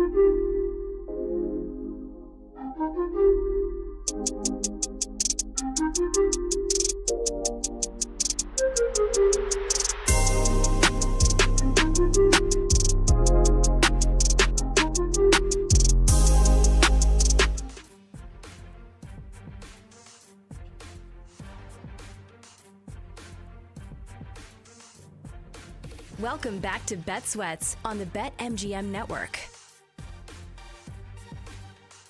Alongside Kate Constable, I'm Chris Mack. This is Bet Sweats, live coast to coast on the BetMGM Network. Hope you're getting ready to enjoy your weekend. Happy Friday to you. Thanks for joining us, not just inside your Odyssey app or iHeartRadio or TuneIn, but also on Stadium via the Bally Sports Live app. We are here for you every single day from 9 a.m. to noon Eastern. Joe Ostrowski and Sam Panayotovich will be back on Monday morning. But all this week and filling in for the guys during their All-Star break, we have talked plenty of college football. We've previewed every single major conference and even talked some of the Group of Five as well. We give you our Heisman looks as well as playoff and national championship ideas in just a moment here on Bet Sweats. Top of the hour, AFC North preview, as we've also gone division by division through the NFL. NFC North later to start the third hour as well. Stretch run in Major League Baseball gets started today. So we'll talk about today's card coming up 1 hour from now. And it's also All-Star Weekend in the WNBA. 3-point and skills competitions coming up, as well as the game itself, even without any Caitlin Clark. We'll touch on that in about 20 minutes or so here on Bet Sweats. But 37 days, Kate, until college football kicks off. And we've talked about all of it from every single conceivable angle. Let's kind of put a bow on it here by first looking at the Heisman race. Arch Manning is the clear-cut favorite. He's 6-1 at BetMGM, plus 850 for Garrett Nussmeier. Cade Klubnik third on the board at 9-1. If you like chalk, if you like quarterbacks for the Heisman, which makes sense, those are your guys. Quarterbacks have won 3 of the last 4, 7 of the last 9, 12 of the last 18. Other players sprinkled in, at least more recently, have been wide receivers. Maybe that's a look for you. Maybe a Jeremiah Smith at Ohio State. He's 10-1 and led the Big Ten in receiving touchdowns, receiving yards, and yards per catch last year. The last running back to win the award, Derrick Henry, 10 years ago, which is crazy to think about with the history of the Heisman Trophy. Jeremiah Love might be the one that you look at there. 1,100 yards on the ground for Notre Dame last year, 7 yards a carry, 17 touchdowns. But his number, 50-1. If I'm looking for a long shot, I don't consider the best running back in the country a long shot necessarily for Heisman Trophy. Maybe we should, given the recent history of the award. But that's a guy whose name everybody knows. He's on a team that everybody's going to see every week and who's probably a national title contender. Jeremiah Love at 50-1 at BetMGM. I love that. I was shocked when I saw that. I just kept looking down the board further and further and being surprised, like, where is this kid's name? Why am I not seeing this? Yeah. I almost thought they left him off for a second. And I thought, well, is he injured? Like, what are we dealing with this offseason? 50-1 is a crazy price because, like you said, I mean, we'll talk national champions in a second. Spoiler alert, Notre Dame is going to be one of my picks. If they're in they're going to make the college football playoff. Their schedule is so soft. So they're going to be in the headlines. He's going to have the biggest role on that team. The way that they like to utilize the run game, the pound and grind, whatever the phrase is. So I love that, Chris. I think that's a great one. 50-1. I have 2 for you that are, well, actually, here's another wide receiver that's further down the board. You mentioned Jeremiah Smith. Anyone who wants to take Jeremiah Smith, not going to argue with you there. It's just you're getting 10-1. This is further down, 35-1. What about Ryan Williams? He's the sophomore from Alabama. That is that super young kid and just made highlight play after highlight play last year.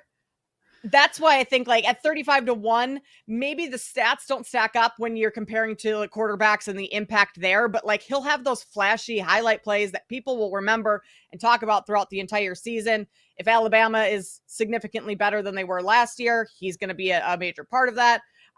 So just a thought, Ryan Williams, 35-1.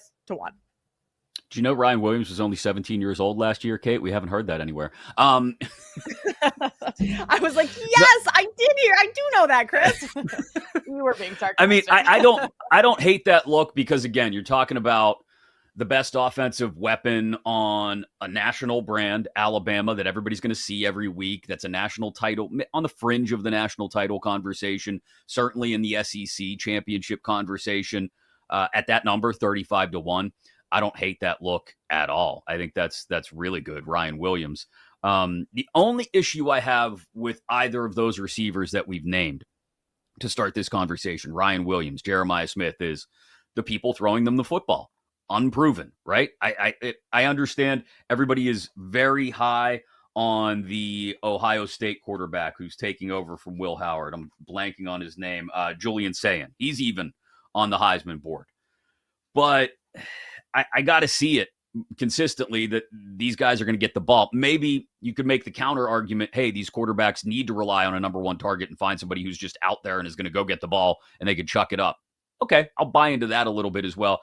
I think, again, given the recent history, this pushes back against the trend. I think this is a running back year. I think, especially given the impact Ashton Genty had at Boise last year, I think you'll have a lot of people who say, should we have gone with Genty? Maybe he deserved it. And certainly he was in the conversation and deserved to be in the conversation.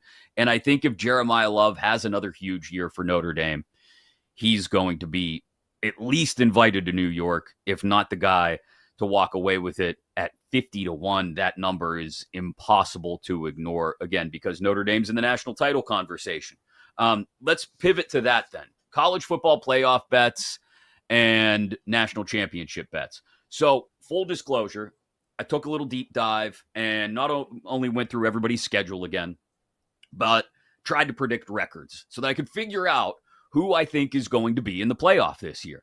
And I ended up coming up with probably 4 Big Ten teams, probably 4 SEC teams, the last of which from each conference will be in that conversation for an argument, much like Indiana, Ole Miss, and South Carolina last year were part of an argument between those two conferences. I do think there's a legit chance the ACC gets 2 teams again. I would look at Clemson as one of the top 4. And I mentioned it earlier in the week. I'm a big believer in Florida State bouncing back this year. We know the Big 12 will get a team. Good luck predicting who it's going to be. Baylor, Arizona State, Iowa State, maybe. I think we all have Notre Dame in there. And then your group of 5 team, which, yeah, it's fun to look at the, long shots down the board. Navy, 16-1 to be a playoff team. San Jose State, 50-1. But it's probably going to be Boise State again, -135. So when I look at it, the most interesting part of the make the playoff bets are those fringe teams. And I have probably 8 teams that I consider fringy college football playoff teams. I know Oregon is -275. I think they're fringy playoff team for me. I think they could lose 3 games. Illinois, it's going to scare the hell out of Jake. At +500, 5-1 is a fringy playoff team. Also in the Big Ten, USC +450.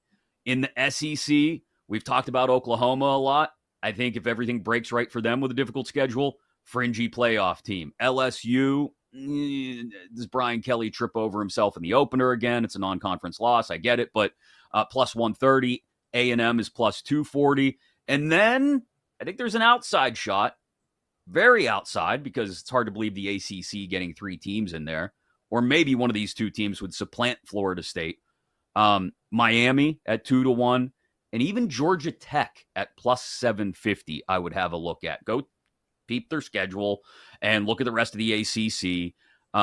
They could go 10-2. And if they go 10-2 and win the ACC championship game, that's a playoff team, like it or not. Even if they don't win the ACC championship game, an ACC team like Georgia Tech, Florida State, SMU, at 10-3 is going to be hard to turn away. So I have a lot of fringy teams there. I think my favorite bets are definitely Oklahoma at better than 5-1 to make the playoff. Again, I'm sorry, Jake, Illinois 5-1. And just because of the number, Georgia Tech at plus 750.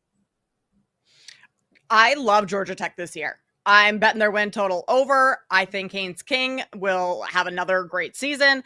I think that Georgia Tech's going to win plenty of games. So love that look. We talked about Oklahoma yesterday. I like the upside on Oklahoma this year. I'm going to go more so towards my national championship winners, Chris. And I did have Miami at 30-1 to win the national championship because I think they do have a path of getting into the playoff. And then at that point, like, maybe there's hedging opportunities. You win a couple games, crazier things have happened. So just at that price, 30-1, if Carson Beck is Carson Beck that we saw at the beginning of his Georgia career versus kind of the very end last year, this Miami team could be decent. The sabotage factor there is Mario Cristobal is your head coach, and he's going to do something boneheaded that's going to lose you the game. So lose me my 30-1 ticket. Notre Dame winning the playoff. I mean, if you just look at what Marcus Freeman has done throughout his time, 9-4, 10-3, 11-1. We just talked about Jeremiah Love, who could be a Heisman contender. I think Notre Dame winning the college football playoff at their price, which I was a little surprised. I think we're sitting at 12-1 for Notre Dame. I thought they would have been a little bit higher. Clemson at 9-1. I like. Arguably have the best quarterback in. Yeah, what do you got? You gonna push back on me with Clemson? Here's the thing. Yeah, Clemson is kind of at that price 9-1. But if you shop around, I saw 14-1 on Clemson, and I'm sorry. All right, like, that is yes. Give it to me at 14-1. Yeah, absolutely. I mean, that number screams Clemson. So we always tell you to shop around. 14-1 on Clemson is a great, because they're going to be, in my opinion anyway, they're one of the probably three most talented teams in the country alongside Texas and Penn State. And so they're going to be there in the Final Four, or one of the top four seeds, I should say.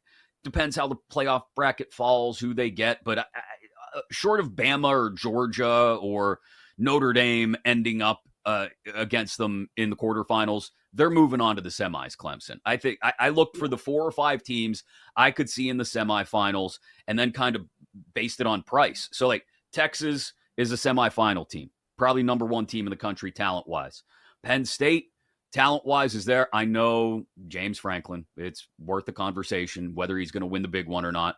But I think they get one of the top 4 seeds, even if they don't win the Big Ten, because I could see a Big Ten championship game lost to Ohio State because it's impossible for Penn State to beat Ohio State. And they're still in the top 4, right? Like, you could have Texas, Clemson, and then your 2 Big Ten teams, or maybe Notre Dame gets in there. Those are the 5 teams that I look at as true national championship contenders: Texas, Ohio State, Penn State, Clemson, and Notre Dame. And the best price I saw anywhere was that 14-1 on Clemson. And then next was Notre Dame at 12-1. And those are the directions I went in. I think there's an outside look at Bama, but it's 12-1. I don't know if that price is worth it. I have to put a ticket in on Penn State at 8-1 because it's in my DNA. I don't have a choice. I'm sorry. Yeah. So those are the ones I will have national championship tickets on: Clemson, Notre Dame, and Penn State. Are we out on Georgia? Because that's typically a name that is in the conversation every single year. And I'm more out on Georgia. I think that they kind of take a dip, like we saw with Clemson. Like, Clemson was at the top of college football for a couple of years, and then all of a sudden they have a couple down years. Like, it's just kind of the ebbs and flows of how things go. And with some other teams in the SEC that are going to be very good this year, maybe Georgia's not a title contender this year. 7-1. I don't like that price on Georgia. If they were further down the board, maybe I'd look at them. But that was the one name that I didn't hear you say that is always in the conversation typically. Yeah, I like Georgia because of their schedule. Like, I think they've lost so much talent between Beck and the 14 players that went in the draft. And I don't believe Gunnar Stockton, by the way, looks like somebody's college professor. I don't know if you saw him at SEC Media Days the other day. No. He looks like he's 47 years old. And I mean that in the nicest way possible. I'm sorry, Gunner. But they've just lost so much. I think they can compete in the SEC because of the softness of the schedule. I think once they get to the playoff, I don't see them going very far. I don't see them getting past the quarterfinals. I don't see them beating one of those top 5 teams that I laid out. So And that's where I'm out on Georgia. Yeah, with Georgia, Chris, like the track record with players being suspended and off-field situations going on, you almost have to like assume that something like that is going to happen again this year, and some important impact player is not going to be on the field. That's just Georgia's MO recently. Let's see if we can completely rage bait Jay Kassan. Illinois 40-1. Jakob, come on, 40-1. It worked. Your rage bait worked. Are you happy? Now I'm crying. You gonna put it in? Huh? 40-1. You want it? Go get it. Legally, I can't. So no. Yeah, Come actually, on. you and I Drive. no, we can't. I kind of like it. I like them to make the college football playoff, maybe not win it. Yeah, like I said, they're going to be one of those fringy teams that's in the conversation all year. And I think, if you're an Illini fan and it's legal in your state, it's worth a look. WNBA All-Star Weekend on the way, and we preview the AFC North at the top of the hour as well, right here on Bet Sweats on the BetMGM Network. You're listening to Bet Sweats on the BetMGM Network.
Sweats on the BetMGM network.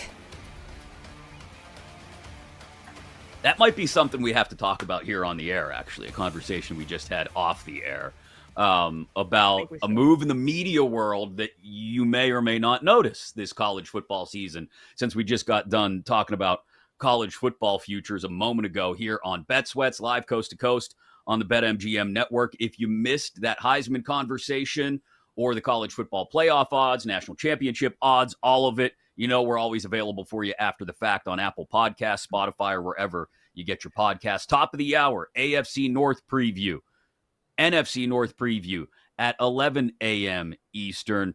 And also a little less than an hour from now, right around 10:20 Eastern, so about 38 minutes away, we got baseball back. 65 games or so left over the next 10 weeks. The MLB stretch run gets started this afternoon at Wrigley and in earnest tonight all over Major League Baseball. Sides, totals, props, we got them for you. And another open leaderboard update in just a couple of minutes. But before we get to any of that, Kate, WNBA All-Star Weekend is upon us. No Caitlin Clark. I don't know what that does for the amount of eyeballs on it, but we still have a three-point competition, which I think could be interesting. We got the skills competition. We got the game itself. The one thing that stood out to me, as I just sort of glossed over it this morning, I looked at the three-point contest competitors, and the only one that I saw on the first page of the three-point field goal shooting percentage leaders was Alicia Gray at 38.1%. Best of the four competitors in this thing. She's not the favorite. Sabrina Ionescu is plus 320 on Alicia Gray. I might think about that one before the three-point contest. Yeah, it is kind of crazy. And in the past, the player that has gone into the three-point contest with the highest three-point percentage on the season has gotten out in the first round. That goes back to 2019. So looking at Alicia Gray, she's shooting almost 40% from deep. She won it last year. Can she repeat? Like, those are some of the questions. Certainly can. Certainly shooting well this year. But I'm with you. I took Sabrina Ionescu earlier on in the week at 3-1 when Caitlin Clark was in. And so I am loving my position now, nice. Chris, because no Caitlin Clark and Sabrina Ionescu is the favorite at plus 110 over on BetMGM. The other player I would look at is Kelsey Plum at 3-1. She's done this before. She came into that contest with the highest three-point percentage when she was in it. I believe that was, what year was that? 2022. She got out in the first round. Lowest score, 14 total points, and got bounced. But she has experience doing it. And in three-point contests, like, it's different than shooting threes in a game. You're shooting off a rack. You're not catching and shooting. You're pulling off the rack. You got to understand the speed, how to pace yourself. Kelsey Plum, having done this before in an All-Star weekend, she has that experience. So obviously Alicia Gray does too. Sabrina Ionescu has plenty. I think she's probably, I mean, I don't want to give her out at plus 110 right now, but I think she's probably going to win it tonight based on her prior performances, even in the men's against Steph Curry. And then Sonia Citron is the other one. She's the rookie this year. I'm not going to bet on her 5-1 longest odds, just because there's probably going to be a little bit more nerves for her in this one than there is for the other aforementioned players who have done this before. What about Alicia Gray as a back-to-back skills challenge winner? She's plus 275. Would we look there? That could be a look.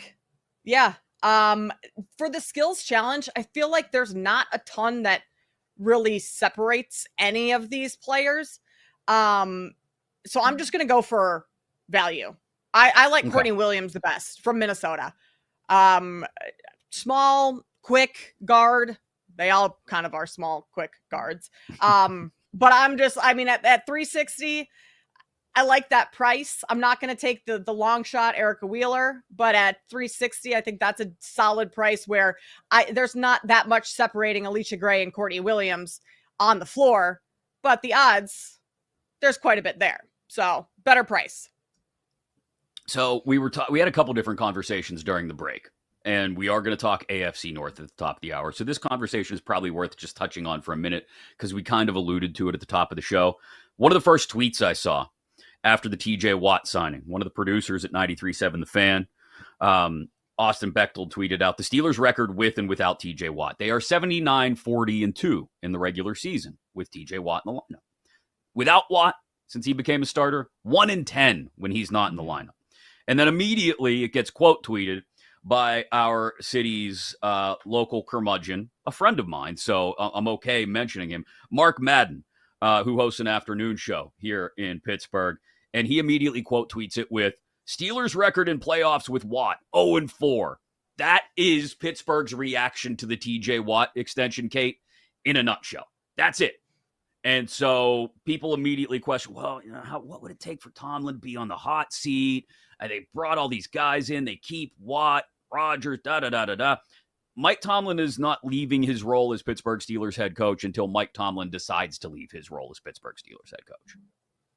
Yeah, and what you said is no one really cares, like those records that you threw out with TJ Watt, what happens until you get to January. It's like playoffs. Right. Like that, like, sure, you can have all the winning seasons you want, and TJ Watt's going to help you win a ton of those games. Clearly, the track record's there, but you're not winning anything in the postseason, or you haven't lately, and that's what matters the most. So until that, the 0-4 record turns around a little bit, that's always going to be the main sticking point of that type of conversation. Yeah, we're coming up on a decade almost without a playoff win. So in Pittsburgh, where fans may have outsized expectations from time to time, fair.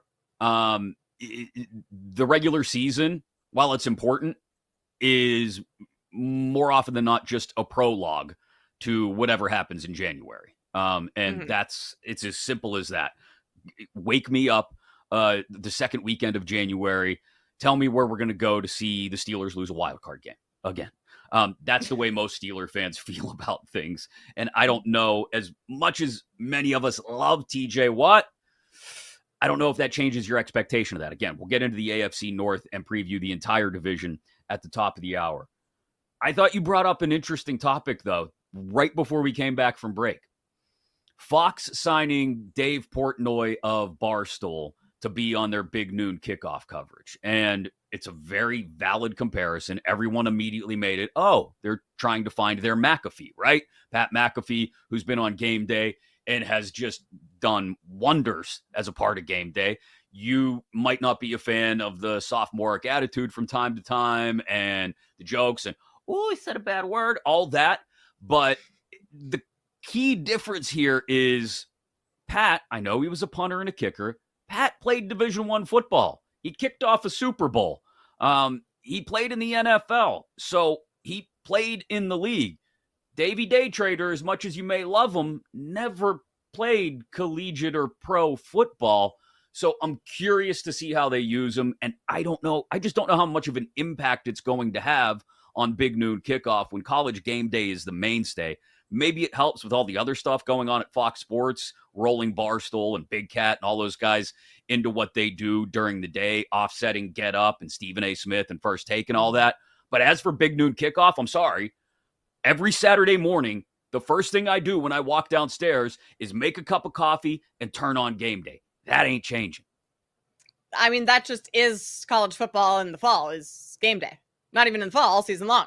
I mean, the Portnoy move, it's just to attract more eyeballs to Big Noon Kickoff, like try and get their ratings up more closely to game day because of the reach, the following that Portnoy has, and polarization of Portnoy. Like some people might just watch it because they hate him and they want to check out what he sounds like. Yeah, exactly. But in terms of like how they use him, that's what I'm interested to see, because he posted a video that said he might be in the booth for some of these games. And I'm like, what are we doing having him in the booth if he's going to be like breaking down the games or an analyst in any sort of way? I don't understand that move. And he's such a Michigan homer that, like, you kind of like, yeah, you have Urban that pumps up the Ohio State fan base every once in a while. You have Matt Leinart, USC. So, like, they do have some biased opinions because of the teams that those people have either coached or played on. That's fair. Like, Portnoy's Michigan stuff. And he said in the video, he's like, there's finally a voice for Michigan now. We're coming for you. But, like, where's the line in media and journalism and all? I don't know. It seems odd based on his lack of football credentials. Yeah, I would say this. Part of the romanticism of college football is that everyone has a favorite team, and that on Saturdays, you hate everybody who isn't your favorite team. And so I'm fine with that part of it, because I'm not expecting Dave Portnoy to come in and bring journalistic integrity to Big Noon Kickoff. But I want to see, like, what else does he add? Like, if he's going to do pizza reviews in each town every week, bang, let's go. Stay in your HOV lane, put the hammer down, and go 100 miles an hour. Everybody loves it. But what else is he going to bring? Like, I don't expect football analysis from Portnoy. I don't. In fact, I'll dare say, I don't want football analysis from Portnoy. I don't. I want him to entertain me. If I'm going to flip over the first, let's be honest, week 1 when he's on, I'll look to find the segment, and I'll go back and I'll watch it. And if it's intriguing enough to keep me coming back, maybe I go back and watch those Portnoy segments on social media. But I'm sorry, I'm not turning off game day. I'm just not. Pizza reviews would be interesting, though. I know Gerch hates Portnoy's pizza reviews. What is your favorite kind of pizza, Kate? That's a great question. Everybody has a different favorite. Ooh. I like deep dish here in Chicago. Standard Chicago deep dish? Yeah, standard Chicago deep dish. Pequods, big fan. Pequods. No, I'm a Lou's girl. I like Lou's sausage deep dish. That's my favorite pizza because I love that crust. Pequods. I haven't had Pequods in a long time. So good. You're a Pequods guy. Yeah, last time we were there, there's something about the burnt crust and I don't know why. Maybe because it's more like less commercial feeling. You know what I mean? Like you walk into Pequods, it's dark. You get the plastic red cup filled with whatever you're drinking, water, pop, whatever it may be. It's a dive you're like, bar. okay. Lou's that's you the best can way get to put all it. over the country too. Exactly. So like Pequods feels like, okay, I'm in Chicago now. I don't know. But yeah, it's hard to go wrong with good Chicago deep dish. Hard to go wrong with Lamar Jackson and Derrick Henry in your backfield. Can anything stop the Ravens atop the AFC North? We preview the division from top to bottom next here on Bet Sweats. You're listening to Bet Sweats on the BetMGM Network.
Live anywhere in the world across the BetMGM network, it is Bet Sweats. Take us with you inside your Odyssey, iHeartRadio, or TuneIn apps. Maybe you're getting ready to head out to the shore, the beach, or whatever your vacation may be. Hey, no need to sit there and scan the dial and what weird backwoods station am I going to get while I'm in between cities driving to vacation. No, Odyssey app, bang, right there. iHeartRadio or TuneIn, if that's your preference as well. Just search for the BetMGM network, and we're right there with you all weekend long. Everything in podcast form as well, in Apple Podcasts, Spotify, wherever you catch your shows, including all of these division-by-division previews we've done across the NFL all week. We'll continue with the AFC North in just a moment. NFC North 1 hour from now. In 20 minutes, we got baseball again. The stretch run starts today across Major League Baseball. Anywhere around 63 to 67 games left for everybody across Major League Baseball over the next 10 weeks. What do we like specifically for today's card, though? A couple interesting matchups and a couple interesting player prop spots as well.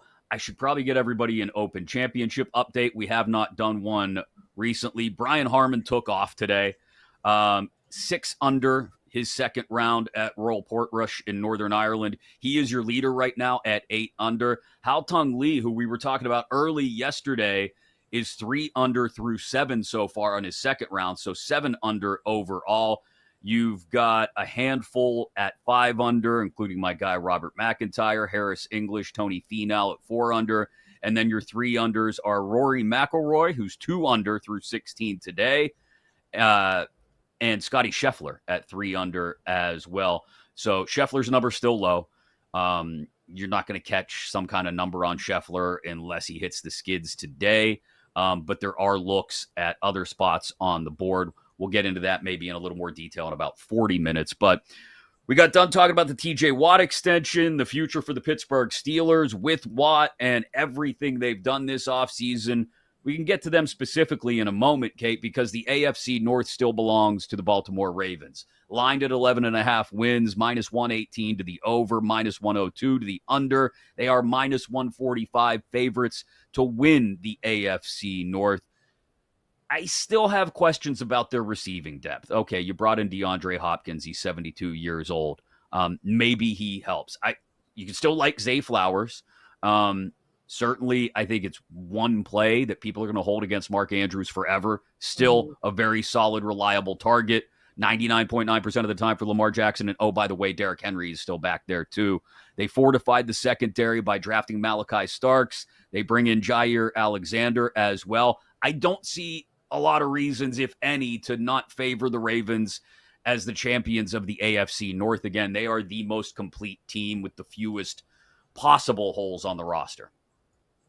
Yeah, and if you think back to last season, their first year without Mike McDonald as defensive coordinator, they started the season defensively like pretty poor. They got off to a very slow start on that side of the ball. I mean, offensively a little too. Derrick Henry took a couple of games to really get integrated and going in that offense, but more importantly, that defense. And so now you have same defensive coordinator in his second season. You bring back pretty much everyone.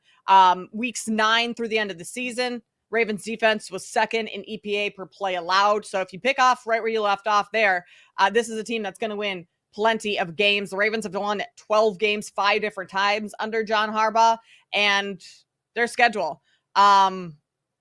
There's a spot that kind of concerns me later in the season. Let's see, 3 road games from week 9 to 11. And then you play the Bengals and Steelers twice in the final 6 games. So 4 of those final 6 games are division games against the Bengals and Steelers, who are the other better teams. Like, let's just throw the Browns out there. Like, Bengals and Steelers are tough division games. Like, those are very good teams. So that's a tough stretch. I still would not bet under on the win total. And I can't argue with Ravens to win the division either. I don't like the minus 145. I probably will not bet that, but their case is stronger than any of the other teams in this division. Yeah, you've got to be able to beat them down the middle on defense, and they are so strong down the middle on defense. Roquan, Kyle Hamilton was the key to that defensive turnaround that you mentioned a moment ago. And then, yeah, they go out and draft Malachi Starks as well. have fun trying to complete anything or pick up any kind of yardage in the middle of the field.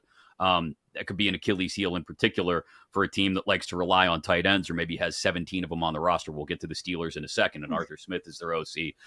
But Baltimore, the clear favorite for a lot of reasons that we just laid out. The Bengals are at 9.5 wins, minus 140 to the over at BetMGM, so pretty heavily juiced, plus 115 to the under, plus 250 to win the division, 10-1 to win the AFC. They have the easiest schedule in this division, though.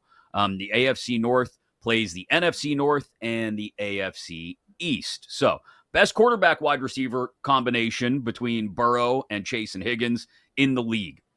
But still a few questions on the offensive line, I think.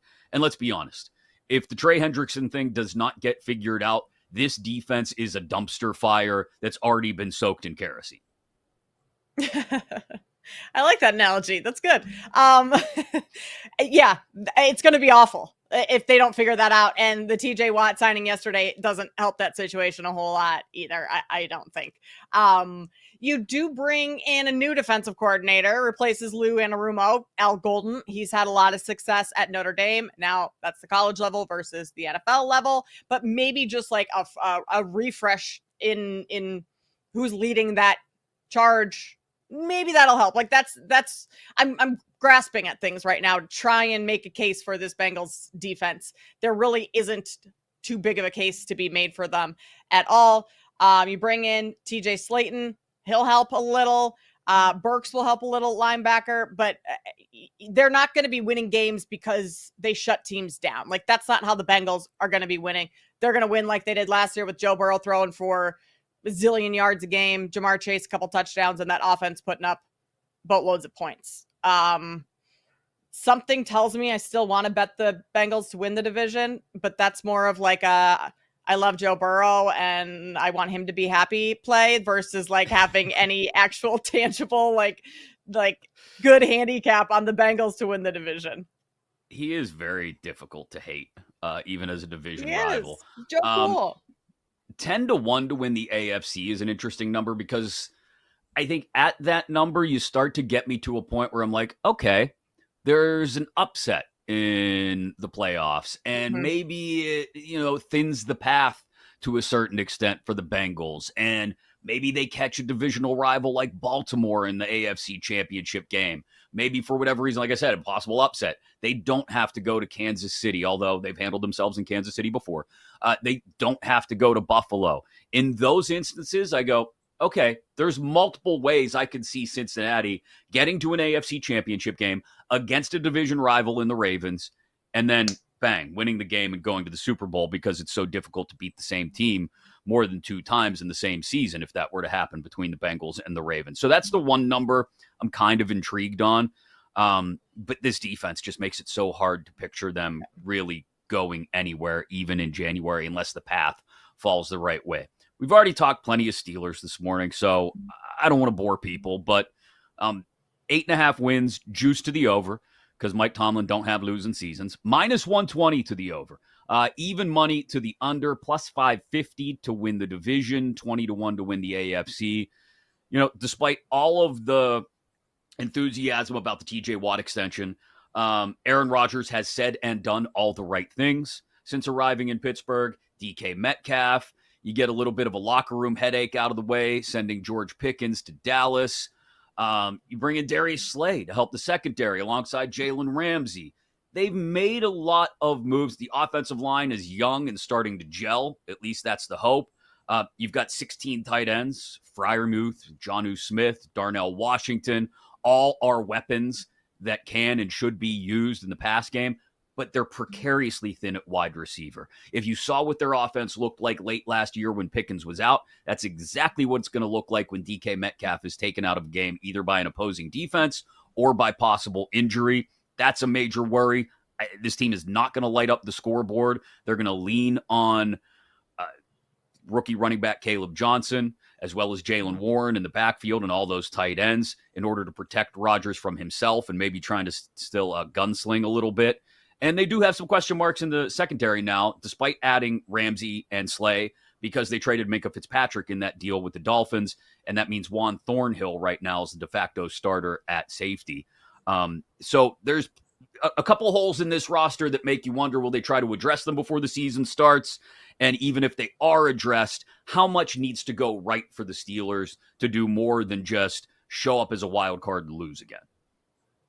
I think the Steelers, if my calculations are correct, are only favored in 8 games this season right now.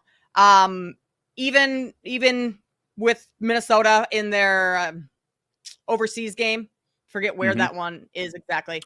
So I guess you could say 9 if they're, that one's even money in that one. How is the Steelers offensive line? I think that's a big question. Like, if they can keep Aaron Rodgers upright, that's going to be important, because the guy, he's not moving. He's not mobile. He's not scrambling and running. They keep him upright. That's going to be a major factor. I also don't like, I went to Iowa, watched a lot of Caleb Johnson, right? Like, he's a good player, but rookie running back, or how heavily can you rely on him early on? Jalen Warren had 500 yards last season, 120 carries, he's not a top tier running back in my opinion. So correct. If the line can't keep Aaron Rodgers upright, you don't have a proven run game yet. That concerns me a little bit for the Steelers. Yeah. So a couple of things. One, I think Caleb Johnson probably takes over RB1 by mid-October. Jalen Warren is a great 1B. That's the role he served to Najee Harris, a great change of pace. He's got a bowling ball mentality, just runs downhill, does have ball security issues, though.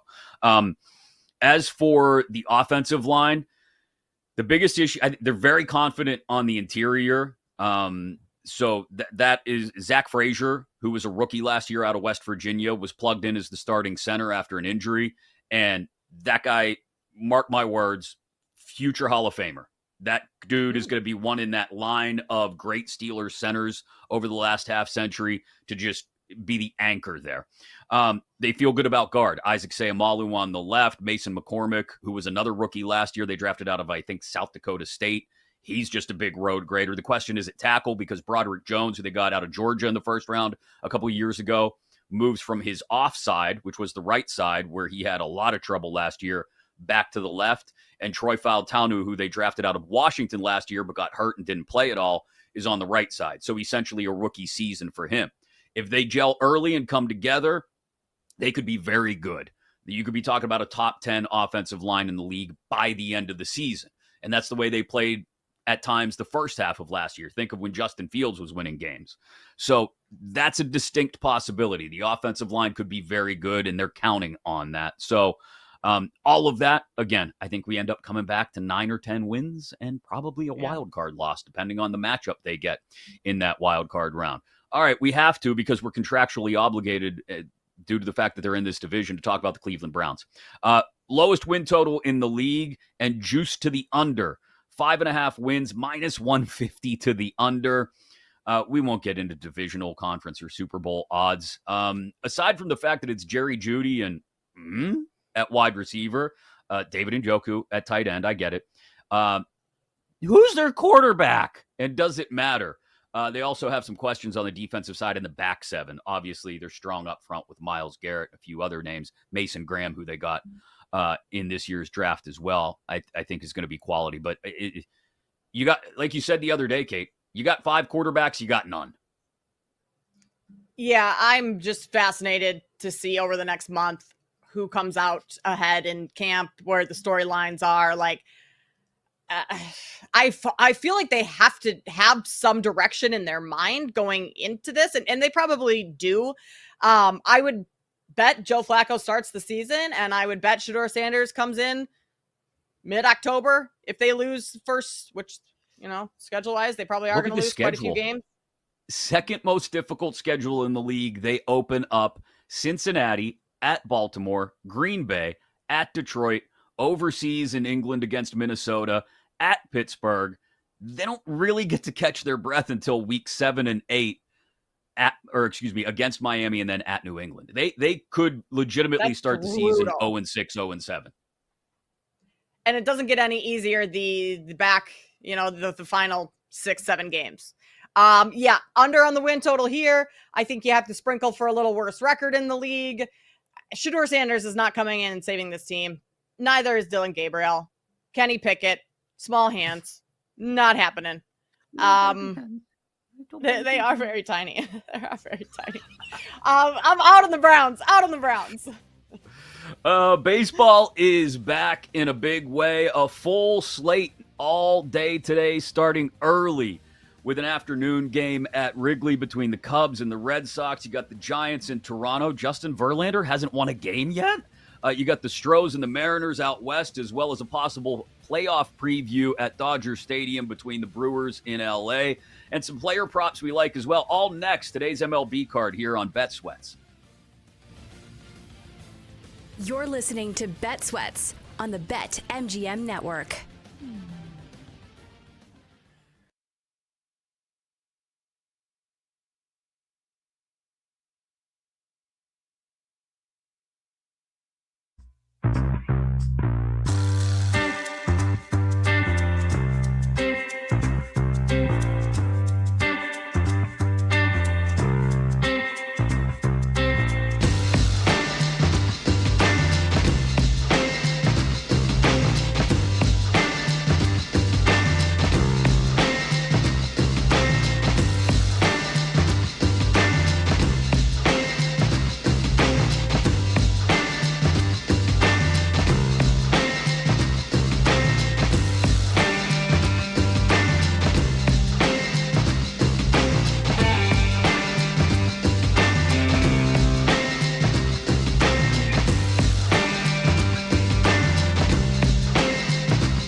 Welcome back to Bet Sweats on the BetMGM Network. With you wherever you may be, live coast to coast on the BetMGM Network. Take us with you all weekend long, every single day, in fact, for that matter. The BetMGM Network inside your Odyssey, iHeartRadio, and TuneIn apps. 20 minutes from now, we'll get you another Open Championship leaderboard update. There are some numbers out there on some guys who had a decent second round today or are in the process of having a good second round that may surprise you. There's one guy in particular who, because he played so poorly yesterday, has bounced back today and is still a name you will definitely recognize at 200-1 to win. Maybe it's unrealistic because he's so far back. Can he make up all that ground? We'll get into that. Plus, something's official in, I guess we'd call it NBA celebrity land. And it got us to thinking about other things like this. A purposely vague tease. We'll get to it in 20 minutes here on Bet Sweats. Alongside Kate Constable, I'm Chris Mack. Top of the hour, back to our NFL division-by-division previews. We'll talk NFC North also with the TJ Watt contract done. We were planning on talking about it anyway, but that just adds to the conversation. ESPN's top 10 edge rushers have been ranked by execs and coaches and GMs around the league. We'll tell you where they got it right and where they got it wrong. Lightning bets as well before we wrap up the show here on Bet Sweats. About 65 or so games left in the final 10 weeks. We have reached the MLB stretch run. Kate, it gets started this afternoon. 1:20 local time, Wrigley Field in Chicago. Lucas Giolito and the red-hot Boston Red Sox. They won 10 in a row going into the break, visiting the Cubs and Colin Ray on the bump. It's the first game of the day with the final stretch run of the season starting. What do you got on it? I kind of like the Red Sox, Chris. Hard not to right now. It is. I worry that the break kind of broke up, for lack of a better term, their momentum with that 10-game win streak. But Lucas Giolito has been great lately. 5-0 with an ERA under 1 in his last 6 starts, 37 strikeouts and 38 innings. Like, the guy's just been on fire. It might be difficult against this Cubs offense that's been very good. But the Red Sox offense kind of came alive over that 10-game win streak too. Tied for first in runs per game there. So you're getting a nice little plus money here at Wrigley, plus 120 on the Red Sox. I'll back Giolito. Or if you don't want to back him the full game, first 5 money line, I don't think that's a terrible look either. I just can't wait for this. Not because it's like the afternoon game that kicks off the second half of the season or whatever, but you get the Red Sox at Wrigley. It feels like baseball, right? On a Friday afternoon. I don't know what the weather's like in Chicago, but hopefully it's sunny and hot and the bleacher bums are out there, sucking down some old styles and some Wrigley dogs, and everybody's happy. Your husband may bring some home to you. I don't know. That's always a possibility. That would be nice. That is always it's always a surprise. Wait. Last time he brought home dogs from Wrigley, you forsake them. You let them lay there next to you in bed. And now all of a sudden you're a fan? That was 10:30 p.m. This is a day game, which means the dogs will be delivered at what, like 4:30? 5. Okay. That's dinner time, Chris. Give me 2 or 3 dogs there. Fine. 2 dogs at midnight. I'm just sitting with a bunch of hot dogs in my belly for like 7 hours. That's disgusting. So many different ways. We already went through this on 4th of July. We're not going to do it. It's too easy. I mentioned it going to break. Justin Verlander's 0-7 this year. Yeesh. The Giants are in Toronto. The Jays also been playing well lately, 9-3 in the month of July so far. I think you got to go Jays money line on this one. I think that would be my play. I don't have the exact number in front of me, but that's where I would look first, just because I'm sorry. Verlander 0-7. What are we counting on for him to snap out of that funk? It's minus 145, plus 145 if you go run line on Toronto tonight. I would be fine going run line. I don't hate that at all. I also kind of like George Springer to hit a home run. Plus 430 today against a Verlander, 6 for 16, 2 home runs. That might be, see if we have a BetMGM boost today, throw that on there. That could be a pretty nice home run look there. But yeah, I think you could either fine if you want to lay minus 145. I think that's a pretty decent price against Verlander and the record that he's had lately. It's been awful.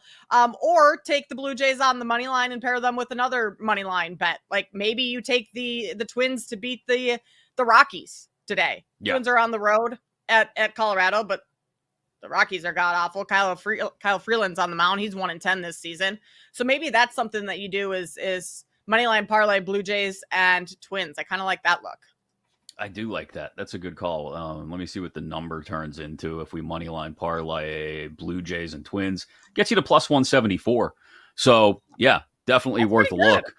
Yeah, if you're counting on the Jays staying hot, Verlander not, and the Rockies, well, being the Rockies. A couple other games worth watching later out west tonight if you want to stay up and watch some West Coast baseball for those of you who are back east.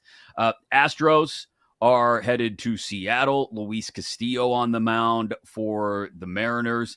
And here's my angle on this one. Astros have the third lowest strikeout rate in the American League.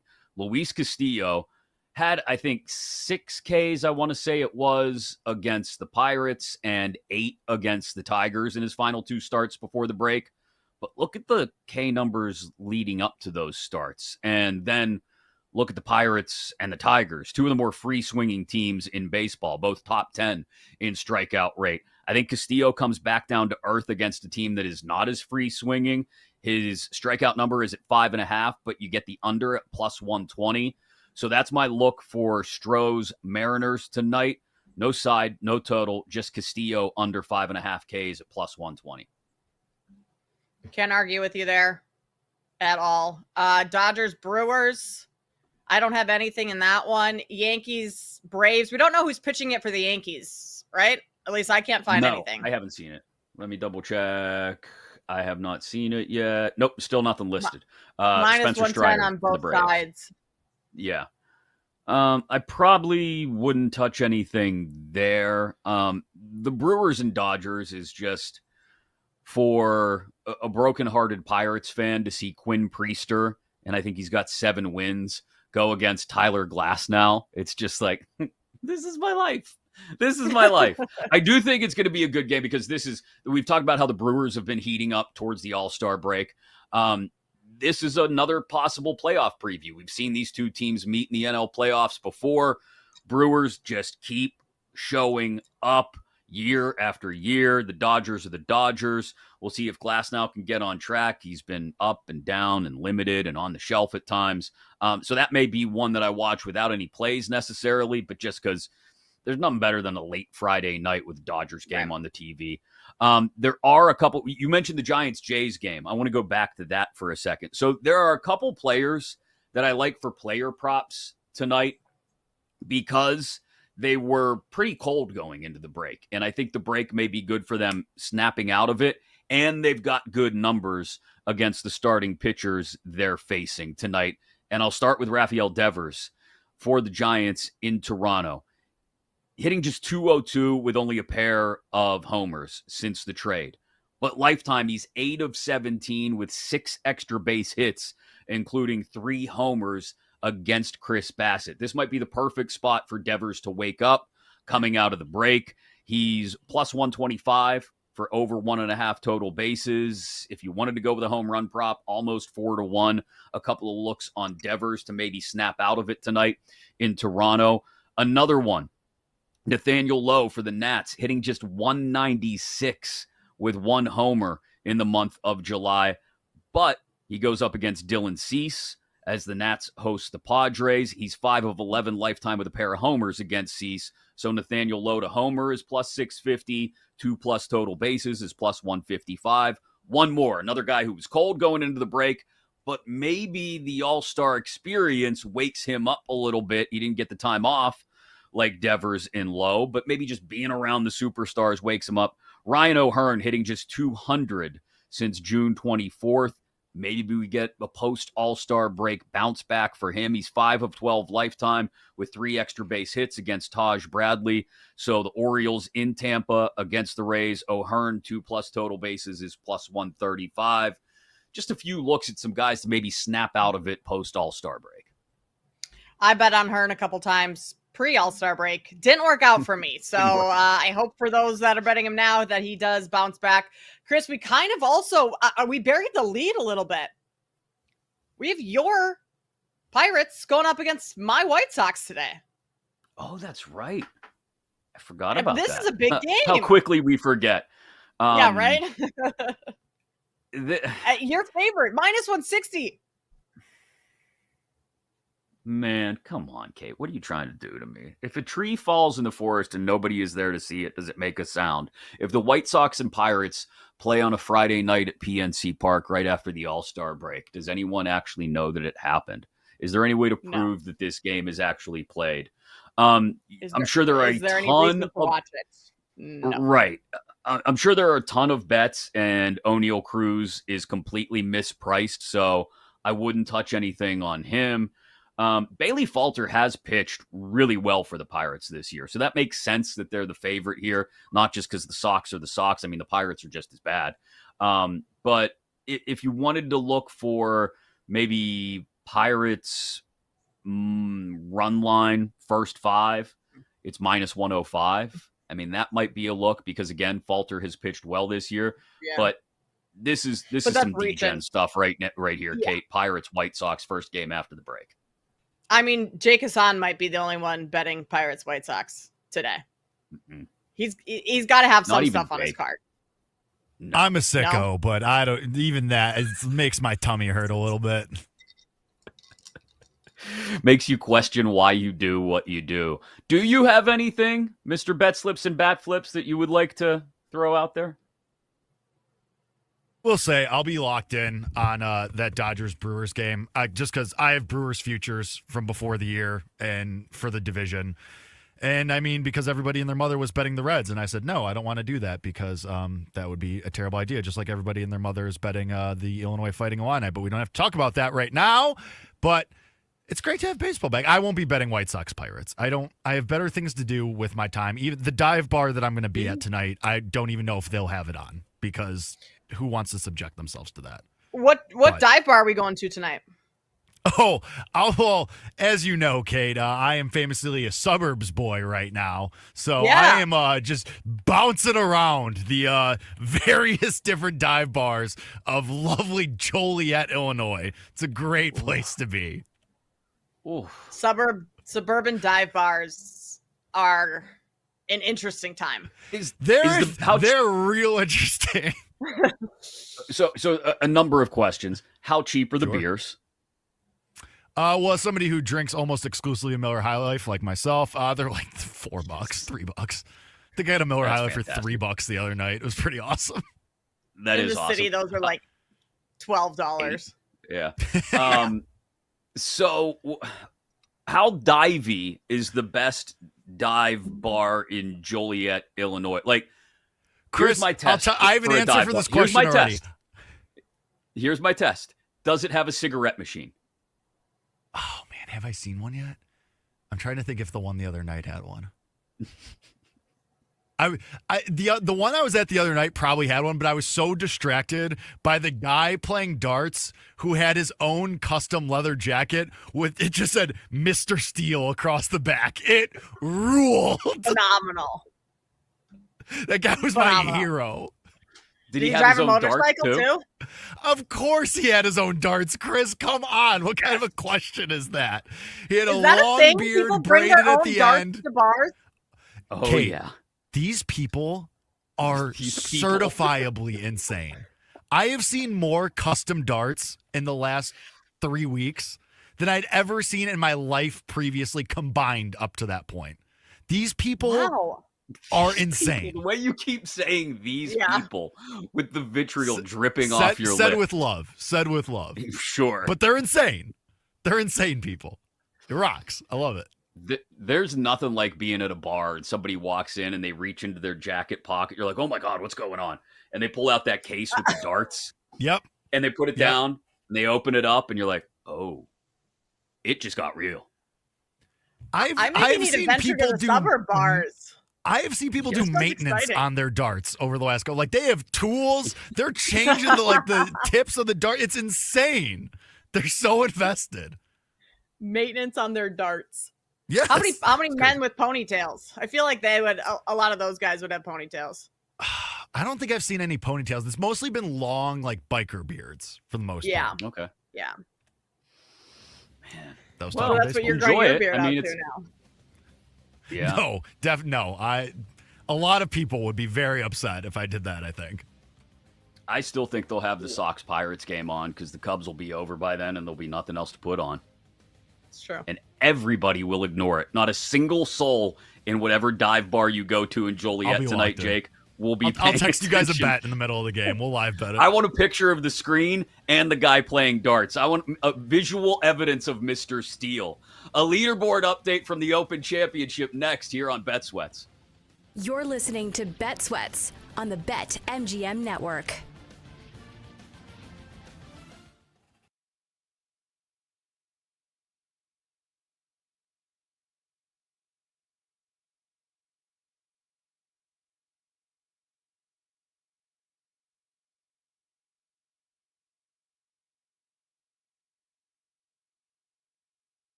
Welcome back to Bet Sweats on the BetMGM Network. The Open Championship at Royal Portrush in Northern Ireland will update you on the leaderboard in just a moment. And who's having the best of the second round and still has some really good numbers on them if you want to go in on them at BetMGM. Plus, 2 people are officially a couple, which got us to thinking about, well, famous athlete celebrity couples. We'll try to avoid making it about Kelsey and Swift. And there are other ones worth talking about. All that in just a minute here on Bet Sweats, live coast to coast on the BetMGM network. If you've missed any of those conference by conference college football previews we did all week, or the look at the Heisman and playoff and national championship bets that we like earlier, you can always get them in podcast form. Apple Podcasts, Spotify, wherever you download your shows. Make sure you're subscribed and following Bet Sweats. Top of the hour, we preview the NFC North, the last division left, and our division by division trip around the NFL as training camps are opening up. We also take a look at that list from ESPN of the top 10 edge rushers and tell you where they got it right, where they got it wrong. Lightning bets before we wrap up as well. Open Championship leaderboard, Brian Harmon, I mentioned this earlier, had a great second day, 6 under 65. He's now your leader at 8 under at Royal Portrush. Hao Tong Lee, who had a solid day yesterday with a 67, is 3 under today through the front 9. He is a stroke off the lead at 7 under. Matt Fitzpatrick, 2 under through the first 4 today after a 67 on the card yesterday. He's 2 back at 6 under in third place. And then you got a trio, 4 at 5 under, including Tyrell Hatton, who was 2 under today after a 68 yesterday. As for the best rounds today, if you're looking for somebody to maybe stay hot after today's round and into the weekend, how about Bryson DeChambeau? And he couldn't have been worse than yesterday when he shot a 78. A 65 today to bring him back to just 1 over par. Now, that's 9 strokes off the lead. Consider that. But I don't know how often you're going to get an opportunity to bet Bryson DeChambeau at 200 to 1 to win. Probably a waste of money at this point. Again, 9 strokes off the lead. Maybe it's just a blip on the radar, that 65 today, and he gets back to looking terrible tomorrow. But worth a thought. Also, some other names to take a look at. Robert McIntyre, who started the tournament at 33 to 1, was 5 under today. He had a strong day. Keegan Bradley, who shot a 72 yesterday, is now down to 3 under par after a 67 today. He's still 50 to 1 to win. Ludwig Aberg, who shot a 67 today, is down to 2 under for the tournament. He's 40 to 1. Tony Finau is currently 3 under through 17 after shooting a 70 yesterday. So he's 4 under for the tournament and still 50 to 1 to win. And a guy who has won the British before has had a solid day in the second round, a 3 under 68 for Tommy Fleetwood, who was 2 over yesterday. He's -1 for the tournament. So again, consider it. He's 7 off the lead. But how often are you going to get a former British Open champion, Tommy Fleetwood in this case, at 125 to 1 to win? If you're looking for some long shots in the middle of the Open Championship, they are out there for you at BetMGM. So it has become official, Kate. Klay Thompson and Megan Thee Stallion are officially dating and talking about it to the media. I know, it's the news you've all been waiting for. But some people actually have been creeping on social media trying to find out what's going on between these two. They're official. And she just keeps talking about how he's the best boyfriend she's ever had. He's nice to her, da-da-da-da-da-da. And it got me to thinking about who are some of the other best or worst, favorite or least favorite celeb athlete couples over the years. Obviously, we've all had our fill of Travis Kelce and Taylor Swift. Yeah. Just push them to the side. But there are some legends out there, right? You got Bex and Posh, right? David Beckham and Posh Spice. They sort of set the standard. They're still together, right? Remember the old A-Rod J-Lo days? Oh, that was fun while it lasted. There are a few others out there that are still together and some that went up in flames that I think, we remember from years past.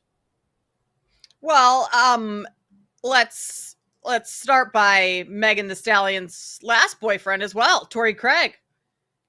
Came off the bench for the Bulls. She was courtside last year. She's got a type. She's moving through the league a little bit. Good for her. Other like Dwayne Wade, Gabby Union. They're a cute couple. One of my favorites. I'm a big fan of those. This couple is, I just kind of think they're annoying, but more so because he's annoying. Sierra and Russ. Yeah. Like, I will say, I don't know why they just like bother me. I love her. Yeah, but no, I get it. It's because of Russ's almost to a point where you wonder if it's fake positivity, right? Like that whole thing. I will say, the experience with him last year in Pittsburgh, they were they were as involved as a couple could be in the community for people who had never been involved in Pittsburgh before. Boys and girls club activities all the time. They did it right. So I would tend to side with those that are annoyed by Russ and Sierra, but I came around on him a little bit last year. Okay, that's fair. That's fair. You have a little bit closer tie to understanding what they're all about than I do. So, couple other ones. One that, I mean, Chris, how is this not the top one? Livy Dunn and Paul Skeens might be, like the best power couple right now. They're at the top of the food chain for sure. Do you ever get the feeling, though, looking at them in all the photos that we see, especially like the GQ photo shoots and stuff, that Skeens is kind of like, do we have to do this again? And Livy's like, come on, we're going to get our pictures taken, Paul. Come on, it's going to be so much fun. And he's like, I just Paul seems like that for like everything. Yeah, like, I just want to go throw splinkers. Can we go throw splinkers, please? No, we're going to get our pictures taken, Paul. Come on. It's going to be so much fun. And he's like, where's that big bag filled with water that I warm up with in the bullpen before the game? Can I do that first, please? That is the vibe I get from them. I'm sorry. Their personalities, and I don't know these people personally, but from the small clips that I see on Twitter, I've analyzed their entire relationship. Their personalities don't really seem to gel, but maybe it's like the whole opposites attract thing. I mean, she's bubbly, she's exciting, and he's just kind of like, meh, whatever. I'm going to go pitch, okay? I'll see you after the game. I'm going to go pitch. Yeah. But in terms of like strike star like 10 power, White Sox out. I'll see you. Who else? Okay, here's a couple that I love. Bam Adebayo and Asia Wilson. Like, talk about a love and basketball remake. I saw a funny tweet the other day, too, that it's like, doesn't matter how much money you have, she's always going to steal your clothes, and she's warming up for one of her Aces games in Miami Heat sweatpants. And I'm like, yeah, that's what's going to happen. We just steal clothes. That's what we do.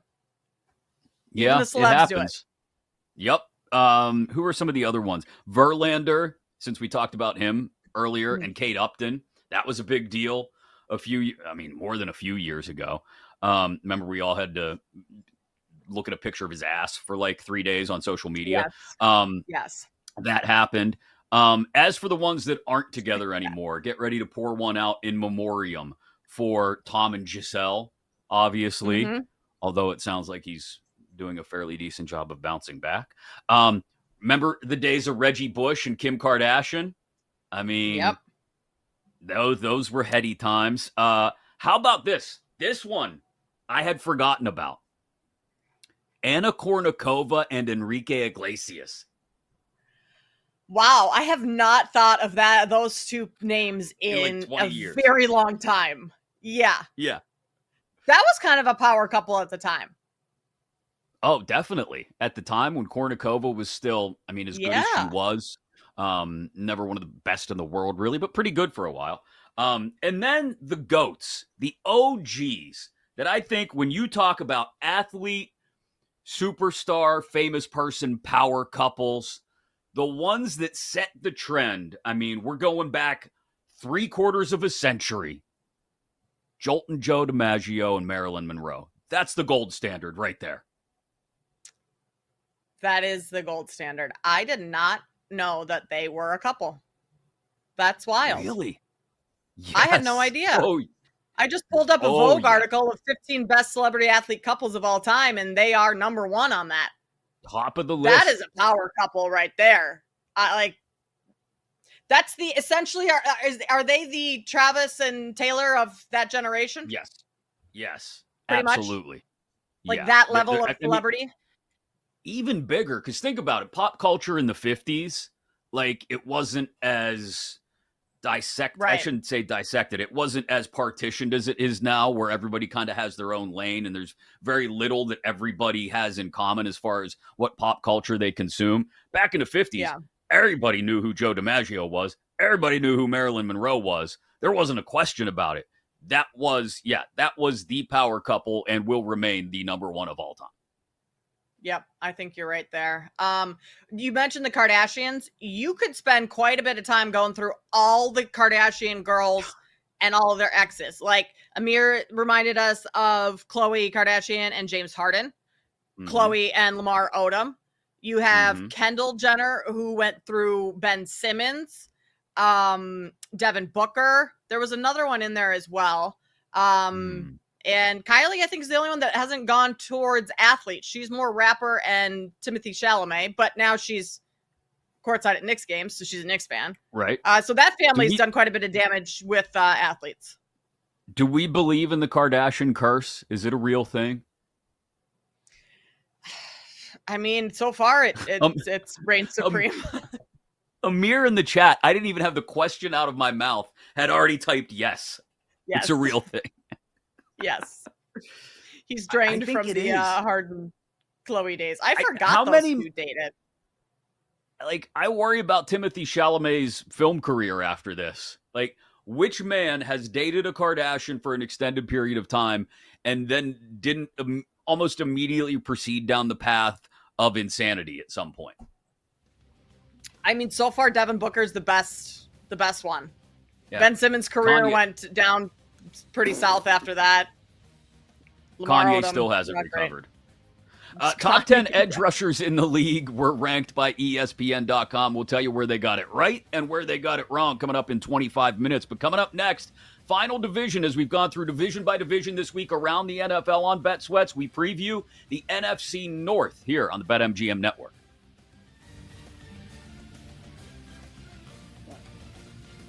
You're listening to Bet Sweats on the BetMGM Network.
Welcome back to Bet Sweats on the BetMGM Network. We've gone through 7 of the 8 divisions to this point this week here on Bet Sweats, taking a deep dive into each one, previewing the NFL season for you as training camps open across the country. Alongside Kate Constable, I'm Chris Mack, in for Joe and Sammy P, who will be back on Monday, getting their own little all-star break here this week. Live coast to coast on the BetMGM network. It is Bet Sweats. And yes, you can take us with you. The BetMGM network as a whole, just Bet Sweats, whatever it may be. Inside the Odyssey app, iHeartRadio, tune in as well.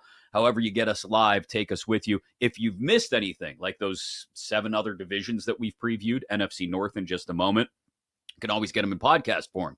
Apple Podcasts, Spotify, wherever you download your shows. Go back and check them all out. We even sort of wrapped up the college football previews today with a look at the Heisman, college football playoff, and national championship odds as well. We'll get into baseball again, I'm sure, when we wrap up the show in about 40, 45 minutes with our lightning bets. Top 10 edge rushers in the league.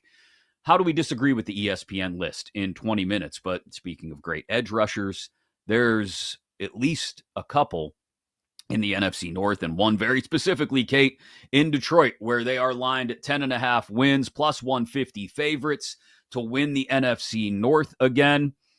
And I'll be honest, I got a hard time. They've done a great job plugging the question marks and holes in this roster over the last couple years while they've been winning. The Lions are 10-1 to win the Super Bowl, plus 475 to win the NFC. The only thing I see slowing them down would be the schedule. Schedule is the 3rd most difficult in the league. And is Aiden Hutchinson really 110% bang right out of the chute, right out of the gate? When they open with a couple of divisional games, week 1 is at Green Bay, week 2 against Chicago. They have to go to Baltimore on a Monday night in week 3. And then there's some tough spots later in the year as well.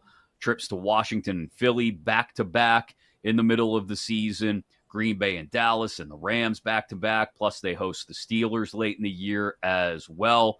Wrap up with a couple of divisional games, but they're both on the road at Minnesota and a late season game in Chicago. We've talked so much about Goff and his ability to work indoors. That'll be interesting, the spots where they don't play indoors or in nice weather this year. But all that aside, like plus 150 to win the division and 10.5 wins make sense to me.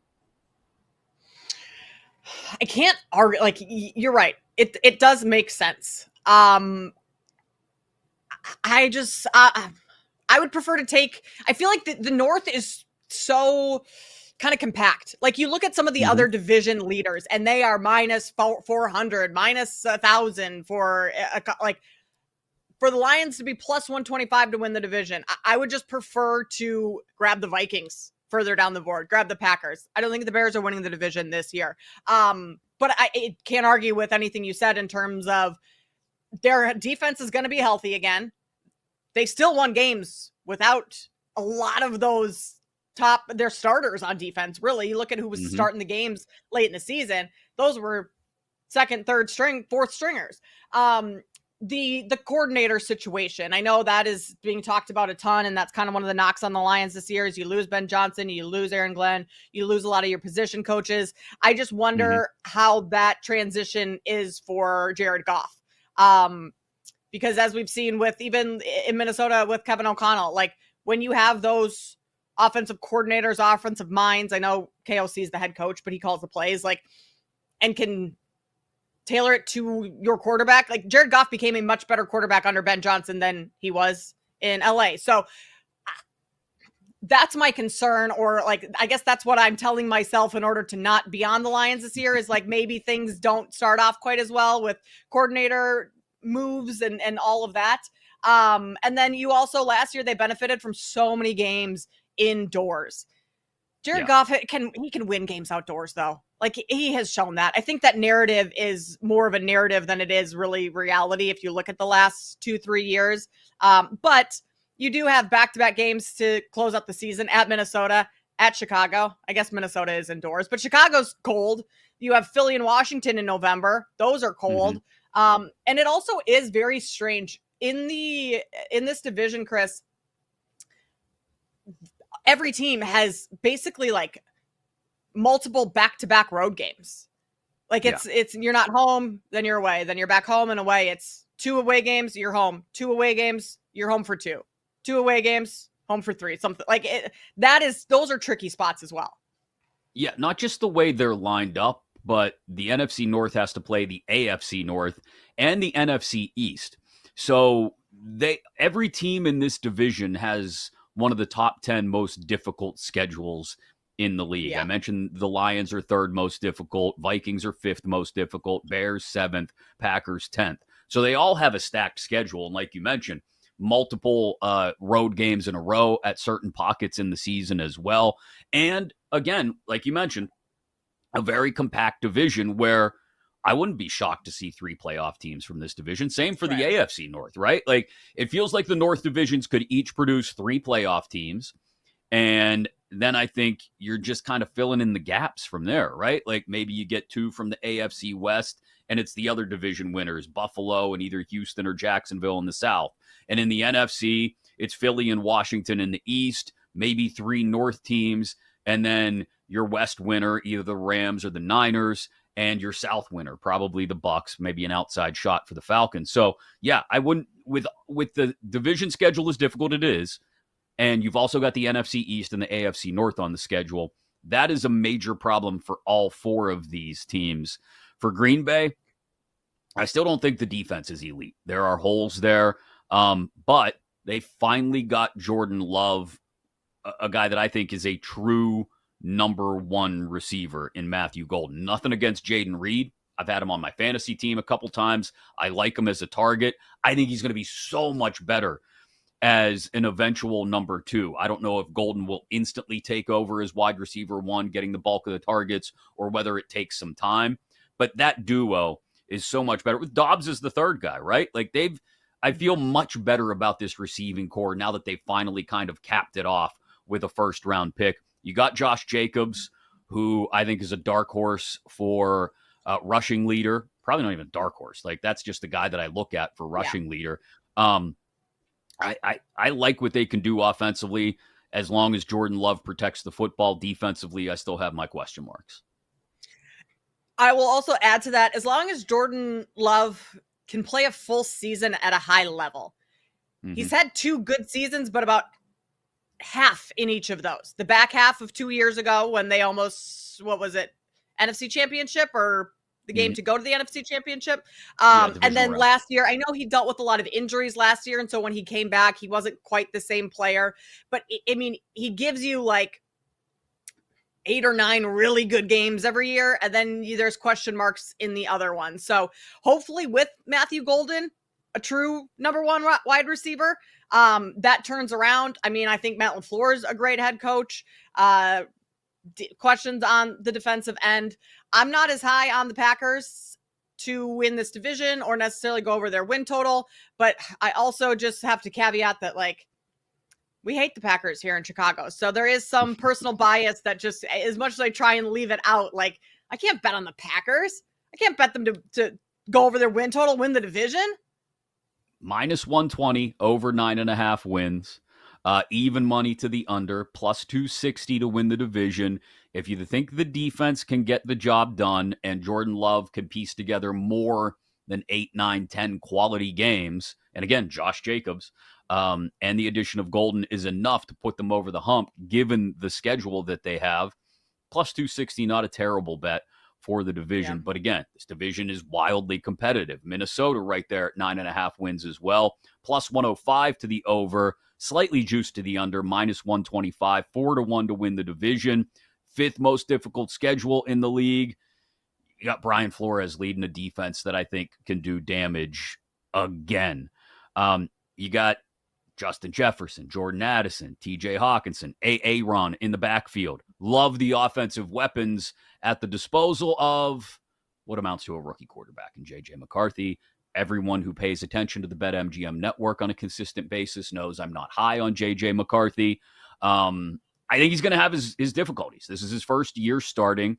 He's not technically a rookie, but I think he's going to go through growing pains. Maybe he was able to do all the mental work last year, being on the sidelines and rehabbing. And so he's ahead of the game there in that regard. But physically, he's going to have to get up to speed with processing all of that while dudes at the NFL level are trying to murder him. Like, that's just something that takes time, and there will be growing pains. You look at their schedule again, I don't see Minnesota. 10 wins is a possibility, but I think that 9.5 juice to the under is spot on. I think this is more like a 9-win team. Now, that receiving core has made chicken salad out of chicken scratch before, so it's entirely possible they could do that with an effectively rookie quarterback. I'm just not betting on it. I'm betting on it. I'm going the other way, Chris. I'm going to bet on it.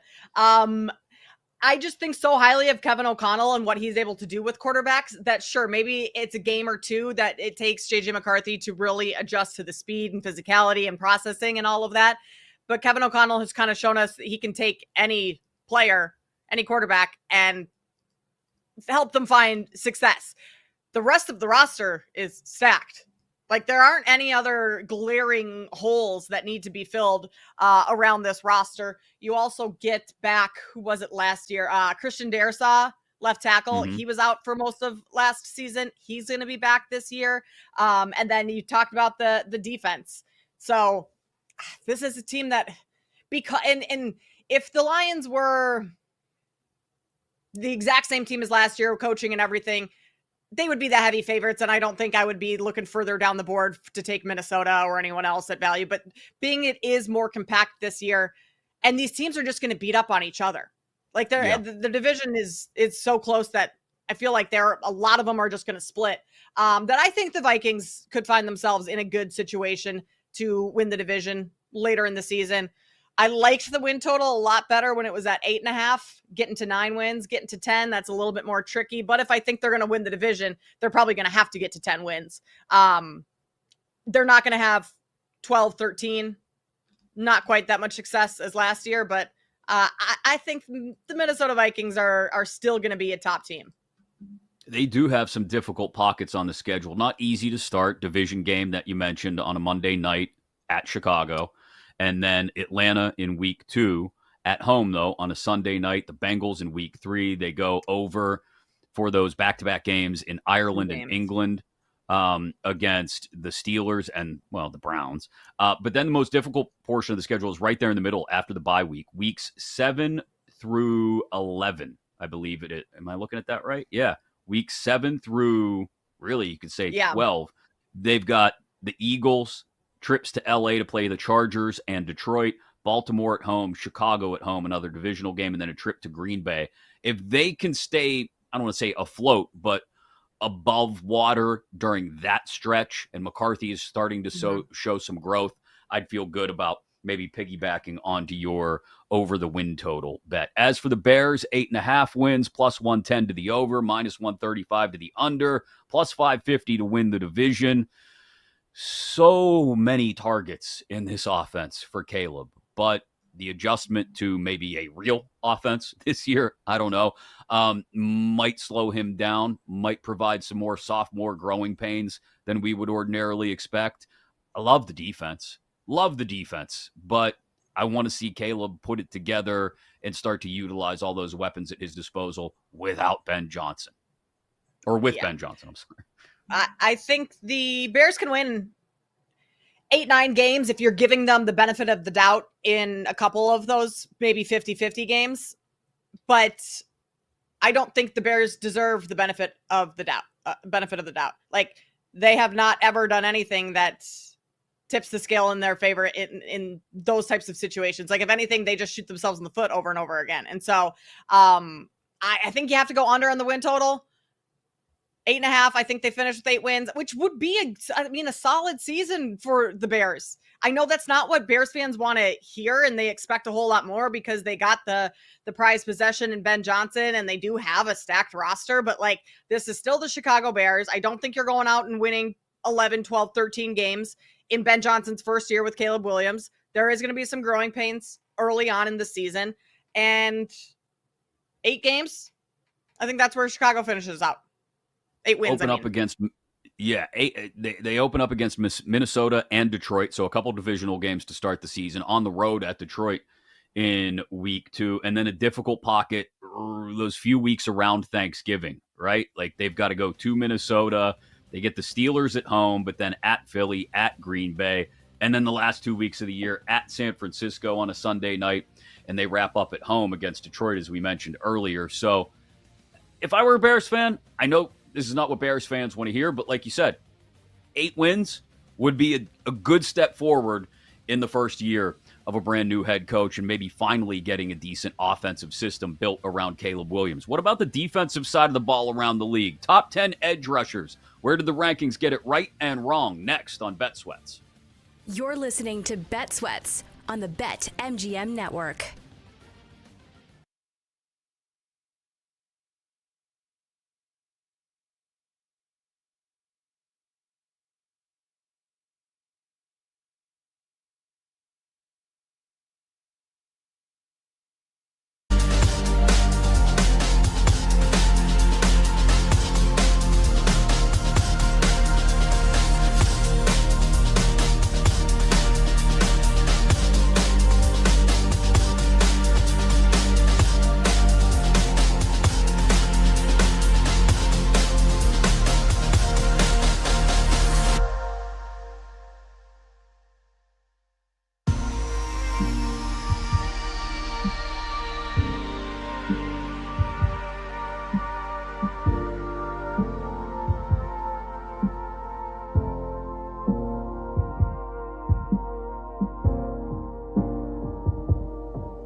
Welcome back to Bet Sweats on the BetMGM Network. We'll wrap up the show in just a few minutes with our lightning bets. Favorite stuff we like for tonight with the second half or the stretch run, whatever you want to call it, of the MLB season getting underway. Plenty of looks there. We'll update the Open Championship leaderboard as well. Before we get out of here, if you missed anything today or at all on Bet Sweats, you can always get it in podcast form wherever you download your podcasts, Apple Podcasts, Spotify, anywhere out there. Just search for Bet Sweats and make sure you're subscribed and following. Alongside Kate Constable, I'm Chris Mack, and we had the news yesterday. The TJ Watt contract extension is done. The man is getting paid. He's not going anywhere. 3 years, $123 million, 108 of it guaranteed, tacked on to the end of this season's deal when it runs out. And not coincidentally, we had already started to talk about edge rushers, and we were going to go through the ESPN top 10 ranking today, Kate, just kind of talk about where we think they got it right, where they got it wrong. And so, again, the news cycle ends up working out in our favor, that it leads right into a conversation about edge rushers the day after TJ Watt's contract extension is announced. Top 10, according to this ESPN list, which came from Jeremy Fowler, who talked to people from all over the league, coaches, execs, etc., goes something like this. Myles Garrett, number 1. TJ Watt, number 2. Micah Parsons, number 3. Max Crosby, 4. Nick Bosa, 5. Trey Hendrickson, 6. Aiden Hutchinson, 7. Will Anderson, 8. Daniil Hunter, 9. Jared Verse, 10. Some of the honorable mentions thrown in included Trayvon Walker, George Karlaftis, Jonathan Greenard, several others. But I'll let you get us started. Where did they get it right? Where did they get it wrong with this top 10 list? I mean, the top 3, I think, are interchangeable in a sense. Myles Garrett, Micah Parsons, TJ Watt. You could make arguments to move those around a little bit, but it's valid to have those in the top 3. I was surprised that Aiden Hutchinson was as far down as he was. He's 7 on ESPN's list. And that's probably because he didn't play a full season last year, but you look at what he did when he was on the field, and that was pretty incredible. Led the NFL in sacks, pressures, and win rate. 7.5 sacks for the first 5 games of the season. Like, had he continued on that, I think he would have been significantly higher on this list. Maybe you slot him into a top 5. So in re-ranking mine, I put him in the top 5. But that's the one that jumped out to me immediately. And I thought, I feel like he's a little bit better than 7. Yeah, that jumped out to me as well. Just based on, like you said, not really playing at all last year, I still would have bumped him up a spot. And when I consider what he's capable of when he's fully healthy, which he will be again this year, I'd push him up to number 4, just outside of that elite tier of the big 3. I put him at 4 for mine. Yeah, of Watt, Parsons, and Garrett. I'm again obligated due to my fandom to say that I think TJ Watt is better than Myles Garrett, but I know that's an argument that's not worth having today. So I agree, those top 3, Parsons, Garrett, and Watt, are all somewhat interchangeable when we talk about rankings. Max Crosby, a solid 4 or 5 right alongside Aiden Hutchinson, I think. Bosa, I probably dropped down to 6 or 7 because Trey Hendrickson, I mean, you lead the league in sacks. You got to be ranked higher than 6, I think. And maybe it's just all the talk about him this summer because of the contract dispute with the Bengals that he's more top of mind. Maybe it's because he's more valuable to that defense because they don't have anybody else that can really wreck a game or have the kind of impact that he can.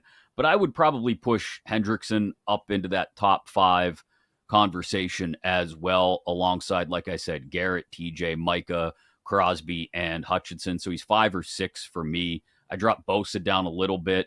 And then I think once you get beyond the top 7, we really are talking about, I don't want to say interchangeable pieces. Jared Verse, I think, is going to become even better after a Defensive Rookie of the Year season.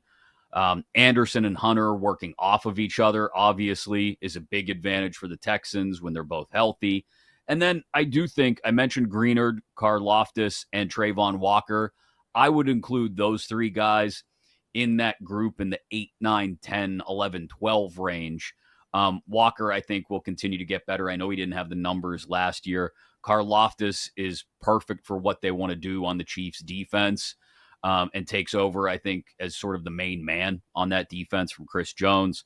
And Jonathan Greenard, we've seen what he can do as well. We mentioned the Brian Flores defense earlier. All of those names, I think, are kind of on the fringe of that top 10 conversation.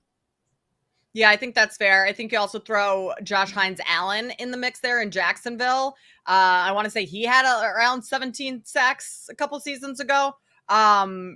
He's a little bit more under the radar, I think, just because Jacksonville has not been all that great. Right. But I'm with you.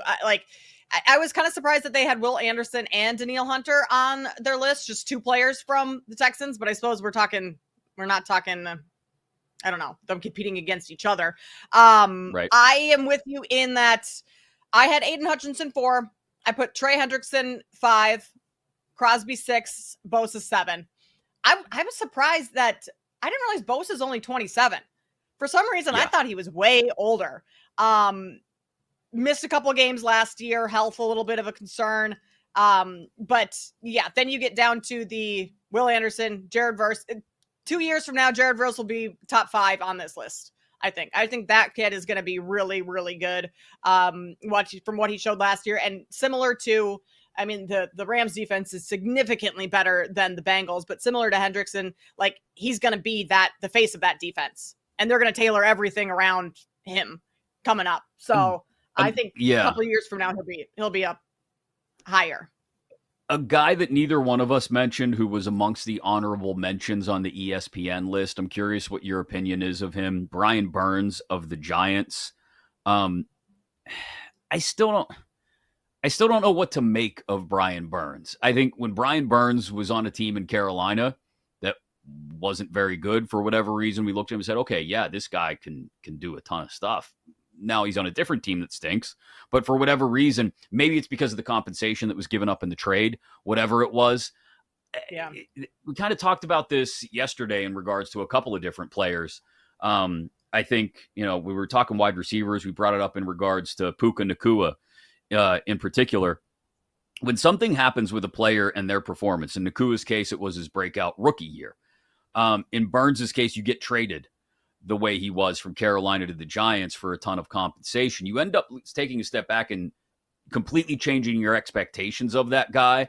And I don't know if Brian Burns has necessarily changed as a player and what he's capable of and his production, but it feels like I expect so much more out of him now. I expect him to be one of those game-wrecking guys who, probably given what the Giants gave up to get him, should be in that top 5 or 6, top 7 conversation, but still hasn't lived up to it. And that's kind of what the ESPN article said. Like, if you, from the NFL personal evaluator, the quote that they have is like, he's got everything you want from a skills standpoint. If it was just skill related, he would be top 5. So like, that is there. It's just the consistency year to year, game to game, that's where he kind of falls off. So yes, in terms of skill, in terms of what the Giants gave up to get him, like, you'd think he would be higher on this board, at least in the top 10, but it's that consistency, and that's kind of where it separates him. All right, since we have a couple minutes here, I said we wouldn't get into it, but let's get into it. Let's break down the top 3. Like, Parsons is a different animal for me because he can play in multiple spots on the field. I know he's been more of a straight edge rusher in the recent past, but he can play anywhere on the field. So I think it's very hard to compare Micah Parsons, probably why he ends up getting a boatload of cash from the Cowboys this offseason, in addition to the fact that the Cowboys just love to overpay. It's hard to compare Micah Parsons straight up, apples to apples, with TJ Watt and Myles Garrett. He obviously belongs in that top 3 conversation, though. As for Watt and Garrett, there are a lot of arguments for and against each of them being the clear-cut guy. Watt's getting paid now like the clear-cut guy, even if it's only $1 million more on average than Garrett. The issue for me is, and look, we talked about TJ Watt. The Steelers still haven't won a playoff game with TJ Watt on the roster, so maybe it's not a comparison that works for a lot, but I look at the record, the regular season record of the Steelers and the Browns with Watt and Garrett. They're both capable. We've seen Garrett completely blow up games against the Steelers and multiple opponents in the past. He's capable of that. We've seen TJ Watt do the same. We can take the playoff argument, I think, aside because the Browns don't go often enough and the Steelers never win in the playoffs or haven't in the past decade or so. Just based on what they do in the regular season, I look at it and say, what would the Steelers defense be without Watt? What would the Browns defense be without Garrett? And I think the Browns defense without Garrett, stay with me here, maybe it doesn't make sense, is better than the Steelers defense without Watt. Maybe that changes with the additions of Ramsey and Slay and all the moves the Steelers made. But that's the difference for me and the differentiator. Yeah. If we have to split hairs on 1 and 2, it's why I put TJ Watt 1 and Garrett 2, the success of each team in the regular season with each of these guys on the roster. You're right, because you can go to like all the little stats that are in that ESPN article and get Myles Garrett, 4 straight seasons with 14 sacks. TJ Watt led the NFL in forced fumble. Like they have stats that they're the best stat in various categories that you can rank to each other. But if you do go to the win-loss, I think you're spot on in that the Steelers would not be a playoff team every year without TJ Watt on that defense. And the regular season record shows that. Like Mike Tomlin owes a lot to TJ Watt in terms of keeping his non-losing record intact. Whereas, I don't know, the Browns are, they're just bad. Like, and maybe that's why Myles Garrett, the stats are there. So it's not that he just looks the part or looks better because the Browns are so bad. So we focus so much on their defense and what Myles Garrett does. But I think you're right to put TJ Watt number 1 and just got paid like a number 1, wins games for the Steelers, and then has all the stats to go with it. And is consistent too. Myles Garrett has that as well, but like year over year, TJ Watt is at the top of the board for numerous things. Yeah, the only argument I could start to listen to, if we want to, again, split hairs on the ranking of 1 and 2 and Watt and Garrett and who's which, is Watt's disappearing act a bit down the stretch last season. I'm not even talking about playoff games. I'm talking about down the stretch of the regular season last year when he didn't force any turnovers, really wasn't even making plays, to be totally honest. Better teams and better coordinators were able to not scheme him totally out of the game, but minimize him via scheme. And whether he was tired, beat up, worn down, whatever it was late in the year, he wasn't having the same impact in some of those games, especially when they got steamrolled by the Ravens late in the year and into the playoffs. So I'll listen to that argument. But again, the Browns, it's that age-old argument I brought up earlier. I can lose without you. And the Browns, they've lost plenty with Myles Garrett. And this is a guy who, 4 months ago, was requesting a trade. And then all of a sudden they dropped a bag off at his front door. And he's like, okay, yeah, I don't need to chase Super Bowls. I'm good being in Cleveland. Like, don't lie to me and tell me that this is the point in your career where you make a left-hand turn and start chasing Super Bowls. And I got to get traded so I can go win a championship. And then 15 minutes later, come back around and say, oh, no, I believe we can win in Cleveland. You don't believe that, Myles. Nobody believes you can win in Cleveland because you haven't won in Cleveland. There's 1 year. 1 year you went to the playoffs and won a playoff game. Granted, against the Steelers. But that's it. That's all. That's the list. If Myles Garrett thinks he's winning in Cleveland this year, he's delusional and lying to himself because there is no way he is winning in Cleveland. I also thought it was interesting, Chris, that TJ Watt, his lowest ranking was 3. Myles Garrett's lowest ranking was 4. So there are some GMs, executives that have Garrett as low as 4 on this list. I thought that was a little surprising. Also, like, the lowest ranking for Bosa is unranked. Like, some people are out on Bosa. Whereas Crosby, his lowest is 6. I would have thought he would be the lowest ranking would have been a little lower than 6 or 8-9 range. Right. Despite everything I just said about Myles Garrett and trying to put TJ Watt ahead of him in these rankings, who in the world are the 3 pass rushers better than him? I mean, if you want to give me Watt and Parsons, okay, I'll listen. But who's the third one? I have no answer for you, Chris, because there isn't. Yeah. I mean, maybe if Aiden Hutchinson, healthy this year, starts to look like the guy that he was when he was on the field over a year ago, again, we'll start to put him in the conversation with those three elite guys at the top. But right now, I don't see three pass rushers in the league better than Garrett. That's probably going just a little too far. Baseball is back. We've got lightning bets. Plus, we'll update you on the Open Championship leaderboard in just a second here. Get ready to wrap things up. My brain stopped working for a second. It's Bet Sweats.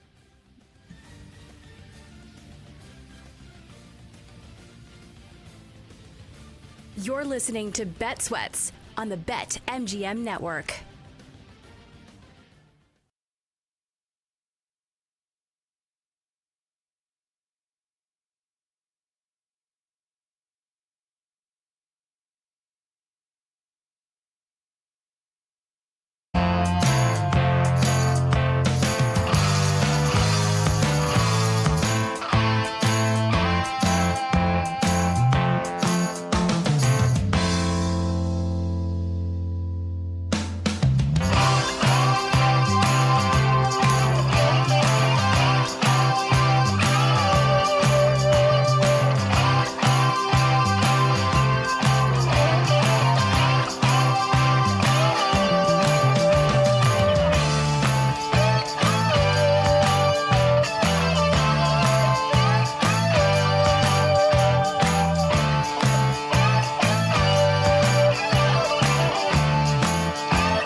Welcome back to Bet Sweats on the BetMGM Network. All of our favorite plays for tonight as baseball gets back underway in just a couple of minutes here inside Lightning Bets. Welcome back to Bet Sweats, coast to coast on the BetMGM Network, wherever you may be in the world, inside your Odyssey, iHeartRadio, and TuneIn apps. I'm Chris Mack alongside Kate Constable. We have had a blast filling in for Joe Ostrowski and Sam Panayotovich this week. They will be back on Monday from their All-Star break. I will be on Monday, Kate, as we talked about yesterday, driving to Buffalo to get my passport renewed. It's going to be fun. Yes, let's get an update on that. I want to know what's going on. That's it. That's the update. We are leaving probably, I think our appointment, my wife set the appointment for like 10:30 in the morning. So we'll be leaving at like 6:30 in the morning to drive on up to Buffalo, get the old passports renewed. We're getting the photos done today just to make sure everything's good. She's got like 17 copies of the birth certificates and driver's licenses and social security cards and all that. So for those that missed it, we found out the night before last or the day before last, the day before yesterday, that your passport has to be valid at least 6 months from the day you depart to go to the Dominican Republic, which we're leaving for on July 27th, next Sunday. Our passports expire on January 26th. True first world problems here. It'll be what it is. We'll get them renewed. I don't know. We'll go to the Anchor Bar in Buffalo, the home of the invention of the Buffalo Wing. I've checked. There's little else to do in Buffalo while we wait for the passports to get done, Kate. Well, I mean, Chris, you'll be up early driving. I'll be hosting Daily Tip on Monday morning. You can turn us on in the car. You got something to listen to. And it's just going to make the ride just like breeze by. You'll be there in a second. It'll feel like nothing. It all works out in the end. See, it all works out. How about this news? I just noticed about an hour ago or so. It's back on, but not with HBO and the NFL involved. Instead, it'll be a Hulu production. The UNC docuseries following Bill Belichick's first year at North Carolina is back on. It's being reported by multiple sources this morning that they've already started some early stage production on the show. The agreement is being finalized by both sides. Probably works out in some regard that Disney and ESPN have the rights to the ACC, and the ACC network is under their umbrella. Hulu, obviously, under the Disney umbrella as well. So there you go. We're going to get the Bill Belichick behind-the-scenes look at his first year in Chapel Hill that we thought had died on the vine a couple months ago with what was going to be the first ever collegiate version of Hard Knocks. I will be very interested to see how much Jordan Hudson is featured in this video, in this docuseries. I would imagine, if she has it her way, quite a bit. But, yeah. I mean, because she was kind of the one that initially shot down the Hard Knocks-esque HBO stuff. So this will be interesting. That was right in the middle of sort of the firestorm of the CBS interview that went sideways and everything else. So I wonder if they backed away for that reason, and then ESPN and Disney came to them and said, hey, we can make it happen and we'll be more friendly. How's that sound? So not to say that this will gloss over things. Maybe it will, maybe it won't. We have no idea. But this might be exactly sort of the polish to the late career reputation. Look, the guy won 8 Super Bowls. You don't need to polish his coaching reputation anymore, but his off the field reputation that got sort of dinged in the Dynasty docuseries and book. This is a chance for Bill Belichick to sort of shine things up again with his first season at North Carolina. Yeah, this is a good PR move. Things go south a little bit over the summer, the spring, with all of that stuff, but that's not what Bill Belichick wants to be remembered for, so we're going to bring you inside our season. That way you can remember us for really great stuff and not having a crazy 22-year-old girlfriend. I'll watch it. I mean, it's going to be must watch. I want to know what it's like with Bill Belichick. I want to know what he's like at the college level. I want to know how the players approach him, react to him, if they enjoy, joke around, like just what are the vibes inside that locker room? Because it has to be different, just age-wise, experience-wise, from the NFL to college players. And I'm interested to see how Bill Belichick handles teenagers. Yeah. Well, I was going to make a joke about his girlfriend's age. I'm not going to do it. He's got some experience. Exactly. So there's lots of stuff I have stacked up, but not enough time to watch on the flight to the DR and back for our vacation. Like, I got to watch the rest of Receiver. We got to get The Bear knocked out, season 4 of that. They just dropped the trailer for what they're calling Unreal, a behind-the-scenes look at the WWF, which, again, wrestling fan that I am, should be really interesting because it kind of takes you behind the scenes into how they build the storylines and decide to do what they do. So for wrestling dorks like me, we'll be together on that one, but that doesn't drop until the 29th of July, I think. So plenty to watch, just maybe not enough time. What is Hard Knocks this year? Remind me which team. Question. I don't know. Has it been announced? Maybe it hasn't even been announced yet. Has to have been, right? Oh, the Bills. Bills. Oh, that'll be good. Yeah, that should be really good, actually, coming off the Josh Allen MVP season, everything we talked about the other day. And then the in-season version, I think, is going to be the NFC East, which should be really good, too. Oh, that'll be very interesting. Eagles first season after the Super Bowl. Jaden Daniels second season. Yeah, that's going to be really good. Cowboys are always drama. I mean, it's perfect. Yeah. Well, did you see the newest Cowboys report? I just saw something. Their running back that they drafted in the first round has poor work ethic, and they're not pleased with him.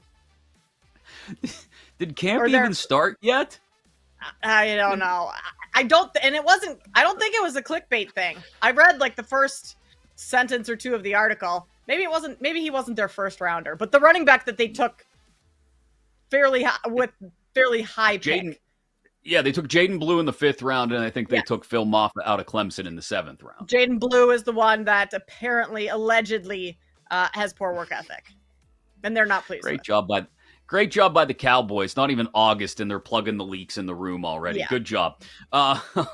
Quick update on the Open Championship leaderboard at Royal Portrush in Northern Ireland. Haotong Lee continues to roll. Had a 4 under 67 yesterday. Today he is 5 under through 13, so he is your leader right now at 9 under. Brian Harmon, who had a 6 under 65 today, to go with the 69 he carded in the first round yesterday, is 1 stroke back at 8 under. Matt Fitzpatrick, through his first 7 holes today, is 3 under.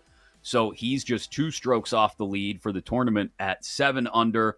Then you got a handful at 5 under, including Scotty Scheffler, who is 2 under through 5 today, and Tyrell Hatton, who shot a 69. Tony Finau, Nikolai Højgaard back at 4 under. Keegan Bradley, Rory McIlroy at 3 under. Ludwig Auberg, Justin Rose, a few others at 2 under, including John Rahm and the defending champ Shane Lowry. So still some decent numbers out there. Haotong Lee is still at 12-1, way off. I don't know what his opening number was because I didn't have an eye on him before things got started, but still a decent price for a guy who was ripping through the first 2 rounds at Royal Portrush. Haotong Lee, your leader right now through 13 in the second round at 9 under for the tournament. All right, lightning bets. What do we got with plenty of baseball to bet on tonight, Kate? We're going WNBA with plenty of baseball to bet on today. That's where we're going to start. It's All-Star. We got to, just have some fun with that. I'm going to take Kelsey Plum to win the 3-point contest, 3-1. I'm going to take Courtney Williams to win the skills competition. I believe that's 350. And then we will head over to Major League Baseball. And I am going to Blue Jays on the money line, unless that has moved significantly further from when we talked about it. 145. I'll lay the juice. I'll take the Blue Jays on the money line over the Giants and Verlander. And I'm gonna take the Red Sox today too. A little afternoon baseball in Chicago. I'm gonna fade the Cubs, even with Colin Rea on the mound. I like what Giolito has been all about lately. Get a little plus 118 over at BetMGM. I will do that. All right. I really liked, what was it, Jays Twins moneyline parlay. Yeah. Parlay you mentioned earlier. Yep. Twins are minus 160 at Coors Field. And you mentioned the Jays number. You parlay them together, you end up with plus 174. So I like that, with Verlander being 0-7 in Toronto. And then, of course, well, the Rockies being the Rockies. Yeah. That's just always a safe money line bet. It feels like going with the Twins going into Denver. I'm going to go with Alicia Gray in the 3-point shooting contest for the WNBA All-Star Weekend at plus 320. Best 3-point shooter by percentage through the first half of the season in the contest. So go down the board a little bit, get a little more value rather than going with the favorite, Sabrina Ionescu. And then baseball. Nick Lowe to homer against Dylan Cease, 5 for 11 lifetime with a pair of homers against Cease. And all of these guys I'm giving player props on for tonight in Major League Baseball were ice cold going into the break. So consider the fact that they maybe bounce back post-break. Nathaniel Lowe to homer, plus 650. Devers over 1.5 total bases, plus 125. He's done well against Bassett in the past. Ryan O'Hearn, 2+ total bases, as Baltimore's in Tampa against Taj Bradley, is plus 135. And then Luis Castillo to come back down to earth against a team that doesn't swing and miss much. They're hosting the Astros, under 5.5 Ks at plus 120 as well. Gotta say, to everyone that was a part of the team this week, whether it was Double D and Zach Kroll earlier in the week, Jay Kassan, famously, always a fun time. Amir Tyree filling in for Paul Aspen as well. And Brian Gertch finally gets some time off as well, our video producer. It's been a blast all week long. As always, Kate, it's been a joy. We'll be listening on our drive up to Buffalo Monday morning. And hopefully people had some fun, even though Joe O and Sammy P were on their All-Star break. It was fun. We always have fun together. And I'm glad I can provide some entertainment for you as you drive to Buffalo Monday morning. Thoughts and prayers with you on your journey. And here's to your husband bringing home a couple Wrigley dogs right around dinner time this afternoon. Bringing home the wieners. That's it. I can't say anything else. Bring home the wieners. This has been Bet Sweats on the BetMGM Network. Thanks for listening to Bet Sweats. If you missed anything on today's show, make sure to listen back on the Odyssey app or wherever you get your podcasts.